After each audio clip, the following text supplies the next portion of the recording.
FM and newstalkwtn.com.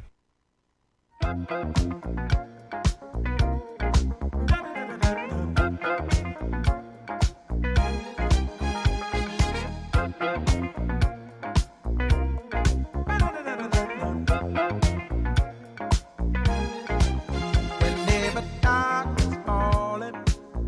7:43. We're 17 away from the top of the hour. G Unit standing by with sports on this Tuesday, the 18th, tax day, 2013. 2013. Man. What am I talking about? 2023. Did I say 2013? Dude, where have you been for 10 years? I'm only a decade behind. That's about right. What you got for us? Hey, Julie's in the studio with us. She's gonna jump in here with us for Yeah, just a you're minute. doing sports first. I so know it. Get going. Leave me alone. We'll get to that later, but right now it's sports. Hey, you it's- know that, right? Yeah, I do. Okay. Can I Well, start? Yeah, you Thank should you. have about 30 seconds ago. Hey, don't forget the NFL Draft Watch Party is coming up on Thursday, April 27th. The Dan Reeves Show is going to be there live at Bourbon and Barley's. We've been there a couple of times, and they got some fantastic food. I think the last time we were there was for the staff party, and I had a chicken pasta kind of dish, and it was fantastic. I absolutely love it. It's on Union University Drive over close to Target, TJ Maxx, and what's the name of that sports store? Academy Sports, right in that little cubby hole where Mulligan's used to be, the original Mulligan's location. Bourbon and Barley's from 3 to 7 on Thursday, April 27th. Come out and watch the watch party with all the fine folks from here at News Talk 96.5. That's going to be a whole lot of fun. This morning's sports brought to you by Precision Auto Body, Gibson County's most trusted name in vehicle repair for 25 years. Whether a fan keyed your car, Julie, or you need a full-time auto body paint job, Precision Auto Body will match the exact color every time. A lifetime warranty on any auto body or paint work. Visit our nearest location in Martin, Dyersburg, or Milan. That's PrecisionAutoBodyTN.com. Also brought to you by our friends at Gene Langley Ford, the dealership service built on East End Drive in Humboldt. Pick your car, pick your color at GeneLangleyFord.com. And oh, by the way, Julie, did you see the all-you-can-eat buffet that the ants are having in the break room with those donuts? No. See, I told you I didn't trust our cups. Well, somebody brought some donuts in here yesterday. They left them in the break room here at the station at the World Broadcast headquarters, and the ants have taken over the place. So call your friends at Southeastern Termite and Pest Control if the ants are about to carry your food away. Also brought to you by our friends at Lifeline Voice and Data. Well, yesterday the Northside Lady Indians took one on the chin from Ripley, the softball team. They unfortunately came up on a losing side of the score. They lost 11-3, but nonetheless, we are proud of them. Southside baseball team swept 2 from Liberty. They shut them out in both games. Congratulations to the Hawks. They also picked up the rushing trophy. The Hawks beat Liberty in a doubleheader yesterday afternoon to secure the trophy, which is presented annually to the Jackson-Madison County School System's baseball team with the best record against the other Madison County teams. Andy Rushing, by the way, guys, Andy Rushing was a head coach at Southside. He was the coach at Southside when I was there. He played at Northside and at Union before having a distinguished coaching career at Southside, Lambeth, and Union. So congratulations to the Hawks. He presented that to Southside head coach Jeff Wyatt and the team yesterday. That's the Andy Rushing Trophy for the best high school baseball team in the area. Formula One will be back in action on the Sunday, April the 30th. They will be on the Azerbaijan, can I pronounce this correctly? Azerbaijan Grand Prix. I screwed that up. I know I screwed that up. That was I couldn't horrible. have even done it. Azerbaijan. Don't make me say that again. They're coming up on April the 30th. In NHL action last night, the National Hockey League playoffs are underway. The Carolina Hurricanes beat the New York Islanders 2-1. They lead the series 1-0. The Boston Bruins beat the Florida Panthers 3-1. They lead 1-0. That game was up in Boston last night at TD Garden. The Dallas Stars took one on the chin from the Minnesota Wild 3-2. Minnesota leads 1-0. Oh, and I found out something that we were talking about yesterday, Dan. The Edmonton Oilers, Dan, I found out, I was doing sports. I was in the Dan mode. Greg, I found out something yesterday. The LA Kings You beat... about to get put on jury duty. Oh, man. Permanent jury Please, duty. no. And I'd you ra- have to pay your taxes some extra times. God. You better have that damn number. I know that. Now I'm after getting that. from both sides here in the Gene Langley Ford Well, Studios. that's what you get. You should have planted some banana trees around here to protect you. Did you hear that earlier? Yeah, I've been listening all morning. I planted so many of them yesterday. I'm going to have a forest of them. Sports. The LA Kings beat the Edmonton Oilers yesterday 4-3. So we were talking about this yesterday. Do you know how far Edmonton, Alberta is from Regina, Saskatchewan? No, because I'm not Canadian, nor do I care. Well, we were talking about it yesterday, I remember. where Regina is. I don't where Regina is. I don't like that word. Regina? It's a real word. It's a real city. I wonder if anybody's ever been named Regina and they've played the name game. I will show you something that the director of their Chamber of Commerce got in trouble for. I'll show you that. Did they say Remind me. Regina, Yes. banana, fana? No, but it's better. Okay, I want to see Sports. Oh, my Lord. So, Regina, Saskatchewan, and Edmonton, Alberta are about 500 miles apart. Okay. It's a long way. Edmonton is in the province of Alberta. Regina is in the province of Saskatchewan. That's yes. correct. Okay. Regina is close to Moose Jaw. this. Okay, there's so many things I want to say. Moose Jaw, Saskatchewan. Is that not crazy? Oh, This morning's sports brought to you by Cambridge Men's Store on North Island, right next door to his Lord. at the Gene Langley Ford Studios. Plan your future at Jackson State Community College. Log on to jscc.edu. Your moods will be better, Greg. Yes, I'm Not looking Dan, forward to it. Greg. Yep. We'll sign you up for jury duty, and your mood will be better then. I love it. Advanced Rehab BioT. And also thank you to our friends at Watson's Cleaning. If it's good enough for the courthouse downtown, it's good enough for your house right here in West Tennessee. Pops Music also in North Jackson. And Dapper Dan's favorite, Mulligan's. 6:49, market 7:50. I'm sorry, 7:50. 10 away from the top of the hour. More after this. This is Daybreak. If you're in business, you know just how important each call is. You don't have time for phone or internet downtime. Your business needs a reliable communications partner 24/7. You need Lifeline Voice and Data. Lifeline Voice and Data provides telephone service to emergency service facilities all over West Tennessee and beyond. For your business, we don't just provide a phone line. We provide a lifeline. Lifeline Voice and Data. Welcome to Hampton Inn & Suites of Jackson. Make yourself at home in any of the 83 rooms or suites.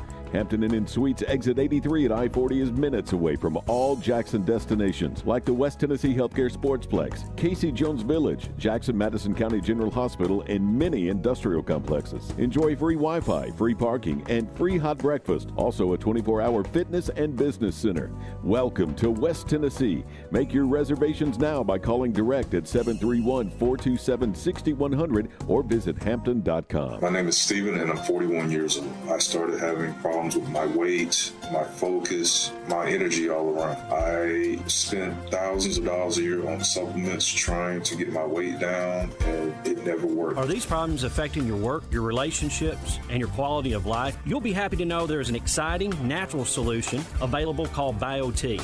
BioT uses a natural way for men and women to correct these problems by safely and accurately balancing hormone levels without the use of synthetic injections or creams. So I got the treatment, and it has been the best decision of my life. I feel great. I'm losing weight. I have more energy. I'm getting stronger in the gym, and I can focus so much better. And I notice that I also sleep better, and I'm always in a good mood. And I believe it's all because of the BioT treatment. To schedule an appointment to find out if BioTE is right for you, call 731-462-3596. That's 731-462-3596.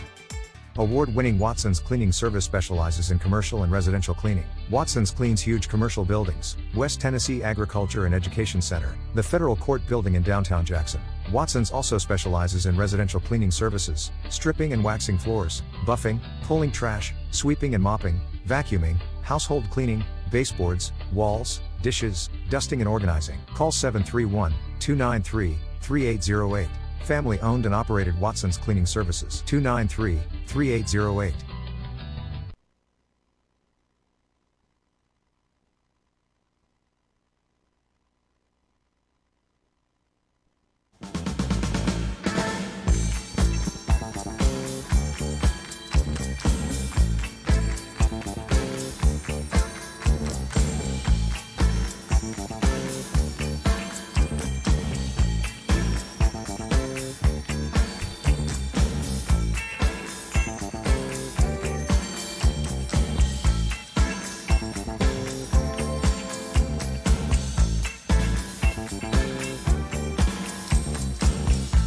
The magnificent 7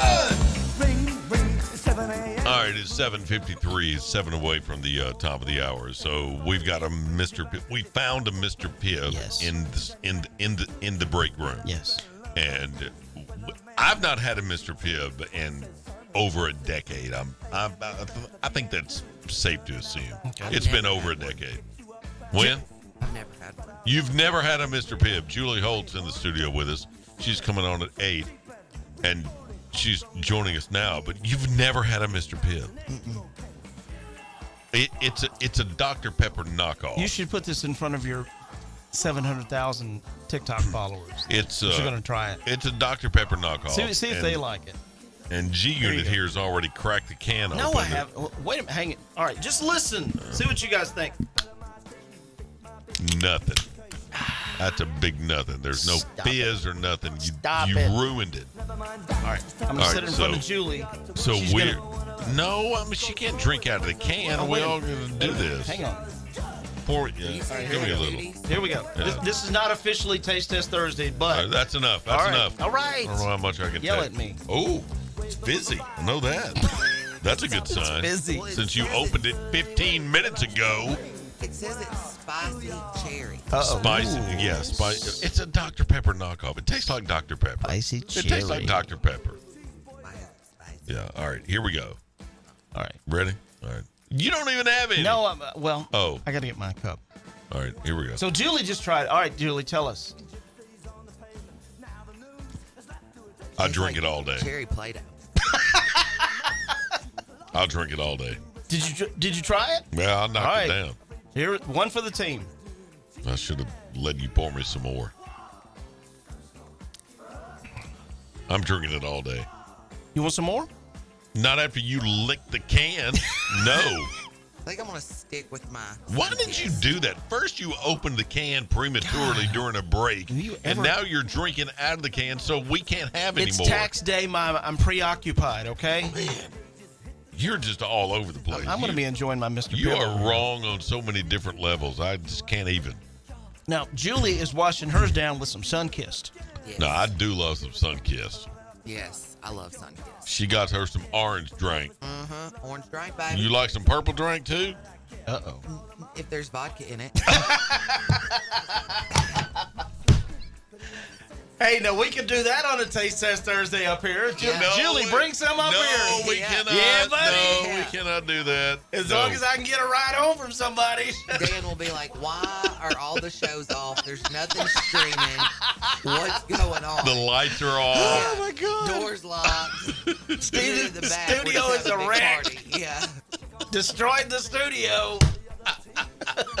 Yeah. Oh my word. Woo, baby.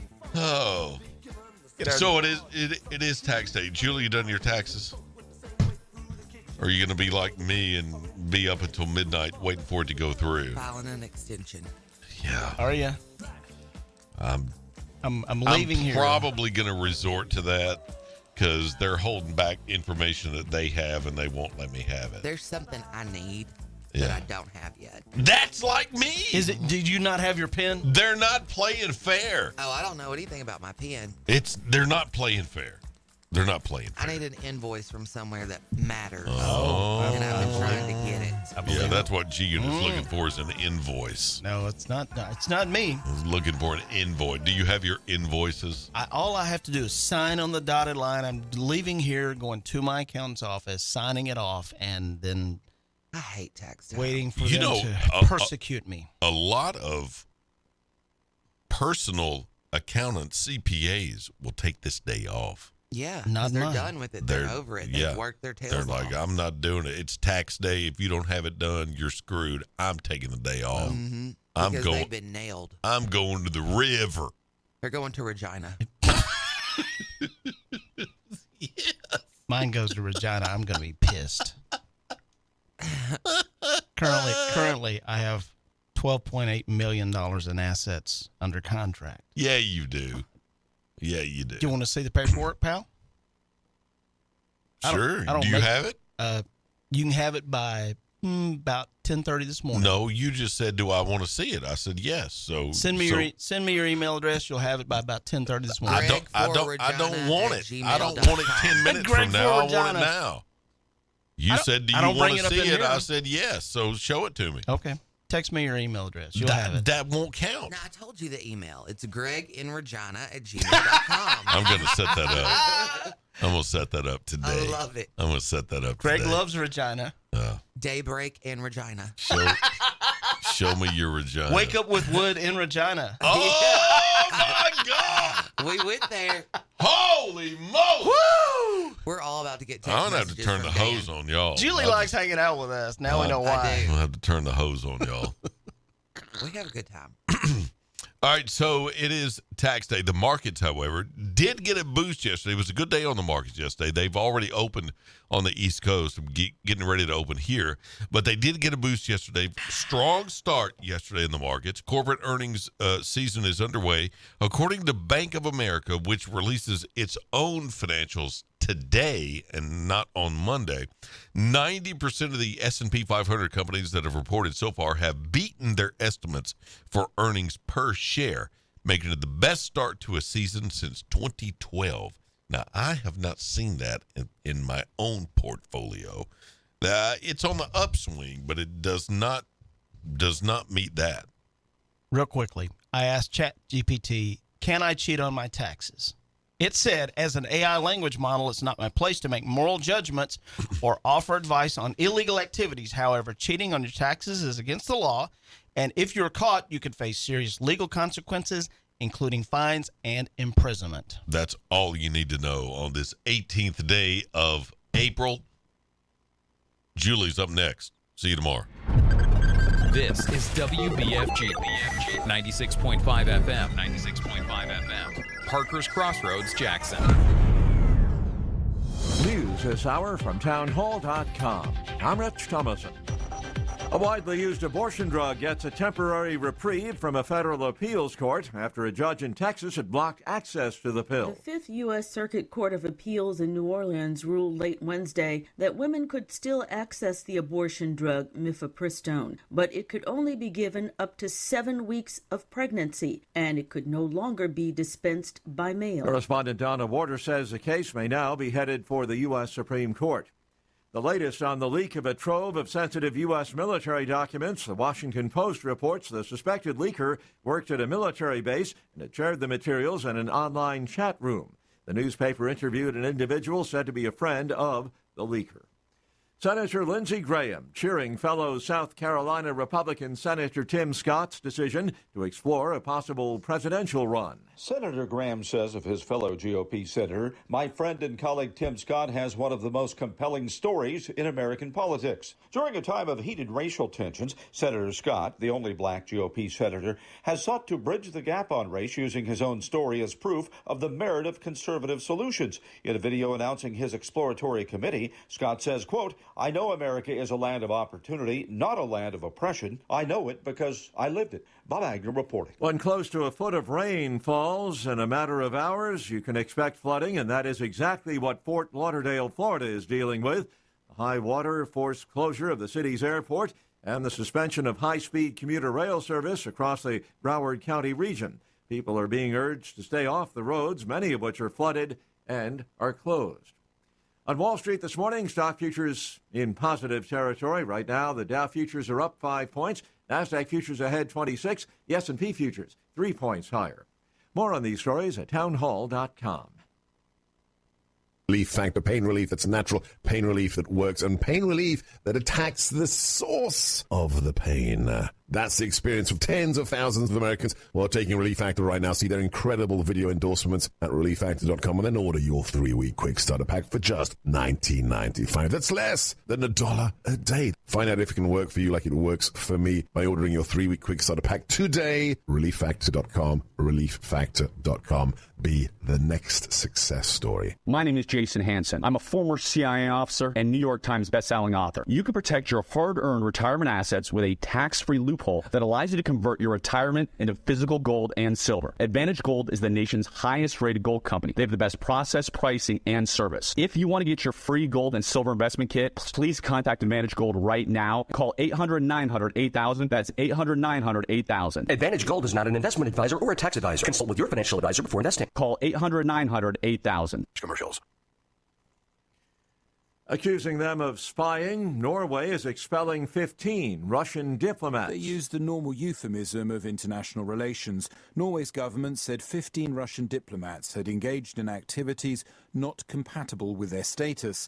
Translated into regular English, they're accused of spying. And this marks just the latest step in a wider Norwegian crackdown on Russian espionage. Last October, a university researcher was arrested in the northern city of Tromsø. He'd identified himself as a Brazilian academic, but was accused of being... The country will not budge from its demand that Russia withdraw its forces from Crimea, as well as from other parts of Ukraine that Moscow illegally annexed more recently. News and analysis at townhall.com.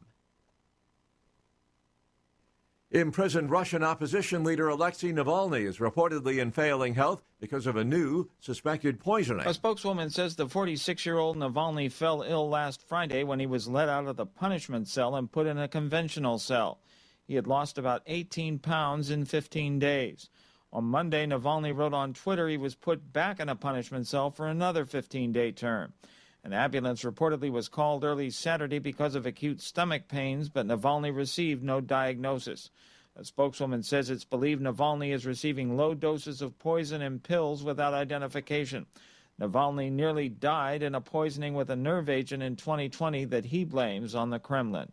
Keith Peters reporting. Democrat Senator Dianne Feinstein of California is asking to be temporarily replaced on the Judiciary Committee while she recovers from a case of shingles. More on these stories, townhall.com.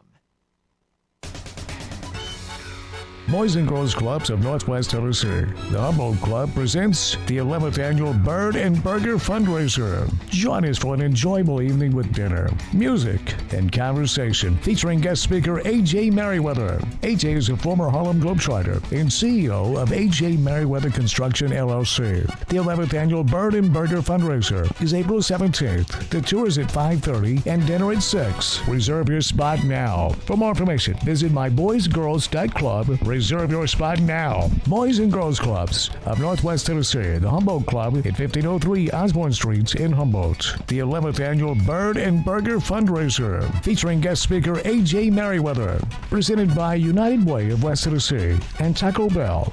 Along with News Talk 96.5 FM and NewsTalk965.com. Hey, this is Chuck Walker with Southeastern Termite and Pest Control. We recently celebrated our 20th year in business here in West Tennessee. That's 2 decades of growth for us. We've added to our work family, moved locations a few times, seen our coworkers have kids and grandkids. We've even seen our clients who were kids when we started at their parents' house now call us to take care of their homes. Lots of things change over 20 years, but here's what hasn't. We can still be reached 24 hours a day. We still provide quality, guaranteed termite and pest control service for all of West Tennessee. We still are the go-to company for real estate closing letters. We still provide quality fungus treatments and affordable moisture barriers. We still take care of your bed bugs, brown recluse, and every other pest problem you could have. If you own a home, you need termite protection. And the biggest thing we've learned in 20 years, we need you. Give us a call 24 hours a day for a different kind of experience from a service company. Southeastern, 660-1052. That's Southeastern, 660-1052. Hey, y'all. y'all. This is Mary at Mulligan's. Come see us soon before the new wears off. Hard to believe, but we're coming upon an anniversary in our locally family-owned business at Union University Drive. We still have our daily lunch specials, 11 a.m. to 2 p.m., which will remind you of Grandma's cooking. Or try our Irish dishes, fish and chips, Reuben's and shepherd's pie, or everyone's favorite, the Mully Burger. And how about brunch on Saturdays and Sundays? Yep, every weekend, serving Jackson for over 25 years. See you soon at Mulligan's. Looking to add a little spice to your love life? Nothing adds spice like gunpowder. Jackson's only indoor shooting range. Date night at the range. Here's what you lovebirds get: a shooting lane for two targets, 100 rounds of ammo, eye and ear protection, and a $30 gift certificate to Texas Roadhouse. All for just $99.99. Now that's firepower. Perfect for a gift card from the range. The Range, 2310 North Highland Avenue in Jackson. Go to therange.com. News Talk 96.5 FM weather, presented by Dustin Ring. Dustin buys houses fast for cash. Call Dustin today, 731-200-1362. Tuesday brings more sunshine and high temps in the lower 80s.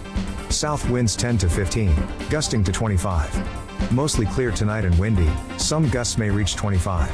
Dustin buys houses fast for cash. DustinBuys.com. For weather 24/7, visit newstalk965.com. Take us with you wherever you go. Download our free apps for Apple and Android. Visit newstalkwtn.com. Then click to download.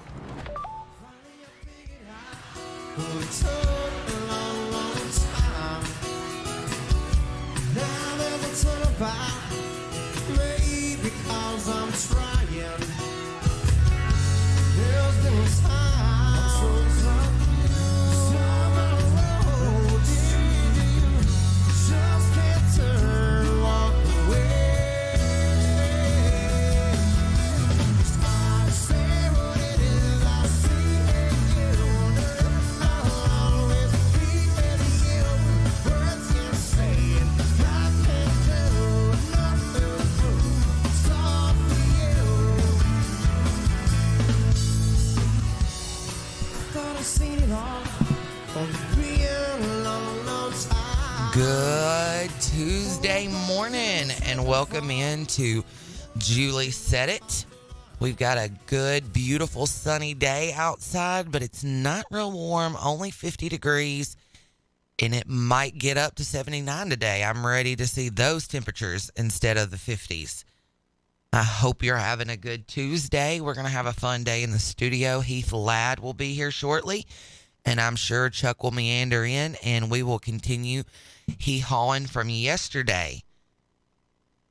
If you want to, call in on the CWA phone line, 731-265-6496, or text us on the Advanced Rehab text line, 731-800-8398. This just came in. Oh, this was earlier on the show. It said if it's not Diet Coke or Diet Mountain Dew, Julie isn't drinking it. That's true.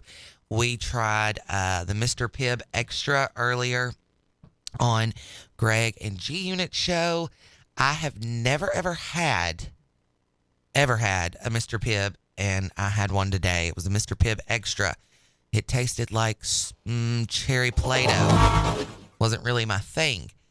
So I guess it's safe to say that I won't be going down the Mr. Pibb rails anytime soon. I'm going to stick with my Diet Coke. But I will also say that the best Diet Coke you can get is 110% the Diet Coke from McDonald's. It is the best. There's something that they do to theirs. It has to do with the syrup and the ice ratio. And you cannot buy that Diet Coke anywhere else. It is specific to McDonald's. So if you see me going through the line getting me 2 Diet Cokes for the day, mind your business, that's what I do. This came in on our Advanced Rehab text line. It said, let's do it. Julie, always excited to listen to your show. I'll keep you posted on voter activity at the polls today. That is from our dear friend downtown, Ricky Brown. He has been kind of keeping us in the loop of everything going on in the turnout going on with voting. So today is the 18th. Yesterday, the voter turnout that came out was 308 people came to vote. So far, we have 1,405 votes casted at the end of the day yesterday. The polls should open again at 9 this morning. So get over there and vote, because we have a lot of stuff going on in Jackson, and we want to make sure the right person gets in office to move us forward the next couple of years while we have all the infrastructure like Blue Oval coming to town.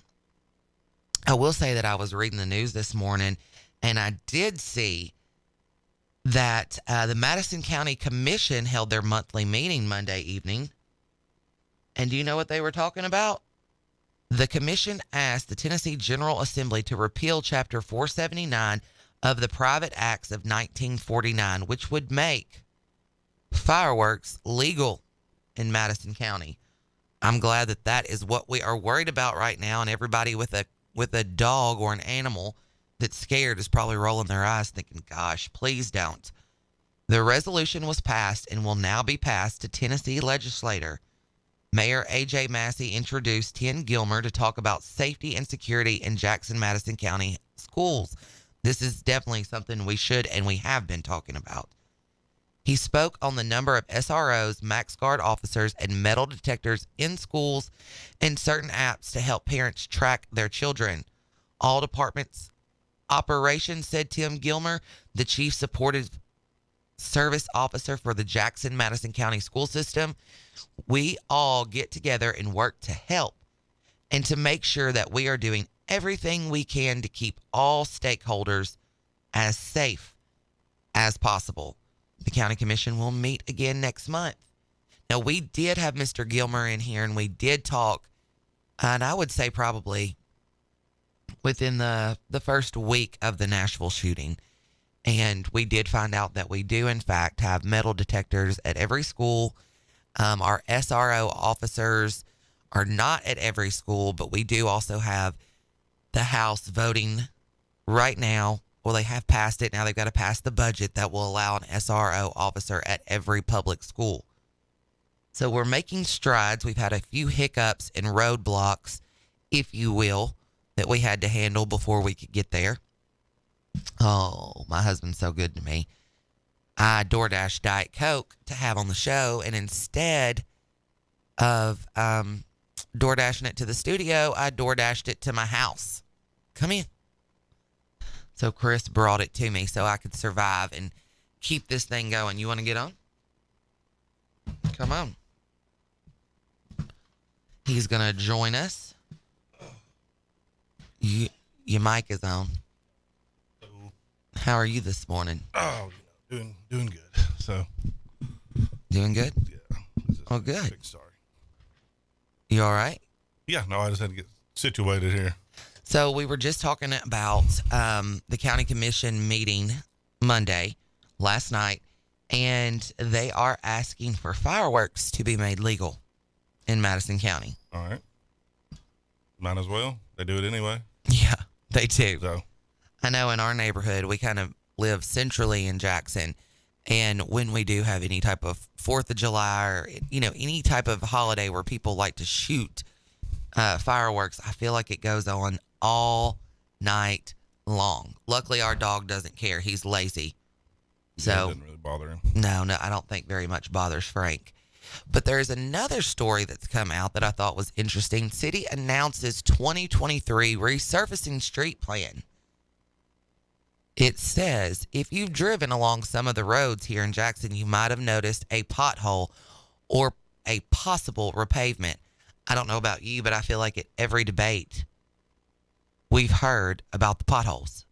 Yeah, that seems to be like the one big thing. So it and the waste has been like the hot topic. Scott put out yesterday, he's got that Facebook page, and he put out the whole list of the street, where to, from start to finish. Mm-hmm. So he's got the whole list, excuse me, the way it's set up right now. So they've got a lot of stuff to do. So this says every year streets are repaved in the city of Jackson, and Mayor Scott Conger has announced the 2023 resurfacing street plan. So they do a PACER analysis, he said. They do on the consistency of what asphalt was used, how it split down, the thickness of it, the travel on it, the number of cars.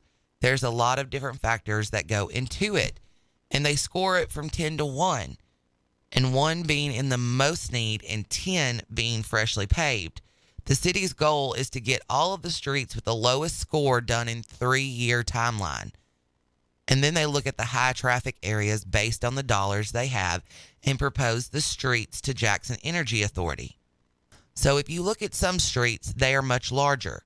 You look at Carriage House, some of that area is 4 lanes and a turning lane. So 5 lanes going down through there. So that's a large chunk of dollars for Carriage House. I think it's estimated for $500,000, and so the larger streets always take more money than the smaller streets, Congress said. That seems to make pretty common sense. The city is going to bid this week, and once contractors sign in June, they'll start the process of the repavement. We'll put out public notifications when the street closes, when they can expect lane closures, and things like that. Some of the streets are kind of long, but some are shorter streets. They can get them milled and repaved within a couple of days. We want to minimize the impact we'll have on residents, Congress said. The city has already resurfaced 180 streets in the past 3 years. Conger hopes that the resurfacing will be done in November, but if not, the repavement will carry on into the spring. It's a heavy lift to repave the city streets that need to be repaved, and this is just this year. And if the streets aren't on the list this year and it's not in good condition, we know we're going to get to it. We've had quite a few city streets that were at those 1 and 2 levels, so it's going to take quite a while, a couple of years for us to get all of those, Congress said. So, I mean, there's a plan. There is a plan and a study in motion, and I am ready to see it happen. This came in on our advanced rehab text line, 731-800-8398. The city of Jackson is going to repeal their firework ordinance at the same time if county is able to get the private act repealed, I do believe. So has anybody seen police officers or anybody actually enforce the firework ordinance? Because, I can remember being a kid and living in the middle of town and they were being shot off. And, I was outside with them. Every year we go to a neighborhood with a lake and we watch it. So is it why? I wonder if this is costing us any money to do. I don't know. I don't know why it's ever been a big deal anyway, honestly, but I guess it was some kind of a fire hazard. I don't know, but they've been doing it as long as I can remember. So I feel like every time that this time of year comes around, there's always those stories on, be careful, this kid blew his hand off, da-da-da-da-da. So I don't know. Yeah, kind of. It's not odd that they're doing it, but it's just. I'm just not sure why we're doing it. Yeah, that's what I'm kind of getting at. Did you see that there was another shooting last night? And it wasn't far from our house. And this would be the second one in probably, a week. The Dodge store got shot from stray bullets from the first one at that Exxon right there on the corner of North Highland and Charging. Yeah, I saw that. And they had another shooting last night over there. And I don't know what's going on at that particular Exxon, but something is for there to be 2 shootings in a week. There were stray bullets. So we talked to the guy who runs the Dodge, and it was on Saturday night, 2 injured. And it says a shooting on Saturday night is under investigation by the Jackson Police Department.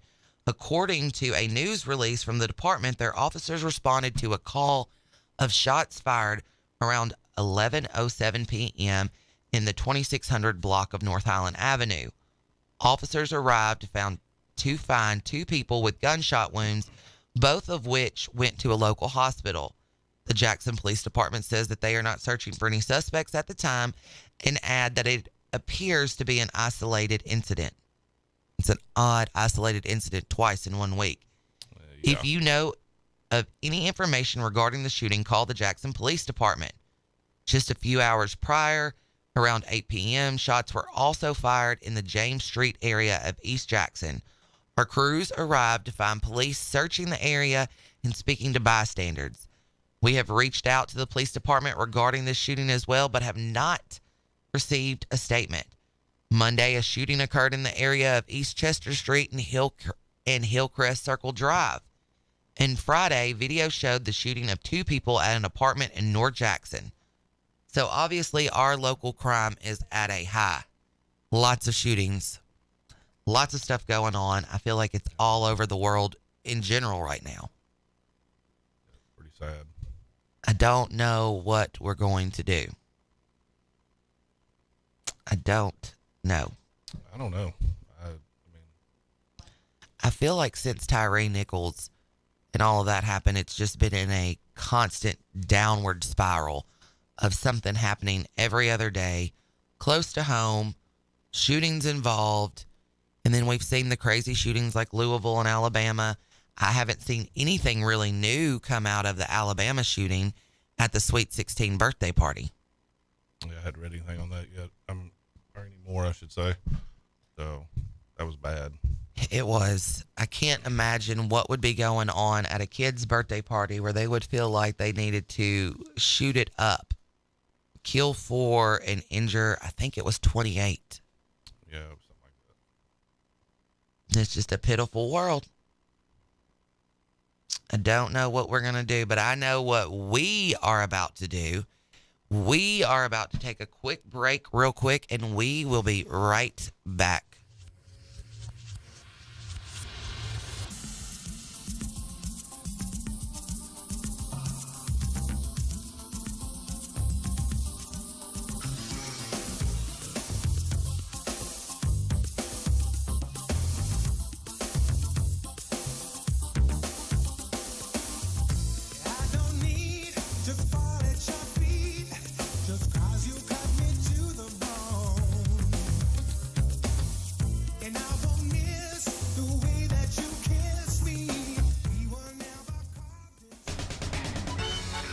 Boys and Girls Clubs of Northwest Tennessee. The Humboldt Club presents the 11th Annual Bird and Burger Fundraiser. Join us for an enjoyable evening with dinner, music, and conversation featuring guest speaker A.J. Merriweather. A.J. is a former Harlem Globetrotter and CEO of A.J. Merriweather Construction, LLC. The 11th Annual Bird and Burger Fundraiser is April 17th. The tour is at 5:30 and dinner at 6. Reserve your spot now. For more information, visit myboysgirls.club. Reserve your spot now. Boys and Girls Clubs of Northwest Tennessee. The Humboldt Club at 1503 Osborne Street in Humboldt. The 11th Annual Bird and Burger Fundraiser featuring guest speaker A.J. Merriweather. Presented by United Way of West Tennessee and Taco Bell. Along with News Talk 96.5 FM and NewsTalk965.com. Vintage doesn't always mean long-lasting. As your home systems age, your repair costs, utility bills, and breakdowns rise. During Hiller's Vintage Showdown, we're giving away a free new system to the owner of the oldest HVAC unit. Submit a picture of your old equipment online to see if you qualify as the winner. Everybody wins with trade-in credits plus 0% financing for up to 48 months with approved credit on select new HVAC systems. Enter to win now at happyhiller.com. Call the Happy Face Truck today. Hi, I'm Terica Smith, a local attorney and proud JMCSS graduate, but I'm also a JMCSS parent. We chose Jackson Madison County Schools for educational options that are innovative and challenging. Whether it's the Academic Academy at Northeast or early college and career opportunities at JCM Early College High, JMCSS offers classes and programs that will prepare my son for college and beyond. Plus, JMCSS is a Level 5 district and tuition free. It just makes sense. Hi, I'm Greg Hammond, Chief of Public Information for the Jackson-Madison County School System. With an increased focus in the fine arts, athletics, workforce development, and early career opportunities for students, there's never been a better time to choose us. Tuition-free, Jackson-Madison County Schools. Visit jmcss.org today to schedule a tour or call 731-345-7011. Hi, my name's Dawn. I have been taking BioT at Advanced Medical. My moods are better. I sleep well. My husband has complimented me on the mood swings that are no longer affecting our marriage. Are these problems affecting your work, your relationships, and your quality of life? You'll be happy to know there's an exciting, natural solution available called BioT. BioT uses a natural way for men and women to correct these problems by safely and accurately balancing hormone levels without the use of synthetic injections or cream. I got blood work done, and they identified what hormones were out of balance. They gave me the bioidentical hormone pellets through BioT, and now I have more energy, no more brain fog, I'm sleeping better, and I feel like my old self again. I would recommend Advanced Rehab and Medical and their BioT program to anyone suffering with symptoms like mine. It's been life-changing. To book your appointment, call 731-462-8580. That's 731-462-8580. I spent a lot of time in the garage, but even more time in the rain and mud. In 95, I helped tow your moving trailer. And in 09, it was sparks from me, your chains, dragging behind your truck that accidentally started a wildfire. Spark a change, not a wildfire. Visit SmokeyBear.com, brought to you by the U.S. Forest Service, your state forester, and the Ad Council. Only you can prevent wildfires.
Welcome back to Julie Said It. We have a special guest in with us today that's going to tell us about the 420 Hemp Festival. Her name is Miss Kendall, and she owns Dragonfly Hemp Company, and they are one of the main presenters of this 420 Hemp Fest. And if you haven't been living under a rock, you know this week is 420, so it's just in time for 420. It is at the Downtown Tavern. Ms. Kendall, tell us about yourself. Well, I am a West Tennessee hemp farmer licensed by the state of Tennessee. I am a 100% woman-owned business. I'm one of the very few women that hold a hemp license in Tennessee, and I'm the only one in Madison County and in West Tennessee. We cultivate, which is grow, process, and create yummy adult edibles. Okay. So now you said your farm is in Madison County. It's in Madison County. Cool. So how did you even get started in this world? About 5 years ago, hemp licenses were available in the state of Tennessee, so I applied and began the process of growing hemp. And hemp is cannabis. It's the same plant. It's just a different level of THC. And the goal for myself is to get into either recreational or medical for the state of Tennessee. And I've been really active in pursuing and following the bills and letting people know what we're up against. And we're up against a really big wall. Yeah, it's a conservative state, so that's part of it. It is a big part of it, the pushback from conservatives. And I understand that it's okay to have conservative values, but you need to realize that 88% of Tennesseans want some form of legalization. And our legislators are stonewalling us based on their opinion. When we have 88% of Tennessee that wants some form of legalization, and every single state around us now has some form of legalization. Kentucky passed it a week and a half ago. Kentucky. Come on. So we need to get it. We're throwing millions of dollars across state line. And the 420 Hemp Fest is obviously a celebration of our local hemp CBD stores, but it's also a process to bring legalization awareness to Tennesseans and the bills that are going through and how we are being left in the dark about these bills. So tell us a little bit about that. We have, just to give you an idea of how everything kind of flows through, at the beginning of the year, our legislature has session. It starts in January. Mm-hmm. They don't actually start looking at bills until the end of February, going through their process. So about the first week of March, we had several bills go through, and every single one of them was axed. And it was just like one after the other. And we were blown away because we really felt like we had a shot this year at medical marijuana. And just to give you an idea of some of the bills that were immediately failed, House Bill 85 was the FACT Act. That's free all cannabis for Tennesseans. That is one of the best bills out there. It helps everyone. You're allowed to grow plants at home. Caregivers can help patients with debilitating diseases. Mm-hmm. It is one of the best bills out there, and they were absolutely not for it. Didn't even basically read through it, wouldn't listen to supporters of it. So it was thrown out immediately. It failed. It's been presented for about 3 years in a row. So that's a really tough one right there to swallow. The other slap in the face was House Bill 173. It added 3 non-binding questions to our 2024 ballot to allow Tennesseans to say, yes, we want cannabis. No, we don't want cannabis. Or what form do we want? They wouldn't even let us do that. Wouldn't even let it put it on the bill so that our residents can decide for themselves. They wouldn't let it be on the ballot. Voted it down. And then we've had 2 medical cannabis acts bills that were both failed and taken off notice. One of the ones that irritated me so much was House Bill 309. It was a decriminalization bill for up to 1 ounce. I don't know if you've heard the story about a month ago. There was a family in East Tennessee with children and an infant. They got pulled over for driving in the left-hand lane, and the windows were too dark.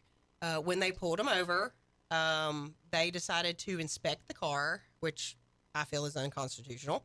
But they found 5 grams. 5 grams. I mean, that's tiny. That's little bit. That's like less than 5 joints. So they arrested them, took their children away. One of them was a nursing infant. And this House Bill 309 would have protected them from that. And do you know why they voted down the House Bill? Why? Because the fines were not high enough.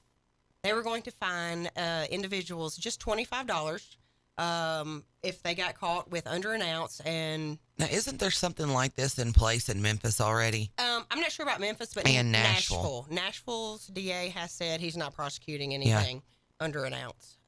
We need that here in West Tennessee, in our area in Jackson. But a very simple bill that would have protected Tennesseans and kept our justice system flowing instead of clogged up with tiny little infractions. Then it's all based on money. Every single one of them, I watched the recording live, every single one of them voted it down. It was along party lines because not enough money was being made. And that's pretty sad. Did anybody vote for it? The Democrat side did. It was directly along party lines. All the Republicans voted no, and all the Democrats voted yes. And that is something that we need to take care of in Tennessee. Decriminalization is that our justice system is completely clogged with all of these minor infractions. We should really be focusing on heroin and other things that are going on in our child care system. Those are the things that we need to focus on. Real crimes, not marijuana. Now, why heroin? Because when you say heroin, usually heroin is at the end of the road where, with addiction, where it starts with like opioids. Right. Well, believe it or not. And fentanyl. We have a heroin problem in West Tennessee. Oh, I know we do, yeah. But it starts usually with opioid overprescribing. Right. And that's something else that needs to be in check is the opioids. So many people want to get off of opioids. They're highly addictive. You have to take more and more and more to alleviate your pain, and cannabis is not like that. Cannabis tolerance, if you need what's called a tolerance break, you can just take a couple of days off and, start again. But it alleviates pain more than anything. Yeah. So tell us kind of what's going on with this. What all is going to be going on at the Hemp Festival? Yeah, we've got a lot going on. It's our second annual 420 Hemp Festival. It's in celebration of legalization. Come out and learn, get educated from some of our hemp CBD stores that are in Jackson. We have a large collection of really creative and eclectic vendors, a total of 78 vendors and food trucks, and several of the booths have giveaways. We have 4 live bands, a cornhole tournament with cash prize, and we have legalization information, of course, but we also have a voter registration area with a booth set up by Mad Women that will focus on voter registration and will allow people to check and see where their elected officials are and even send them a message right there on the spot. So my question is, why just Mad Women? As far as the voting, those are the ones that responded. We would love to have a conservative side. I would absolutely love to have a conservative side representation. So we can, because that is our roadblock, is the conservative side does not want to work with us on any form of legalization and throw away millions of dollars. And if there is a conservative side out there and you want to come to Hemp Fest, I will make a space, because we absolutely need some conservative representatives to get on board with cannabis legislation and realize how much money we're throwing away and how many Tennesseans we can help. I wonder if there was a number that you may know, but I wonder how many people we have in our prison system who are there on petty marijuana charges that are affecting our tax dollars. Yeah, I wish I knew that number too, but it is a insurmountable amount. It's ridiculous. I can only imagine. Mm-hmm. It's definitely soaking up our tax dollars. We've got real criminals on the streets that we need to focus on instead of 5 grams. Yeah. Well, I mean, I'll tell you, I am not the poster person for anything to do with hemp or marijuana because I cannot handle it. I learned a long time ago, it makes me anxious. When I was young and dumb, I can't. Right. I get nervous. It's not a thing for me. But I have seen friends who are very sick with cancer who they got their appetite back. Right. And that is another reason why we need medical cannabis in Tennessee, is because one of the reasons you were probably anxious is you probably did not get it from a certified dispensary back then. I'll never tell. And the certified dispensaries can help you find the right kind of flower with the right kind of terpenes that won't make you anxious. Maybe you need something more for pain or sleep. I'm more of an anxious person, period. I hate to say this, but if I miss one dose of my Lexapro, I am riddled with anxiety. And most people don't know it. They think I'm in a bad mood because I get real quiet and reclusive. Right. Yeah. But when I was young and dumb, I cannot tell you how many times I thought, yeah, I'll try it. And then I would be so anxious that I couldn't function. I'd have to, and my mom would get home. My mom would be like, what's wrong with you? And I'm like, nothing, I'm fine. Yeah. But it was that. But that is exactly why we need medical establishments in Tennessee, is so that you can get a safe product that's not dirty. I mean, I would not trust what's out there now. The mold, the bacteria, the fentanyl, the dog hair, everything that's in it. So I do know that a lot of people seem to think that if we do this, if we legalize this, then it's going to become a rolling of now we're going to legalize all this other stuff, because we're just trying to make sure that if people are going to use drugs, that they use good, clean drugs. Do you see that being, what is your response on that? I don't see that as an open gateway to anything like Oregon. Oregon's pretty much legalized everything. Personally, I think people should be able to choose what they want to do in the safety of their own home. But I do not see cannabis as being called the, quote, gateway drug. Yeah. Beer and alcohol is the gateway drug. Most everybody started with a sip from an older relative. But again, that's the great thing, is that cannabis is not addictive at all. So we're going to get some of these text lines and see what people are saying. You feel free to text us on the Advanced Rehab text line 731-800-8398 or call in to the CWA phone line. And if you have any questions for Miss Kendall, 731-265-6496. This one came in on the text line and said, thanks to Joe Biden's crime bill, we got a huge prison pop. Well, I don't know what the prison pop is. Text me, tell me more. And then this came in and it says, former Madison County Sheriff John Mayer shared many times that over half of the inmates at the CJC are there for mental or misdemeanor charges and need mental facility help instead of being criminally incarcerated. This one came in on the Advanced Rehab text line and says, oh, this is the same thing. Okay. Our entire criminal justice system needs a complete overhaul. It does. It's a shame that we are taking up spaces in prison for minor offenses like that.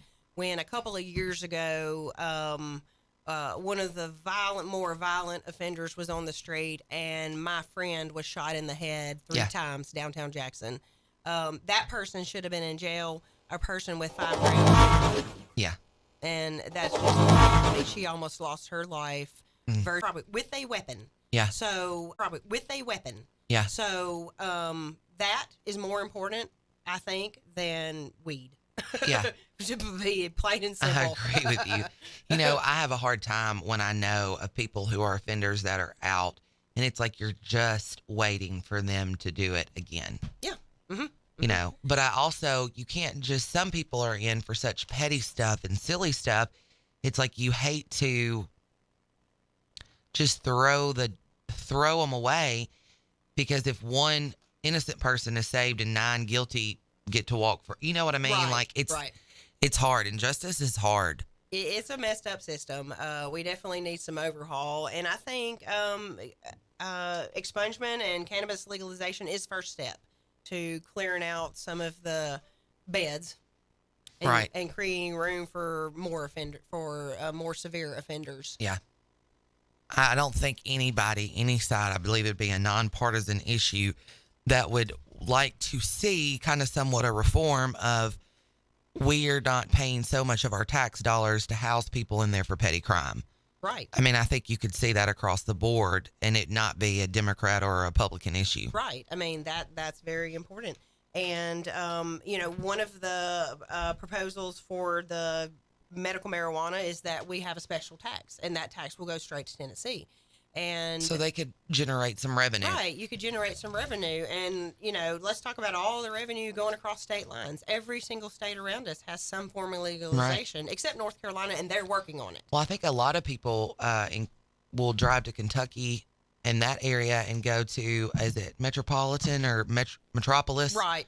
Indiana or something like that. Illinois. Every time I do an event, every other person is like, I went to Illinois last weekend. Yeah. And I'm just looking at all the dollars going across state lines. Yeah. Mississippi, Corinth's 45 minutes away? Yeah. They honor out-of-state medical cards. So if you have a out-of-state medical card and or a Tennessee resident, they'll honor that. Here we go, throwing money away. What happens, though, if you drive up there and you come back across Tennessee lines and you get... You are breaking the law if you do that. That's what I thought. Dan feels the need to join us. All right, Dan. Nope, wrong. Let's try. Julie, how are you doing? I'm good. How are you? Doing great. I just saw this, Kendall. Yeah. This is interesting, Julie. Yeah. What do you think it is that our legislators in Tennessee care more about us, want to try to help us get into heaven? Or? I don't think that's it. But I think we have a lot of personal opinions in our legislator. I think they're not listening to the constituents. I think we need our constituents, our residents, to call, email, show up, post on their Facebook page. It doesn't take a lot to move the needle. That's what our people in Tennessee need to understand is you can contact your legislator and influence their opinion. It does not take thousands and thousands of emails and calls. Just some very direct, repeated messages to your council person. I wonder, Julie, if that has more of influence. I certainly don't discourage anyone not, to refrain from doing that, but the lobbyists seem to have a direct line in. Right. Yeah, maybe if they're lobbying for pharmaceutical sort of a thing. The lobbyist, there's a couple of lobbyist groups in Tennessee. Tennessee Normal is one of them. That's a branch from a national chapter of Normal. Their focus is to normalize cannabis use, as we should normalize it as much as a glass of wine or a bottle of beer. Tennessee Growers Coalition is another group that is a lobbyist, and they are up there constantly talking to legislators every week, trying to get them to change their mind. We're going to jump in on some of these texts that have come in on our advanced rehab text line 731-800-8398. And if you don't want to text in, you want to call in, CWA phone line 731-265-6496. It says, here's the mentality of our conservative, I can't say that word. Let's lock up all the double smokers, the doobie smokers, and let the nurses go free. I'm wondering how many fists of Jack Daniels our good old legislators have before we vote down the doobie bills. LOL. Murderers go free. This one came in on our advanced rehab text line, and it said a lot of conservatives around here aren't for weed legalization because they love big government and licking that government boot. Take Big Rick, for example, just loves big government. That is strange to say you're conservative, but actually you advocate for huge government and you need a daddy, Big Poppy. I don't think that's what it's meant to be, and that's what it's become. So I don't know how we fix that. I don't know how we turn that around. I think the conservatives that I know and where we started was all for freedom, more and more freedom. And it seems to have been taken a little bit. Don't listen to what they say. Watch what they do. Mm-hmm. Exactly. And locally, go right into your legislator's office. They all have a local office. You don't have to drive up to Nashville. Go in there, make your voice be heard. Tell them that you want some form of legalization. Give them examples. Tell them how, you've talked to your doctor about it. Tell them how it's helped you with pain management.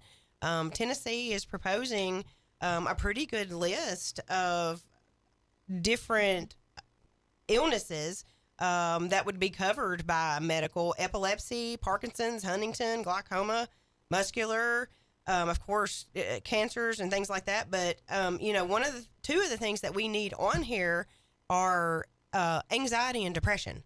That is literally every other person that I speak to when I am at events, that I want something to sleep, I want something to get rid of the anxiety. I need to help with depression, and we need to get that on there. It's an estimated that we have about 400,000 people eligible for medical cannabis license based on the criteria. So we need to expand that even more. 400,000 is great, but we really need like 600 or 700 to make it a flourishing industry, and not all for big business. Some of the bills that are coming through, I really, really encourage people to get in contact with your legislator, know what the bills are. Of course, you can follow Jackson, Tennessee Hemp Festival page. We usually try to post the bills on there. Don't get too excited about just because we have a medical marijuana bill coming through, because some of them are trash. For example, one of the bills coming through, you have to have $4 million in assets. Well, that excludes me, who's been a hemp farmer for several years and have built my industry in the area. It reminds me of the medallions in New York City for the cabs. Yeah. Remember that? Wait, $4 million in assets for what? To go into businesses. To just apply for a medical marijuana license. The application fee, $20,000. You're talking about to distribute, right? For a cultivator. This is a cultivator license. The dispensary license, $100,000. It's ridiculous. The table's tilted. The game's rigged. This is so corporate. To me, I think you hit it. The corporations are buying some time to go ahead before the little man gets in, to go ahead and slam the door in his face. Julie, in New York, in order to have the way they protected the big corporation in the cab business back in the day, was you had to buy $1 million medallion. So I couldn't go out and just start a cab company in New York City based off of that. And Right. it's the same principle here.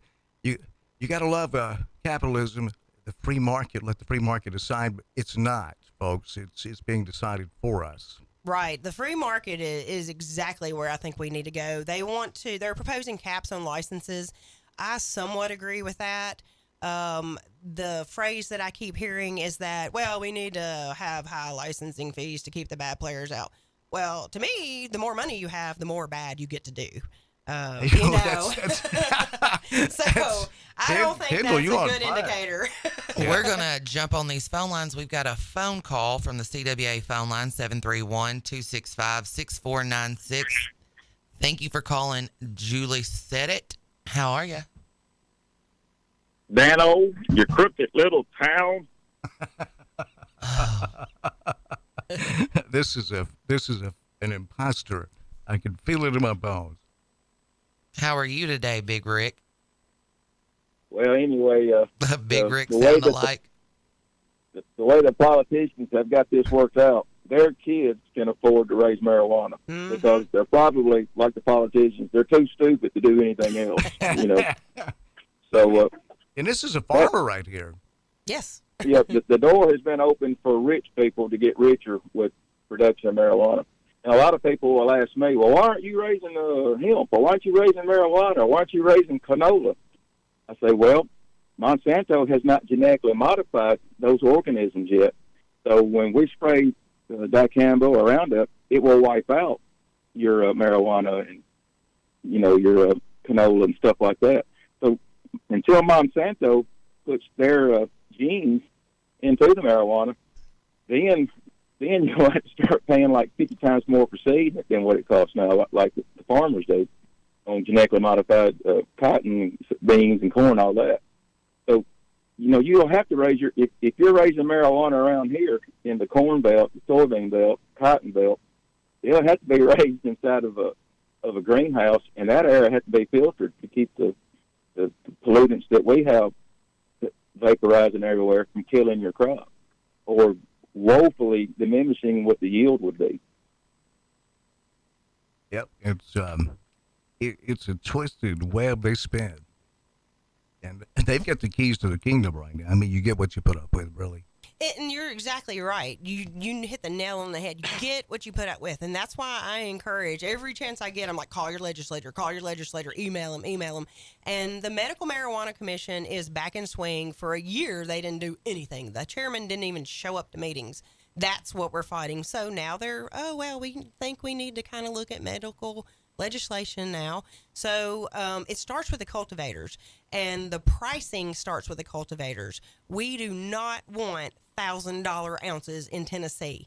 And if it's a big business that has a canopy of 20,000 square feet, one building, which is an eyesore, why do you want to see that all over Tennessee? What do you think an ounce is going to cost when they have that much to run? When you can model after Mississippi as micro growers, it's very low entry cost. It's a leg up for Mississippians to get in for about $2,500 application fee, $5,000 licensing fee, no asset requirements. Wow. Yeah, that's great, but the legislators here hate it.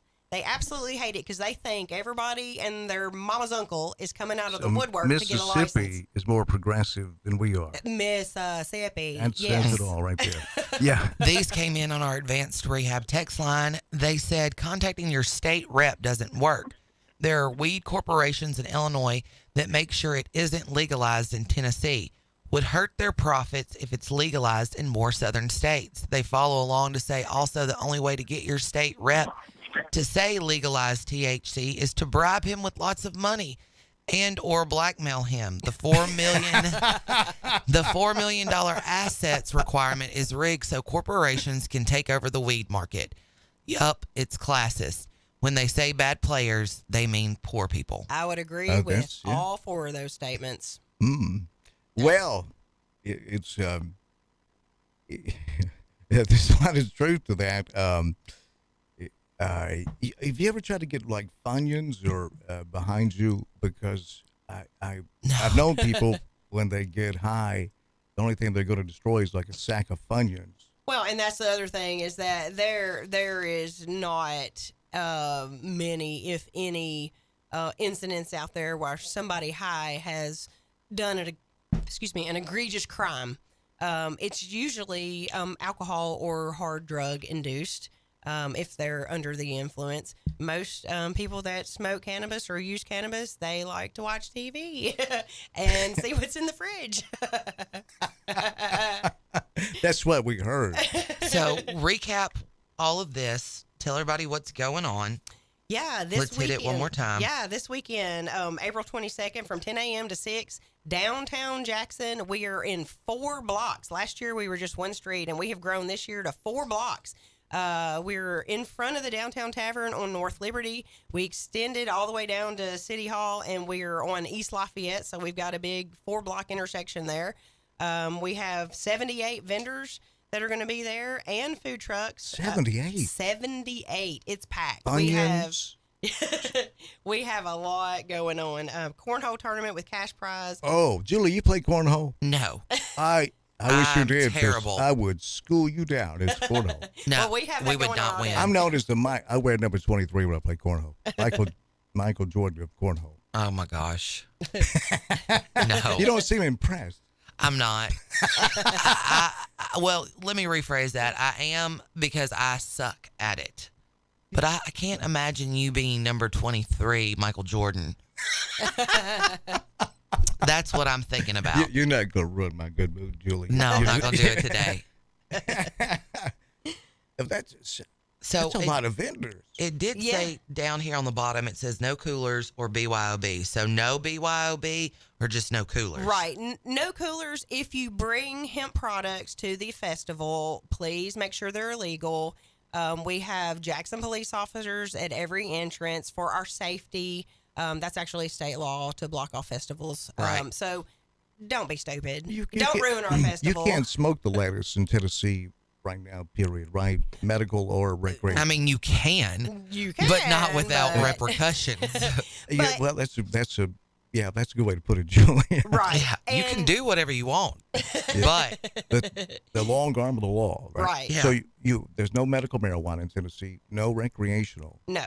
But there is hemp, and hemp is cannabis. It's all the same. It's all the same plant. Is that what they're selling at these tobacco shops? It is.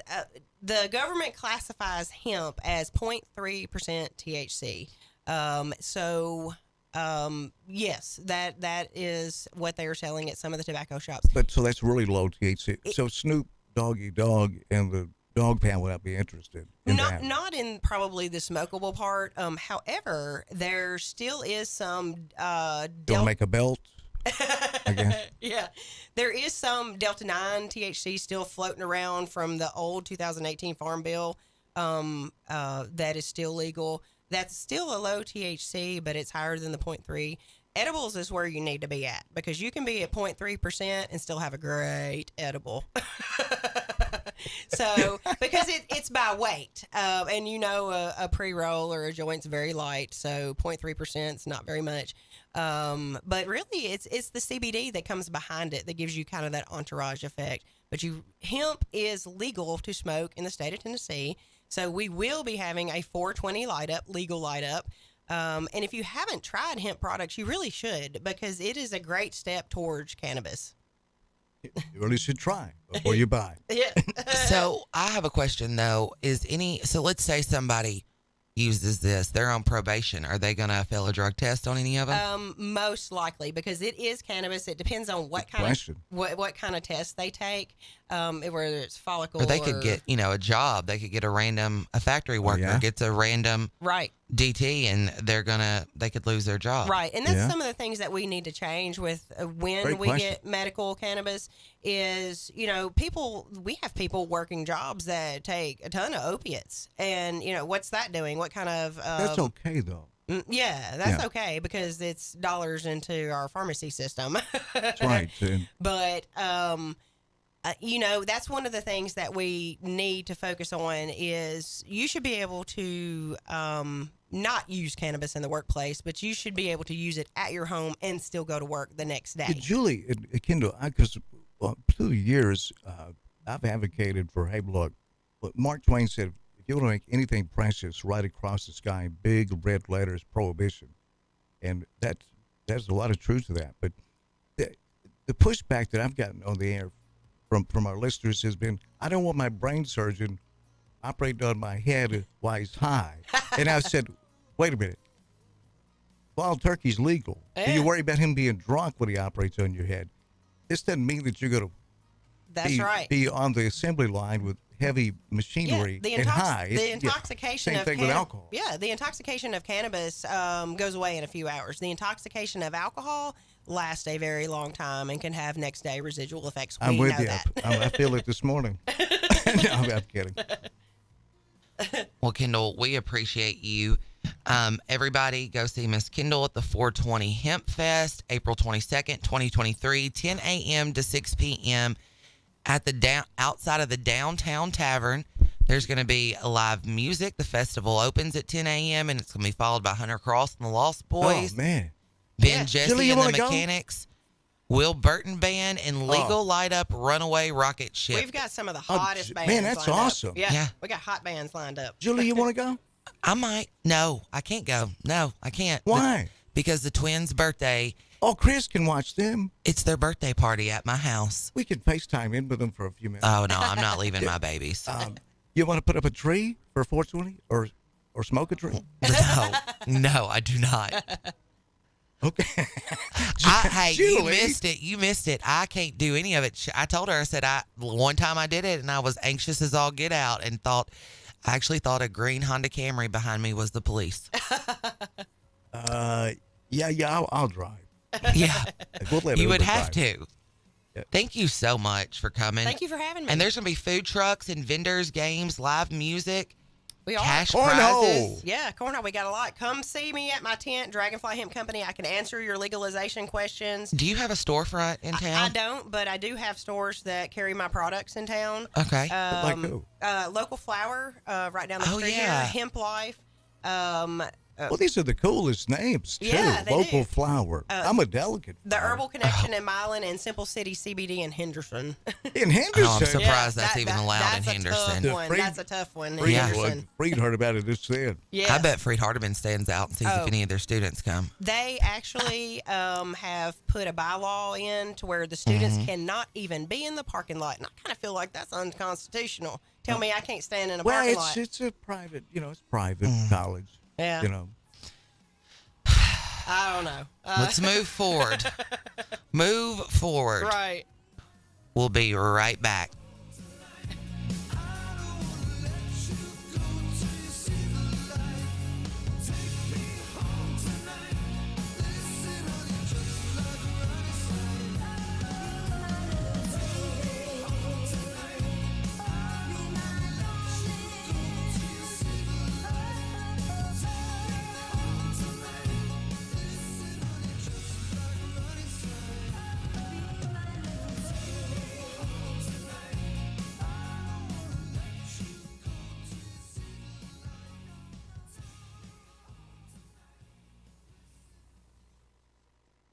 Over West Tennessee and beyond.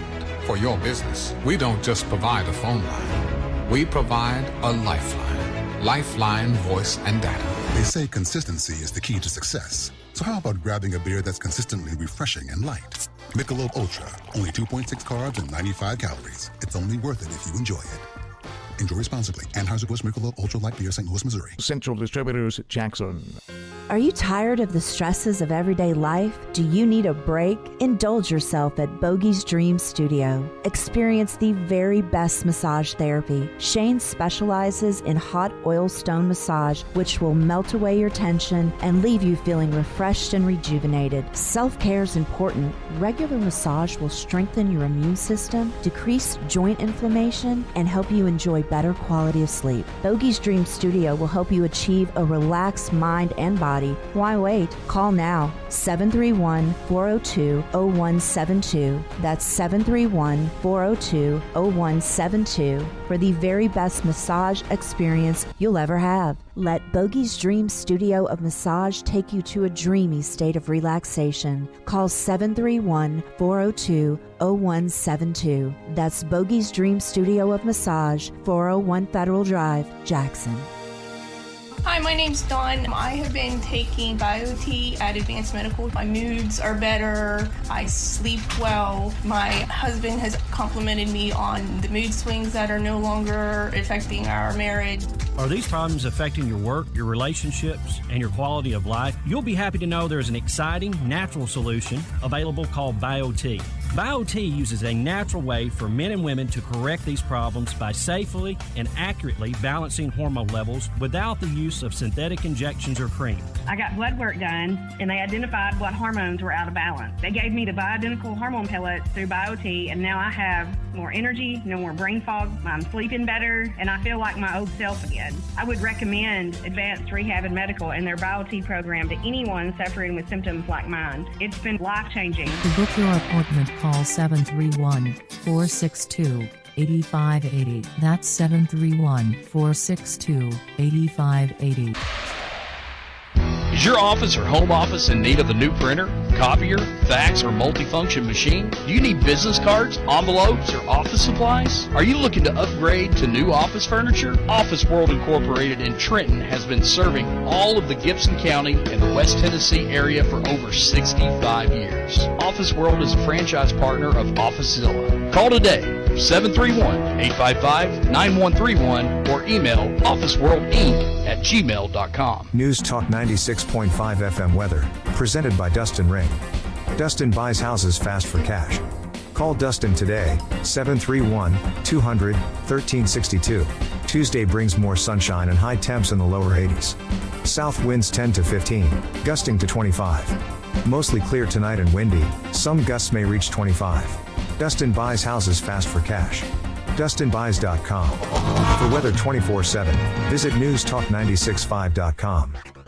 News Talk West Tennessee includes NewsTalk965.com and News Talk 96.5 FM, covering local news, sports, and weather on an extensive network of platforms, including radio, social media streaming, digital TV, live stream, podcasts, all on your devices. Our local and live weekday lineup includes Daybreak with Greg Wood and G-Unit, Walker Talks with Chuck Walker and Julie Holt, The Dan Reeves Show with Gina Langley and Larry Newman, Dave Ramsey, Jackson-Madison County Schools Game of the Week, UT Vols Sports, and the Memphis Grizzlies. Local, live, News Talk West Tennessee and NewsTalk965.com. Hear it first on News Talk 96.5 FM. We might be talking about you. With my head on the floor, stopping baby's breath and a shoe full of rice. No, can't be held responsible, 'cause she was touching her face. Be held responsible. She fell in love in the first place. For the life of me, I cannot remember what made us think that we were wise and we never compromised. For the life of me, I cannot believe we'd ever die for these sins. We were merely freshmen.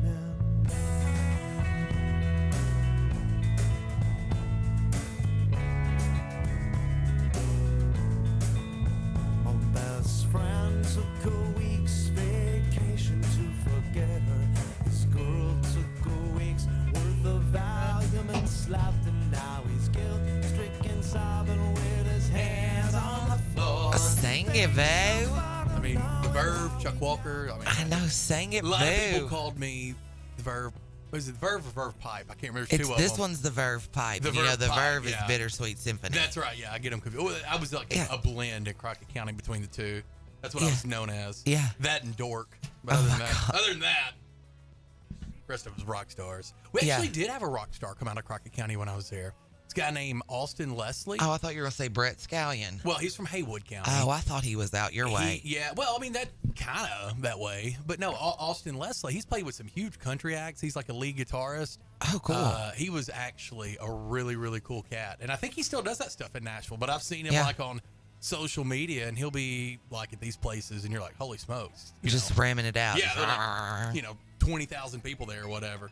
Well, so we have another special guest in the studio with us.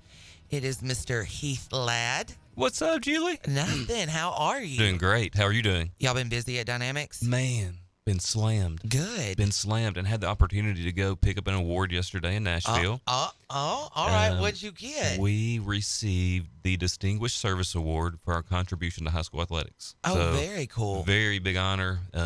As a company, we partner with around 23 high schools in West Tennessee. Very cool. And provide sports medicine for those schools. For the most part, it's a volunteer basis, meaning that we provide the service for the school. So huge award, very proud of our team, and it says a lot about the hard work that goes in, day in, and kind of what spurred this award on is that we had a kid in Greenfield who went into cardiac arrest on the field. Oh my God! And our trainers performed CPR for around 30 minutes. Ambulance came, obviously. And the kid was revived. Wow. And actually lived. They found a congenital medical condition that he had that caused his heart to stop. Okay. But he was actually dead on the field and was revived. So, he obviously. That's huge. Oh my gosh. What are you talking about? So, we're talking about a rural school, single A school, very small school that if we weren't there providing coverage, then that boy would have lost his life. Probably so. I mean, because there would have been no one there. Oh my God, I can't even think about stuff like that. So it realizes what a good job that you're doing, and what a blessing that you are to some of these very small schools that would have no medical coverage otherwise. That's amazing. So good for y'all. Y'all deserve that. Very, very proud of our team for that. Absolutely. Did you get to check any of what we were talking or hear about what we were talking about prior? I did. We're gonna jump in. We had a ton of texts come, but Dan was talking, so we didn't get to read them. So we had a bunch of texts that came in on the Advanced Rehab text line 731-800-8398, and this is what they say. I would like to hear some of y'all's thoughts. It said hemp is weak sauce. We need full-on weed legislation. We needed it 40 years ago. Okay. I mean, I don't really know. I'll say I am not educated on the real difference between hemp and weed. I don't. Well, I'm not smart on that. Like what people make the sandals and stuff out of. You hear about like hemp the Jesus rope sandals, and hemp paper, the Jerusalem it's supposed cruisers. to be like so much stronger than regular rope. But Yeah, we can't have it. Yeah, from what I've learned, every part of that hemp plant is used for something. Right. And none of it's thrown away. And hemp paper, it grows so much quicker. Like there are some benefits. And I wish I'd have been on here when your guest was on here. My problem with weed is, if everyone who actually smokes weed a lot, like, they're in that weed lifestyle, which I get, like, you're in that tennis shoe lifestyle, right? Like, you absolutely. But the tennis shoe lifestyle, if the weed lifestyle folks would just shut up for a little bit and then let this pass, then all of a sudden your dreams would be fulfilled. But it's like we've got a caller that calls in the show sometimes. Oh, my God. Hey, man, you got to legalize the pot.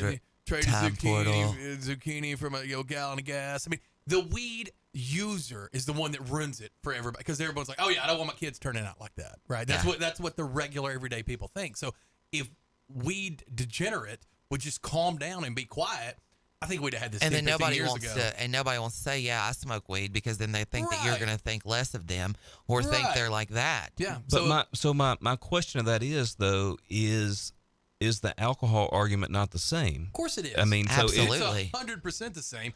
It's probably just because of accessibility, it's a lot worse. I mean, you would see, driving, and you hear all the horrible accidents and, the addiction rates and stuff. I heard her say that it wasn't addicted. There used to be a guy that used to call when I was at the other station, and his name was Steve from Lexington. And Steve's a very sweet man, but he swears up and down he got addicted to weed.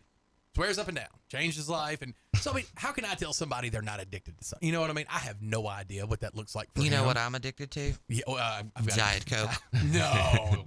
One would have guessed that. But listen to this, though. Have you ever heard of a horrific accident and the news comes out and they say, hey, he had no alcohol, but he was blown on weed, though? Like, yes. Never hear that. I have not. I've never heard that before. They fell asleep. Right, but maybe the car was parked on the side of the road and they were asleep when they found them. No, they fell asleep when they drove, and it threw them and decapitated them. But that's very rare, though. Very much so. Very rare. rare. But still. It does happen, but not to the extent that not alcohol. Obviously. Do y'all remember back in the day on VH1? This is terrible. VH1. Yeah. The pop-up videos. I loved pop-up videos. Love the pop-up videos. It was Dr. Drew's Celebrity Rehab. Dr. Drew. Okay. Oh, yeah. And he argued that point and said that weed was, and that it was a mental addiction. And there was a girl in there who smoked like 25 blunts. And if you know, a blunt is like 3 times the size That's of like a joint. cigar, right? And she was like something on the Cosby Show. And she was treated in there. Really? So I don't know. Was she the one that married Jason Momoa? No. But I bet she smoked. I bet she smoked a bunch of joints. Yeah, I mean, she wears those weird But she hats has like that lay hemp down. beads in her hair. What do you call those French hats? One of those French A weirdo- libre? No, that's your lip ring. Whatever. But it sounds like something like that. Oh, You know that what little is that weird hat? French hat, and it kind of Little hangs wee wee down. mon chéri. Yeah. What is that hat? I used to have a G.I. Joe, and he had a hat like that. I'm just saying. Anybody that does that, I automatically assume you smoke weed. That, or if you have a pair of Birkenstocks, I assume that you're blazed. Now Harper has a pair of Birkenstocks. Come on. I have some Birkenstocks. I'm just playing. This text came in. It said former Speaker of the House John Boehner, who once opposed legalization when in office, became the pitchman for the marijuana investment industry once he left office. These people are hypocrites and do not have our best interest in mind, only their own, which I agree. This said, no weed, but we can shoot fireworks. We are losing out on millions of tax dollars that could fund things like SRO officers, pave roads, etc. And that's the problem. Like, if you guys think about it, you know that we have, and I think this is still the case. I know it was like a year or two ago. I interviewed some representative or whatever, and we had so much money from our lottery ticket sales, right? You know, and they do things like, you know, the Hope Scholarship and some things with some schools. And they were talking about at the time, and I guess maybe they did or didn't decide to do this, but reallocate some of that money for roads. That was the talk, and that's what the representative was on talking with us on the show about. But there's such a surplus of that money, and I think that would be just a drop in the bucket compared to if you were looking at it from okay, how are we going to fund these things? How are we going to have safer schools? How are we going to have, if you look at it that way, because honestly, if we're being honest with each other, anybody who wants to go buy weed can do it, you know, before the sun goes down. You can get enough weed to last you the rest of April. And that's if you're a preacher at a church. I mean, it's not that hard to find. You can get it. It's probably, you know, in that drug world, a relatively safe transaction. It's not like you're buying like 40 pounds of, you know, crystal meth or something like that. And so it's already kind of legal. I wonder how much 40 pounds of crystal meth would cost. I don't know. I've been watching Breaking Bad. I'm going to phone a friend. No, I'm just kidding. But it's one of those deals where you can get it. So should we not reap the benefits of people doing it? And I mean tax benefits, you know, things to fix roads, to hire more police, to whatever it is we want to do. I've always thought the only reason that it hasn't gotten legal in Tennessee is because of they want to be able to control production and how it's taxed and the revenue on it. If they could have a foolproof plan to do that, then I feel like it would be a much different story. Well, I think it's only a matter of time, too. I mean, we talk about 5 years in the future. Like, it's going to happen at some point. It's going to happen. So I agree with you. Once they figure out how to monetize it, how to tax it, then we're going to see it become legal here. I can help you with the monetization part. You know, the same way, like if you stay in a hotel, you have that hotel tax. It's an extra 1.25%, whatever the number. Yeah. Just do that. So pothead. They already do that on cigarettes. So yeah. I mean, okay, there you go. Yeah. So we've got it. And I've been paying that. It's in place. Yeah. I've been paying that tax all the time. I don't care. Just I want to be left alone. Right. To do what I want to do. Yeah, that's true. And I'll pay that extra tax. I don't care. Pay the tax. And I think as an individual in America, you should be able to do that. Yeah, and if they put a Diet Coke tax in play, you best bet I'm paying my, quarter point, whatever it is, percent that I have to. This did come in, and it said, I'm hearing some uninformed and inexperienced marijuana users, but I'm pleased to hear you are not prohibitionists. I am inexperienced. Yeah, exactly. Me too.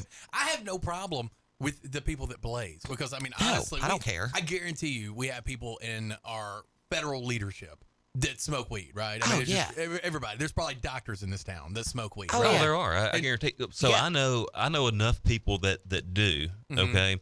And I will say that the people that I know that used to buy it off the street don't anymore. Right. There's no so need. they're driving across state lines. They're sending people across state lines to bring it back. Going That's to right. dispensaries. I didn't know Corinth sold it. I didn't either. But regardless, and you're not the problem. If you're a doctor or lawyer, whatever it is you do out there, you're not the problem. It's the guy who wakes up at 11:30 in the morning and is like, hey man, you know, if you're going to trade 2 tomato sticks and a can of beans for a front wheel tire. I mean, But that's the guy that makes it hard for everyone else who's on the fence about weed. But he does. But that guy doesn't care if it's legalized or not. No. Yeah, that guy's gonna be. He's gonna smoke regardless. Yeah. It doesn't matter. He's the guy that always says like, smoke the ganja, man. Like, you know what I mean? That's like the problem. Dave's not here, man. But this came in on our advanced rehab text line 731-800-8398. It said, "Okay, little town bumpkins, I'm totally opposed to the CBC junk you silly radio wannabes are talking about. Let me set all you bumpkins straight this morning. Even me and Miss David enjoy a nice doobie alone. But your little crooked town won't allow us to have fun occasionally unless you pad their pockets with kickbacks." Signed, Big Rick Imitator. That seems like a legitimate text. I can believe that. Yeah, I could see that. This came in on our advanced rehab text line, and it said, Weed is not legal here, I think, because the courts and jails are making more money for locking people up for it. We need a bell. Ding, ding. Do we have one of those? I don't know. Dan's got 500 liners in there. It's really hard to use them. But yes, we need a bell. That's probably the answer. Most things come back to money. Of course they do. Yep. Of course they do. I mean, because if we really cared, if it was all about public safety, we would not have, all that. Good job. I found the bell. Good job. We would not have all these, from every restaurant, not just fast foods, but these, polysaturated, monosaturated, fried foods with fat in it. We wouldn't have cigarettes. We wouldn't have alcohol. We wouldn't have a good time. Correct. We wouldn't have any of those. We would have it. We would not. No, if this was all about health and safety, we would not have those things. Right, This is not about health and safety. This is about money. Straight cash on me. Money. Money. Yeah, I think it all goes back to that too. I'm with you 100%. I think what that one texter said about the reason the asset was $4 million in place there was so corporations could take over the weed market, I could totally see that. But the only thing with that makes me think, and I don't know that I'm right, but I mean, like the lady that was on here, what was her name? Karen? Was that Kendall. right? Kendall. You called her a Karen? No, I didn't call her a Karen. I thought I knew it started with a K. But like Illinois, Indiana, Arkansas, Mississippi, like we are being surrounded. Missouri now. Yep. The same way that NATO surrounded Russia, we are. Tennessee is now being surrounded by all of this. These weed carrying states, and so you would think, kind of like the people that you mentioned, people that want to smoke weed just drive 30 minutes down the road, and they probably pack up with really good high end weed stuff. Like if all of a sudden I could go get a better vodka than Tito's, I would go do that, right? I mean, it was like, oh yeah, there is a better vodka than Tito's you can go get. What? You can taste the potato in Tito's. Oh God, if you say Grey Goose, I'm gonna slap you. Is Grey Goose a sponsor? I like Kettle One. Kettle One's fine. I mean, it's, if you're 16, 17, you just start drinking, Kettle One's a good vodka for you. But Whatever. No, Tito's is so much better. Just skip this crap and go straight to the Casamigos. I've never had that. Yes, you have. Oh, have I? I've forced it to you. Did I enjoy? Yes. Did I enjoy it? Did I like it? Yeah, cold tequila. Oh, okay. It's the best. Thank you. Yeah. You know what? I was saying yesterday, I've never had that, but maybe I have. Thank you, Julie. I enjoy. Usually at Picasso, I'm like, we're all doing it. How did I react afterwards? Like you were happy. Okay, good. See? Well, that makes me. You know what we tried? Good. So last Casamigos, House of Friends, right? I mean, yes. I mean, that's what we do. That's right. That's it was George He's our Clooney's. ESL translator on the show. That's right. Yeah. Yeah, it was George Clooney's. It's delicious. Delicioso. Okay. That's probably not the right way to say it. Casamigos unites. Yeah, it is. It's from Dora. It's a uniter. It's a uniter. That's right. I'm glad to know that I've had it now because I was saying the other day I've not had it. But they're good. We'll go get some. We'll go get some more. We need to do it early so I can remember. Yeah, I can't be there for like 2 hours and then try it because I'm like, I still haven't had it. Oh yeah, I don't know when just don't combine it with Kindle's products, okay? Oh yeah. Yeah. Kindle hemp lady. Yeah. I have no idea what that means. Kindle is the hemp lady that's doing the. Oh God! I'm thinking Kendall Jackson. I mean, see, y'all got me all. Don't combine Kindle's That's products cheap with wine, Casamigos. Right? Okay, I got that's called crossfaded. Yeah, no, I'm not gonna do. Oh yeah, but here's or the like thing. speedballing. Crossfaded speedballing, yeah. Same thing. Yeah, But just because I don't like something doesn't mean I don't think that something should exist. I'm not that way. Like for the weed person who wants to smoke it, that's good. I've used the CBD creams like on my shoulder and stuff. I got a lot of shoulders. Old man. Well, but it works fine. It does work good. It's just not, weed is not for me, but it doesn't mean it shouldn't be for thee. Right, you're saying just because it's not for you, that means it's not for everybody. Yeah, that's right. I don't Did you care. just get like poetic justice on us? I'm very deep, man, Julie. Oh my This God! is Tom's Secretary Tuesday. You know I'm over here prepping. Yeah, getting ready for the serious conversation. That's Listen, right. You guys really need to tone it up in here. last night started softball season, and I love softball season. It is my favorite. How I did love. Harper do? This is our first year in Coach pitched, so she got pegged by the ball on her first pitch. Nice. So she got to go ahead and she stole a base. The kid pitch. And then she got home and she It scored. was kid pitch. Then you meant to say. That's what I mean. Okay. Yeah. 'cause Coach Sorry. can't hit. I got you. So she got hit by the ball, and so she got to run, and then she did strike out one time. But they did really good. The girls did great, and I mean, you got to bring her over tonight to the cage, and I'll hit with her. She have practice tonight. She is going to fielding practice tonight. Okay. But I will totally bring her. Yeah, or bring her tomorrow because Knox is going to hit tomorrow. You bring her tomorrow. She needs to throw them hips into it. I'm like, girl, give it, give it We set hell. a cage up in the back of the house. I mean, our family's big baseball people. We set a cage up in there during COVID. Found one on Amazon, and it's called a portable cage, but I've had it up for 3 years now. It's made it through storms and everything else. Matter of fact, Chris helped me put it. Her husband helped me put it together. It's phenomenal. It's about 45 feet. It's $900, but you've had it 3 years. It's a lot cheaper than going to rent cages. Yeah. I mean, it's been phenomenal. But one of the parents was like, they were drinking on something, and I heard him saying, "Oh my God, this is so good, this is so good." And I was like, "What do you guys got?" And I know them, I know them, and I trust them. And they're like, "Have you tried this new dill pickle vodka? It's called the Original Pickle." Stop. No, it is delicious. It's so good. Y'all are just looking at me like, is this the county league that she plays in? Yes. Okay. What's wrong with the county league? I didn't say anything's wrong with the county league. I'm just trying to just get where your bearings are, where you were. I'm at Pope Park. All right, because you can't be doing that Madonna. Like I knew you aren't playing We wouldn't Madonna. go play in bougie Madonna if we had to. I'm telling you, that's not going to be looked upon. Madonna is well a whole nother level of bouge. Yeah. We're sitting out there in our camo Magellan seats. Yeah, ready to roll. Don't try to bring the pickle flavored vodka to Madonna, not to the 38355. Oh, what do y'all want? Some it ain't y'all. Champagne. They threw me out. I had to come to Jackson amongst my people. But no, you can't. I'm just suggesting. Those people are the public school private people that act bougier than everybody. It is a weird thing. It is a fun thing. There is so many people there. You lived in Madonna for a little bit. I did live in Madonna for a little bit. There are sure did. so many people there. It is nuts. It is absolutely nuts. And I'll see the kids, like Knox does travel ball, but back when he played league ball, like you would see all the kids everywhere. It's like fist fighting for parking. I mean, it's like big city, little city living over there. Yeah, we don't act but there's like no that. there's we no just dill pull pickles. in the grass. No dill pickles at Madonna. No dill pickle vodka. In case y'all like have an all-star tournament over there, don't be trying to bring that there. That's what I'm saying. I was in Gibson County the other night looking at a house that might be coming up for sale. And it was, y'all, I've been into a lot of houses, okay? This house was the absolute coolest house I have ever been in my entire life. It has at least 1,200 square feet of a basement that is a speakeasy.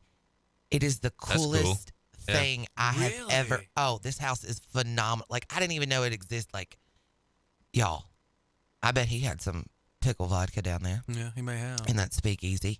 That's pretty cool. What part of Gibson County was it in? It's actually in Humboldt on the main drag. Yeah. You wouldn't know it. Yeah, there's some nice houses on the You main wouldn't drag. know it. And I mean, like the ceilings are black and the walls are like dark navy and it's real like low lit and it's That's got so like cool. tan Yeah. Chesterfield sofas and it's got darts and it's got a pool table. I mean, it's got 2 bars. I mean, it was the coolest thing I've ever, and I've been in a lot of, like, this was the coolest. This took the cake. If towns were stocks and you could buy, stocks on the upright, like I would buy Humboldt a lot. Like I forget that mayor's name over there, but he has done such a good job. No, his name's not Strawberry. Marvin Sykes. Marvin Sykes, yeah. He has done such a good job. And then the developers and stuff that have gone over there, obviously getting Tyson was huge, but just other things like downtown Humboldt. Yeah, the way it's beautiful. Like that movie Humboldt's theater. coming back, I feel like. I do too. And it used to be the crown jewel. of West Tennessee for like the longest time. Humboldt was like the bougie bouge, and then it wasn't. Well, but it's really coming back. If you could buy that stock, that's a blue chip stock. If I could buy that house, I would buy it, and I would commit to being a Humboldtian. You would go to the Strawberry Festival. You would go to the Strawberry Festival, is what you're saying? Yeah, I've never been. That's not true. Swear. I have never been to the Strawberry Festival. Like, if they had it in Boise, Idaho, I could understand you saying that. But it's in Humboldt. How did you not go as a kid? Because my mom worked all the time. No, JCS did not let you out of school to go to the Strawberry Festival. Really? Now, some kids did go. Yeah. But my mom worked. There was nobody else to take me. Like, even when you're like 16, 17? No, never went. Oh, you're missing out. Well, then let's go this year. I'm down. You want to go?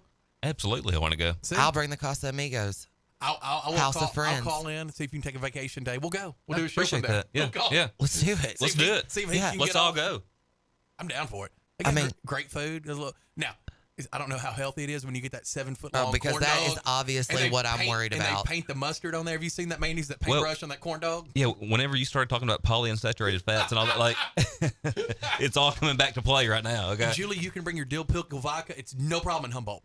So it'll be accepted there. It's no problem in the 38343. You just can't take it to the 38355. Oh, my gosh. I just know where I need to stay out of then. I'm not bougie. There's a definite redneckery to me. Well, I think you're a little bit of both, though. I'm a bougie redneck? A little bit, yeah. That's a good. That'd be a good way to. You're like a very nice El Camino, like new leather seats, things like that. If you were a car, you'd be a well taken care of El Camino. It's an interesting analogy there. Yeah, okay. You're welcome. I don't You're welcome. You're welcome. Just right off the top of the brain, huh? Like, just rolled that one right off. If you were a transformer, you'd be a well taken care of showpiece El Camino. That's a huge compliment. Showpiece, huh? I don't like showpiece El Camino. I don't know how I feel about that. Have you ever been called a showpiece before? No. Or an El Camino, either one. No, I have not. Man. I mean, today is really looking up for me. I mean, an El Camino? Yeah, those are cool. It's so practical. Why? Because the back end's wide open? You know that I went to, and I've told this story on air before, I went to only one vacation when I was a kid. My mom's third husband was a guy named Bobby, and he had a sweet blue El Camino, and we went to Biloxi. He had won like a gambling ticket thing, went down to the casino. So we got to see the beach, but I rode in the back of an El Camino because, those things only had 2 seats in them. I rode in the back all the way down there. All right. And so with the luggage in the back of the El Camino. And then and we stayed Friday, Saturday, came back Sunday. On Sunday, when we came back, it started to rain. I was like, well, all right, show the guy they're going to just put me in the middle or something. He bought a tarp. So I laid back, swear to you, with a tarp over me on the way back from Biloxi Beach, Mississippi to Bells, Tennessee in the back of an El Camino. I love El Caminos. Well, and I will say, classy. I will say in Chuck's defense, he did not call you an El Camino. Yeah. He said you were a showpiece El Camino. Exactly. Huge difference. Huge. El Caminos are very classy. Very classy. My granddaddy had a really good friend when I was growing up. His name was Mr. West, and he had a baby blue El Camino, and that was that. Blue, yeah. That's See, what it's I all remember. coming full circle for you now. Yeah. There we go. Now I'm Mr. West's showboat. And matter of fact, tying this whole story together, because I hadn't thought about that in years. I told it. Greg Wood, when he was at the other station, was talking about a cousin that he had with an El Camino. Uh-huh. And his name was Bobby. I was like, oh my gosh. And I told him the story about my mom, like, their relationship did not end well. He, hit him with a pan and, we left. Lord. I didn't know if the man was still alive. That's how we left. But he had that El Camino. It's the same dude. Greg and I talked off air. It's the same dude. His cousin was like my stepdad number 3. That's awesome. It's a small world. It's awesome. Small world. Yeah, it's West Tennessee. Yep. Did you listen to Greg and G Unit at all this morning? Mm-hmm. Did you hear them talk about Regina? That's in Saskatchewan or something? Some like in Alberta, Canada area. And they had to fire the guy that was trying to rebrand the town because it said Regina, the town that rhymes with fun. And then they had a thing going that said... That's a pivot I wasn't expecting right there. Yeah, and they had like a social media thing going, like hashtag show me your Regina. Okay. I think it's hilarious. We are 22 minutes away from Tom Scuteri, Julie. You're going to have to calm down. You can't set this vibe for the texters because if they start sending this in, Tom gets very upset. Well, speaking of the texters, these came in on our advanced rehab text line, 731-800-8398. It said, the war on drugs is a joke. Do you know anyone on drugs who doesn't know where to buy it? It's never out of stock. Good point. Good point. This came in on our advanced rehab text line, and it said, weed is from the earth. God put this here on earth for me and you. Take advantage. Smokey. Well, I mean, it did rattlesnakes too, though, right? I've heard that before. But, I mean, there's like rattlesnakes that are there on the earth. I mean, we got to be careful with everything. He also put scorpions, bobcats. I mean, right, I mean, I hear you. Again, and I didn't know who sent that text, but I'm going to take a guess of who sent the text. If extreme weed user, not the doctors and lawyers, but the other extreme weed users, if you guys would just calm down and just, smoke out in private for just a little bit, this law would get passed. But what happens is old white men are scared their grandchildren are going to turn out like you, so they don't pass it. I mean, that's the real truth. Anybody wants to know the real truth? It's the weed user. It's the guy that has, well, I would say still gets a High Times magazine. Well, and I would say to those people, calm down because it's not going to affect you either way. Yeah, you're already high. I mean, I know, man. Everybody needs to do this, dude. Yeah. This just came in on the advanced rehab text line and said Tennessee will be and is slow to legalize marijuana. Marijuana being illegal is criminal to me, especially in the year of 2023. After all, we are in the Scopes monkey trial state. Being illegal is a problem and total stupidity. Right. There we are. Exhibit A, Your Honor. Yep. And then we also got I Love Regina. Okay. Not starting off good for Tom. All right. I can tell what this is going to be. This is already bad. Heath, do y'all use any hemp stuff when y'all are doing physical therapy and all that? We don't. No. But we have it for sale as an adjunct for treatment for anybody that wants to try it. We do. So, what do you have? Like creams or? We have it all. We have edibles. We have creams. So how would an edible help? Well, pain relief? It is. And that's so Patrick Nelson from Hemp Hill Farms is who stocks us and supplies us. So, and he comes and does educational seminars and things like that with our crew and patients to educate them on dosage, benefits, and so forth. Yeah. So for me, I really don't have a vast knowledge in it either. I would consult Patrick if I had a question. Personally. And the thing about it is that there's so many uses. Like I said, I've used it. I don't like the feeling of being high, but it does work from, a healthier version of a sleeping aid to creams to it's anti-inflammatory. There's a lot of properties in there that are anti-inflammatory, aren't there? Right. Yeah. I mean, I would say taking hemp or THC versus like Ambien to sleep. Yeah. Much safer. Right. My God. Yeah. Much safer. Or even, hey, I chew on, 6 Aleve every day versus I'll take these. I mean, what that does to your stomach lining and stuff, right? Yeah. How many times do you get people who come in, and I know you've seen these guys because I was this guy for a long time and I just quit cold turkey, but I would take 8, 10 ibuprofen every day for 2 years. 10? Oh, just because my shoulders, my back, whatever, you'd be, just something hurts. Pop a pill. And I realized what that does to you over time, and I'm sure you see a ton of people like that. I see a ton of it. Yeah, I mean, and people and us. I mean, when you have chronic pain, you're going to do whatever it takes to relieve the pain. Right. You're not worried about your stomach 9 years from now. That's right. No, you're not. So yes, we see a lot of that. Hey, I wish I had you in physical therapy about 10 years ago. Would have been great. Can we still help you? Absolutely, we can. But are we going to have to make some changes? Yeah, we are. Yeah, because ibuprofen's not really fixing anything. It doesn't get in there and become like magic little men that repair the arm or anything, right? Well, no. So it is a functional drug, okay, meaning that it is going to decrease the inflammatory response, okay, versus Tylenol or hydrocodone. Those are more masking agents. They're going to mask the pain for a period of time, and anti-inflammatory actually helps to put the fire out. The key with PT is you got to find out why the fire started in the first place. Yeah. You got me. I know Scott Bumpus, he's gone this week to the Redneck Riviera. He took his RV, he and Angie took their RV down there. And you would think, oh, well, you're going to save some money being in your RV. No, they're still renting a place that costs more than the condo I stayed at with Knox. But He's like, dude, Heath has changed my life. He's like, I couldn't make this trip with my, his hip. And I mean, he's told on the show, it's no HIPAA violation, but, all of his ailments that he had. And just that one day he happened to be in here with you. He's like, yeah, dude. I couldn't have made this drive before. Yeah. I talked to him the other night. Well, and I think the misconception is, and it's a fault of our own profession, is people think that physical therapy is physical therapy no matter where you go. And within our profession, there's different brands of physical therapy, and it looks totally different company to company, which is not a good thing necessarily, but that's just the way it is. So if you've had physical therapy before, having it with us is going to be totally different than your past experience. It is. And for Scott, that's what it's been so far. Yeah. Yeah, I know it's helped him. Yeah, he's like, definitely. Yeah, he was like, holy smokes. He's like, I'm telling you, the trip taking was over. Because just sitting in the same spot, you're in an RV, it's not you can just pull over and walk around somewhere. It's a big pain in the butt to pull it over and all this stuff. 6-7 hour trip. But he's like, he's down there and having fun. So now we've got Scott, we've got his wife, and we've got his parents in PT too. So they're all having great experience. The whole family. They're all broken down.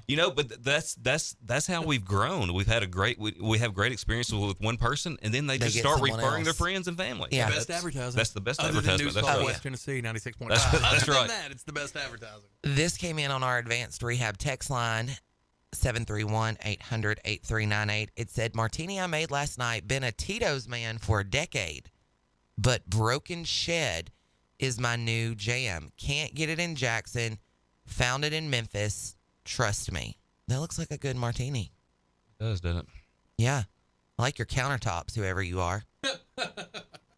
And I really like the wainscoting in the background of your picture. Anyway, this came in also on an advanced rehab text line. It says, Dynamics is an amazing organization, and Heath is a great American. Wow, I appreciate that.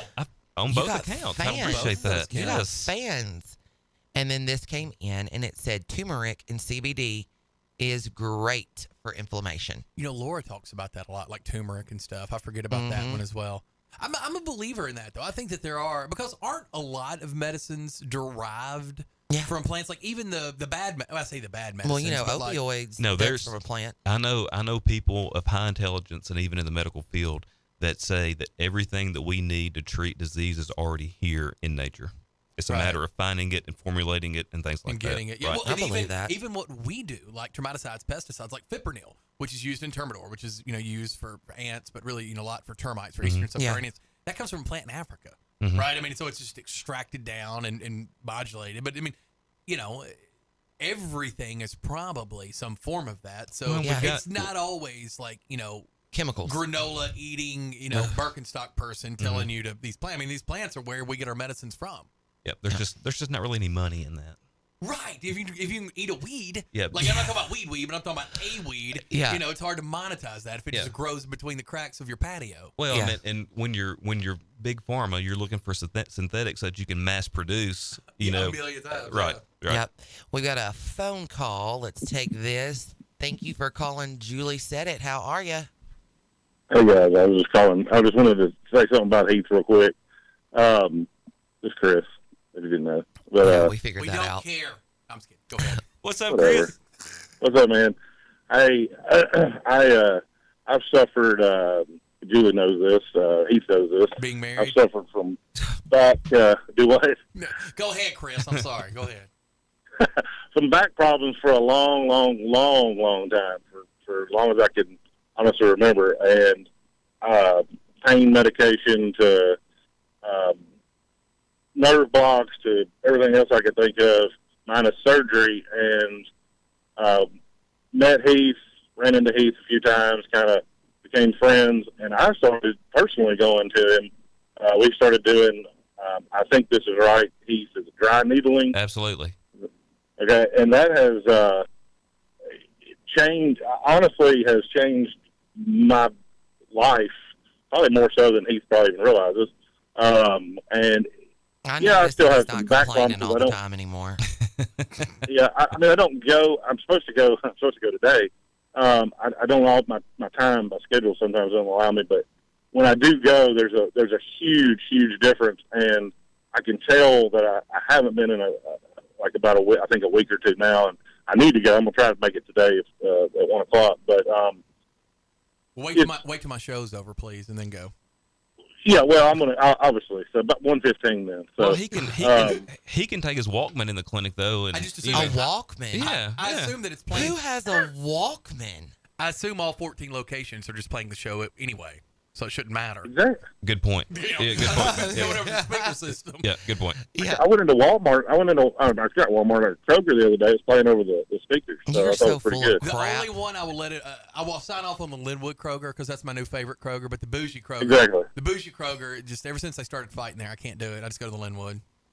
Yeah, I don't blame you. But isn't that part of the experience? You don't. I mean, that's. Well, I like to see a brawl. Yeah, I every mean, now and everybody then. likes to see a brawl. The I mean, head of my security became a vegan, so I'm a Dinner little and upset. show. Bull has become a vegan. I don't know if y'all have heard that or not now. Who's but a vegan? Bull? Can you be named Bull and be a vegan? Exactly. Somebody sent in yesterday. I don't think this is funny, so I'm not going to repeat it. But they want to call him Foliage now that he has quit eating meat, and so I was like, I can't grow. I used to go to the bougie Kroger where they fought, and I would take my security detail, which can consist of Bull and Big Rick. But now that Bull has quit eating meat, I just have to go to Linwood. So you have. So are you and Rick hanging out now? Well, he runs my security detail in the back. He's okay. from the back. He's I got you. Sniper. He said, I got you. Yeah. Before I go into Kroger, I'll give him a 30-minute heads up, and he'll climb up on the roof. I got you. Yeah, he'll sit on the roof, wait for me. Yeah. I think all that bulls, all they eat, cows and bulls, is grass anyway and hay. So, I guess that goes with it. I guess. It just makes me a little nervous.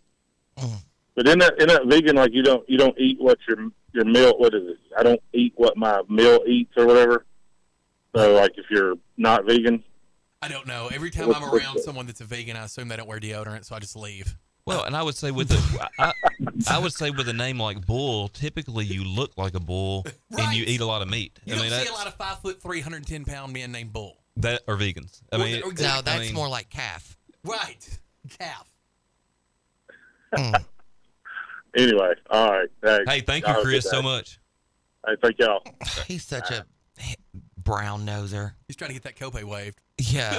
Y'all might waive my copay? I appreciated that, obviously. No, that was I appreciated very nice. it. No. And Dynamics, they're everywhere. Is it 14 locations? Is that right? It'll be 15 this month. 15. Oh. Have we announced where we're? Somerville is the new location. It is. Somerville's All the new right. location. Do you have to drive there? He gets to drive no. there. No, I don't. You won't work out of that one? No. But you've seen it at least. You've been there, right? Oh, well, good. That's awesome. I'm going to go to the Somerville one because why? Well, because on my way to Memphis, I have to every now and again, because shipping's so stinking expensive. So my chemical distributor's in Memphis. So about once a month, I'll go down there and just load up on the truck, bring it back. I'll just stop on the way in. We know the new one. The funny thing is that I have long-term patients who actually make an effort to go to the new locations just to check them out. Just it's to see fun. what it is. Just to see. Yeah. Absolutely. To see if I've you're got them keeping it up. I've got patients that have been to all 15 locations just to look. That's awesome. I'm Just to nosy look. like that. It's so funny. I'm nosy like that. I like So to just funny. go look. So that they'll go and introduce themselves and meet the team there and tell them how long they've been a patient of the company. And That's I'd like awesome. you guys to work I'm being on serious. I'm That's being like serious. that's like your quality control department right there. Somewhat, yeah, for sure. And they'll For come sure. back in and be like, "It was great." And they'd be like, all right, I have ranked these in order now, Heath. 1 through 15. Yeah, we need them all to be at 1. We're gonna take a quick break, and we're gonna be right back. You make me feel so good inside. I've always wanted a girl just like you. You're such a purity. Pretty young thing. Ooh. Where did you come from, baby? And ooh, won't you take me there? Got a way you want to, baby. Hi, I'm Terica Smith, a local attorney and proud JMCSS graduate, but I'm also a JMCSS parent. We chose Jackson Madison County Schools for educational options that are innovative and challenging. Whether it's the Academic Academy at Northeast or early college and career opportunities at JCM Early College High, JMCSS offers classes and programs that will prepare my son for college and beyond. Plus, JMCSS is a level 5 district and tuition free. It just makes sense.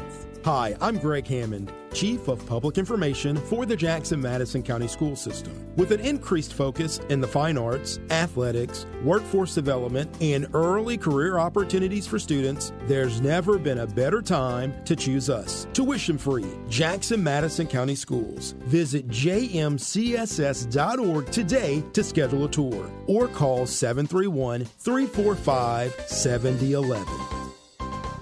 King Jewelers is not your typical jewelry store. It's an iconic symbol of love. Custom-made jewelry to suit the most discriminating taste. Or you can redesign an old piece that's just sitting in a jewelry box. Create something completely new and unique. Grover has over 40 years' experience as a certified jeweler. Visit KingJewelerJackson.com. King Jewelers at 16B Conrad Drive, Jackson. Follow King Jewelers Jackson on social media for special savings. CWA Development is a reliable and experienced company that provides a wide range of maintenance, restoration, and renovation services for both commercial and residential customers. Fire and water damage restoration, plumbing, drywall insulation and repair, gutter and roof cleaning, power washing, fence and deck repairs, and a whole lot more. CWA Developments. They emphasize their commitment to customer satisfaction through integrity and excellence. Licensed and insured for their work. CWA Development are available for calls Monday through Saturday from 8 a.m. to 9 p.m. and on Sundays for emergencies. CWA has a combined experience of over 80 years. Commercial and residential maintenance as well as restoration and renovation. CWA strives for your satisfaction with service focused on integrity and excellence. Call CWA today at 731-503-9598. Call CWA today, 731-503-9598.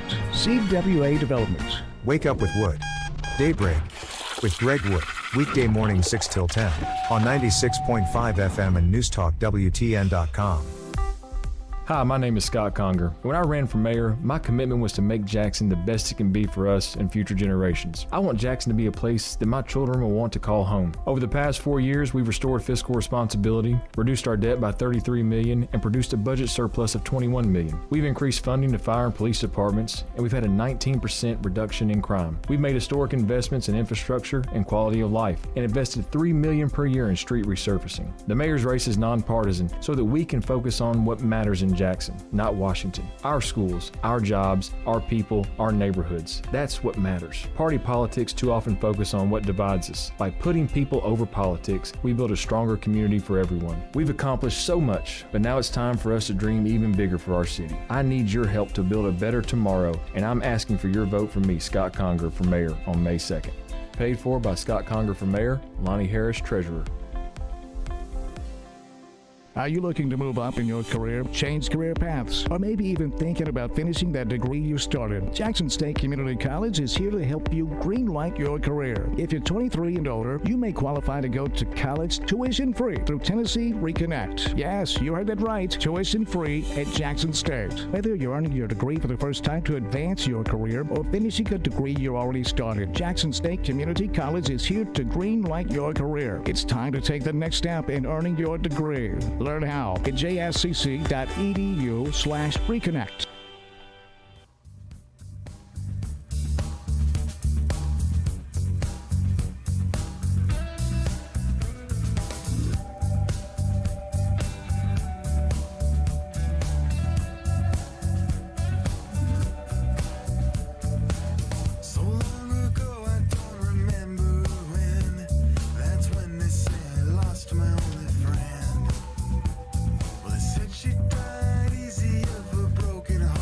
Welcome back to Julie Said It, the last 5 minutes of the show. We've got Heath Ladd with me and Chuck, and we're having a good old time. We've talked about weed. We've talked about vodka. We've talked about it all. We've talked about Regina. Yeah, we've talked about... Yeah. No. And we've talked about El Caminos. El Caminos. It's Regina. Regina. I'm sorry. Regina. Yeah. See, that's and therein lies the joke. Did y'all know that the guy who sang for Wallflowers was Bob Dylan's son? I did. Jacob Dylan. I did. Yeah. I just think I like his voice so much better than his daddy's. But Bob was a great songwriter. I mean, the man is a poet. I bet he knew Knocking it, though. on Heaven's Door. I mean, some of the great lyrical songs of all time were Bob Dylan songs. Unbelievable. You think he wrote Gangster's Paradise? Probably. I would only assume. Yeah, absolutely. Do you think he wrote Salt Shaker? What does that mean? Yin Yang Twins? Yeah. Oh, yeah. No, Shaker like a salt shaker. I'm unfamiliar with the work. Okay. I got old quick. I started listening to talk radio really early on, so it's got to be. How old were you when you started? 14. And I would still listen to music some too, but I'm talking about just an avid talk radio listener at 14 years old. So who were some early talk radio hosts that inspired you? It started off, a lot of sports stuff because I enjoy sports. There's a guy that used to come on AM 1190 named Papa Joe Chevalier. Oh yeah, Papa Joe. He I was remember a Papa Joe. national guy. Loved Jim Rome. Tony Kornheiser. Loved him. Then Colin Cowherd took his place, and Colin's my all-time sports favorite. And then around here, I listened to Dana Bass. Loved them. I loved Bill Way, Steve Bowers, really liked him, enjoyed Keith Shirley. So, I mean, there's been a ton of local talent here that I listened to. Enjoyed working with Brad McCoy. I always thought Brad, he does something different than I do, but always really, really good. And so you just kind of, for me, tried to take pieces of what I liked and put it together. Papa Joe Chevalier. That's the name from the past, man. Dude, he was awesome. He's awesome. Yeah. Remember, he always talk about Pete Rose at the end of his show. I mean, the fact that Pete Rose was not in the Hall of Fame and what a scam that was. And you look at all of the different things that have happened in baseball, from the cheating to the steroids, and the fact that he is still not in there for betting on his team is insane. But such is life. He's probably made more money not being in the Hall of Fame, but going to the Hall of Fame and doing the signings and stuff out front for $50 than he would if he just gotten in. Y'all are right over my head. Pete Rose, sports, Julie, are things like baseballs, footballs. Yeah, I know that. I know who Jose Canseco is, people like that. Right. But he's not in the Hall of Fame either. No, but he was taking steroids. So I remember that. We have hijacked Julie's shows with Sport Talk. Yeah. Yep. I'm just sitting here listening, watching y'all back and forth. Hijacked. Yep. Hey, it's cool. Dan tries to hijack it all the time. And he'll come in and be like, "Oh, I just want to check on the screen." The next thing I know, he's taking a new host, and he's just running with it. I'm like, "All right, Dan, whatever, man." But this did come in on our advanced rehab text line. It said G Unit is moving to Regina. Yeah, that's what I hear. That's I would not. What You couldn't get me to live in Canada. No, Canada is for people that are not tough enough to live in France. And you know that, sometimes I'm thinking about going to France one day just to take it over. I figure that I'll need to. What are you going to do? Hit them with some breadsticks? I need to land about 1:20 and then book a departing flight around 2:30. I mean, there are a bunch of wieners in France. And the people that live in Canada weren't tough enough to make it in France. So that tells you everything you need to know. It's an interesting observation. Okay. What are you going to do over there? Do they have guns over there? In France, I would assume not. Just cigarettes, right? Just cigarettes and, those and weird red wine. Hats and those weird hats. What is that hat called? I don't know. It's got a name. I know it has a name. I used to know the name. I need to Google French this. people trip me out. They're not big on deodorant I'm going either. to Google weird little French hat and see what it comes up with. Do you have a weird little French hat? No, I have a very large head. I don't even know if they'd make it in my size. I'm like, the snapback hats. I'm like the last one or two, like the last one or two buttons on the snapback. So a beret. A beret There or we a go. chapeau. I'm sorry. Excuse me. A chapeau. Do you have one of those? Not. What about you? You look like a man that may have a good beret. I don't have a beret. No, I don't have a beret. That would be good for a commercial. You're holding the little paint thing where you put your thumb through and you've got all the paint on the little wooden board.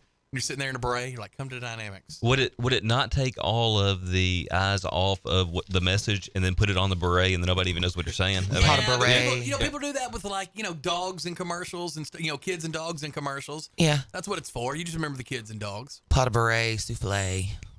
There it is. French little hat.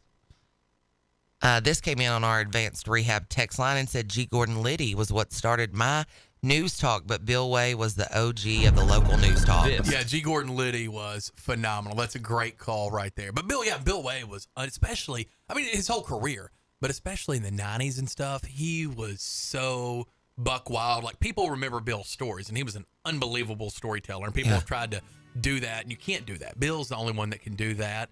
But what I think a lot of people forget about him sometimes is early on in his career, he was so buck. And he would say just the craziest Bill Way things. was? But hilariously funny.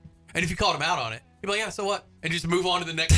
He was. I like it. He was amazing, amazing, amazing. You can get on BillWaysMediumCool.com and still find some of his old shows.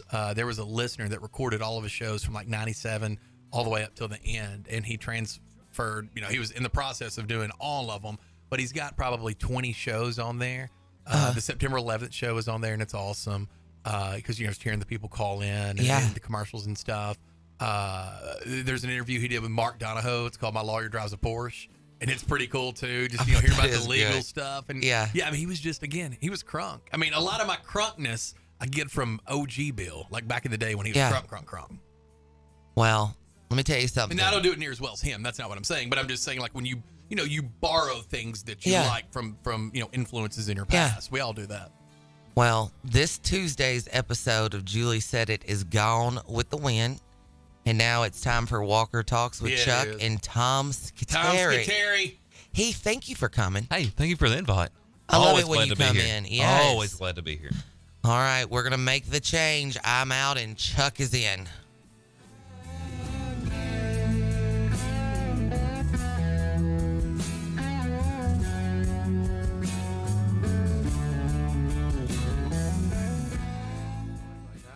Futures are up 5 points. NASDAQ futures ahead 26. The S&P futures 3 points higher. More on these stories at townhall.com. Relief Factor, pain relief that's natural, pain relief that works, and pain relief that attacks the source of the pain.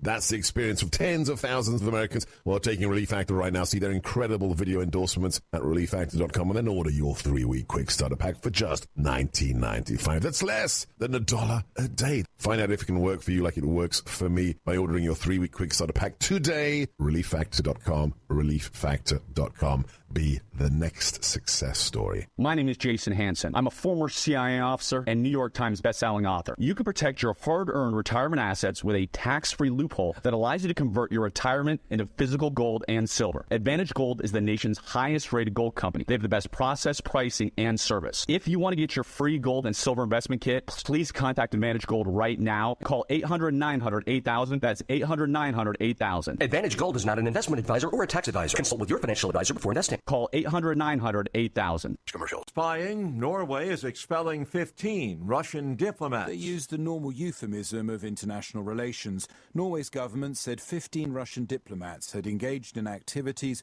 not compatible with their status. Translated into regular English, they're accused of spying. And this marks just the latest step in a wider Norwegian crackdown on Russian espionage. Last October, a university researcher was arrested in the northern city of Tromsø. He'd identified himself as a Brazilian academic, but was accused of being a Russian intelligence officer. The same month, 7 Russians were arrested for flying drones near areas considered militarily sensitive. The BBC's Paul Moss. The Ukrainian foreign minister says his country will not budge.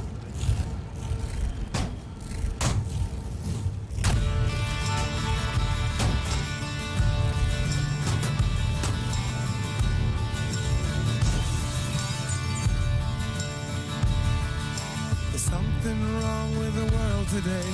I don't know what it is. Something's wrong with our eyes. We're seeing things in a different way, and God knows it ain't his. It sure ain't no surprise. We're living on the edge.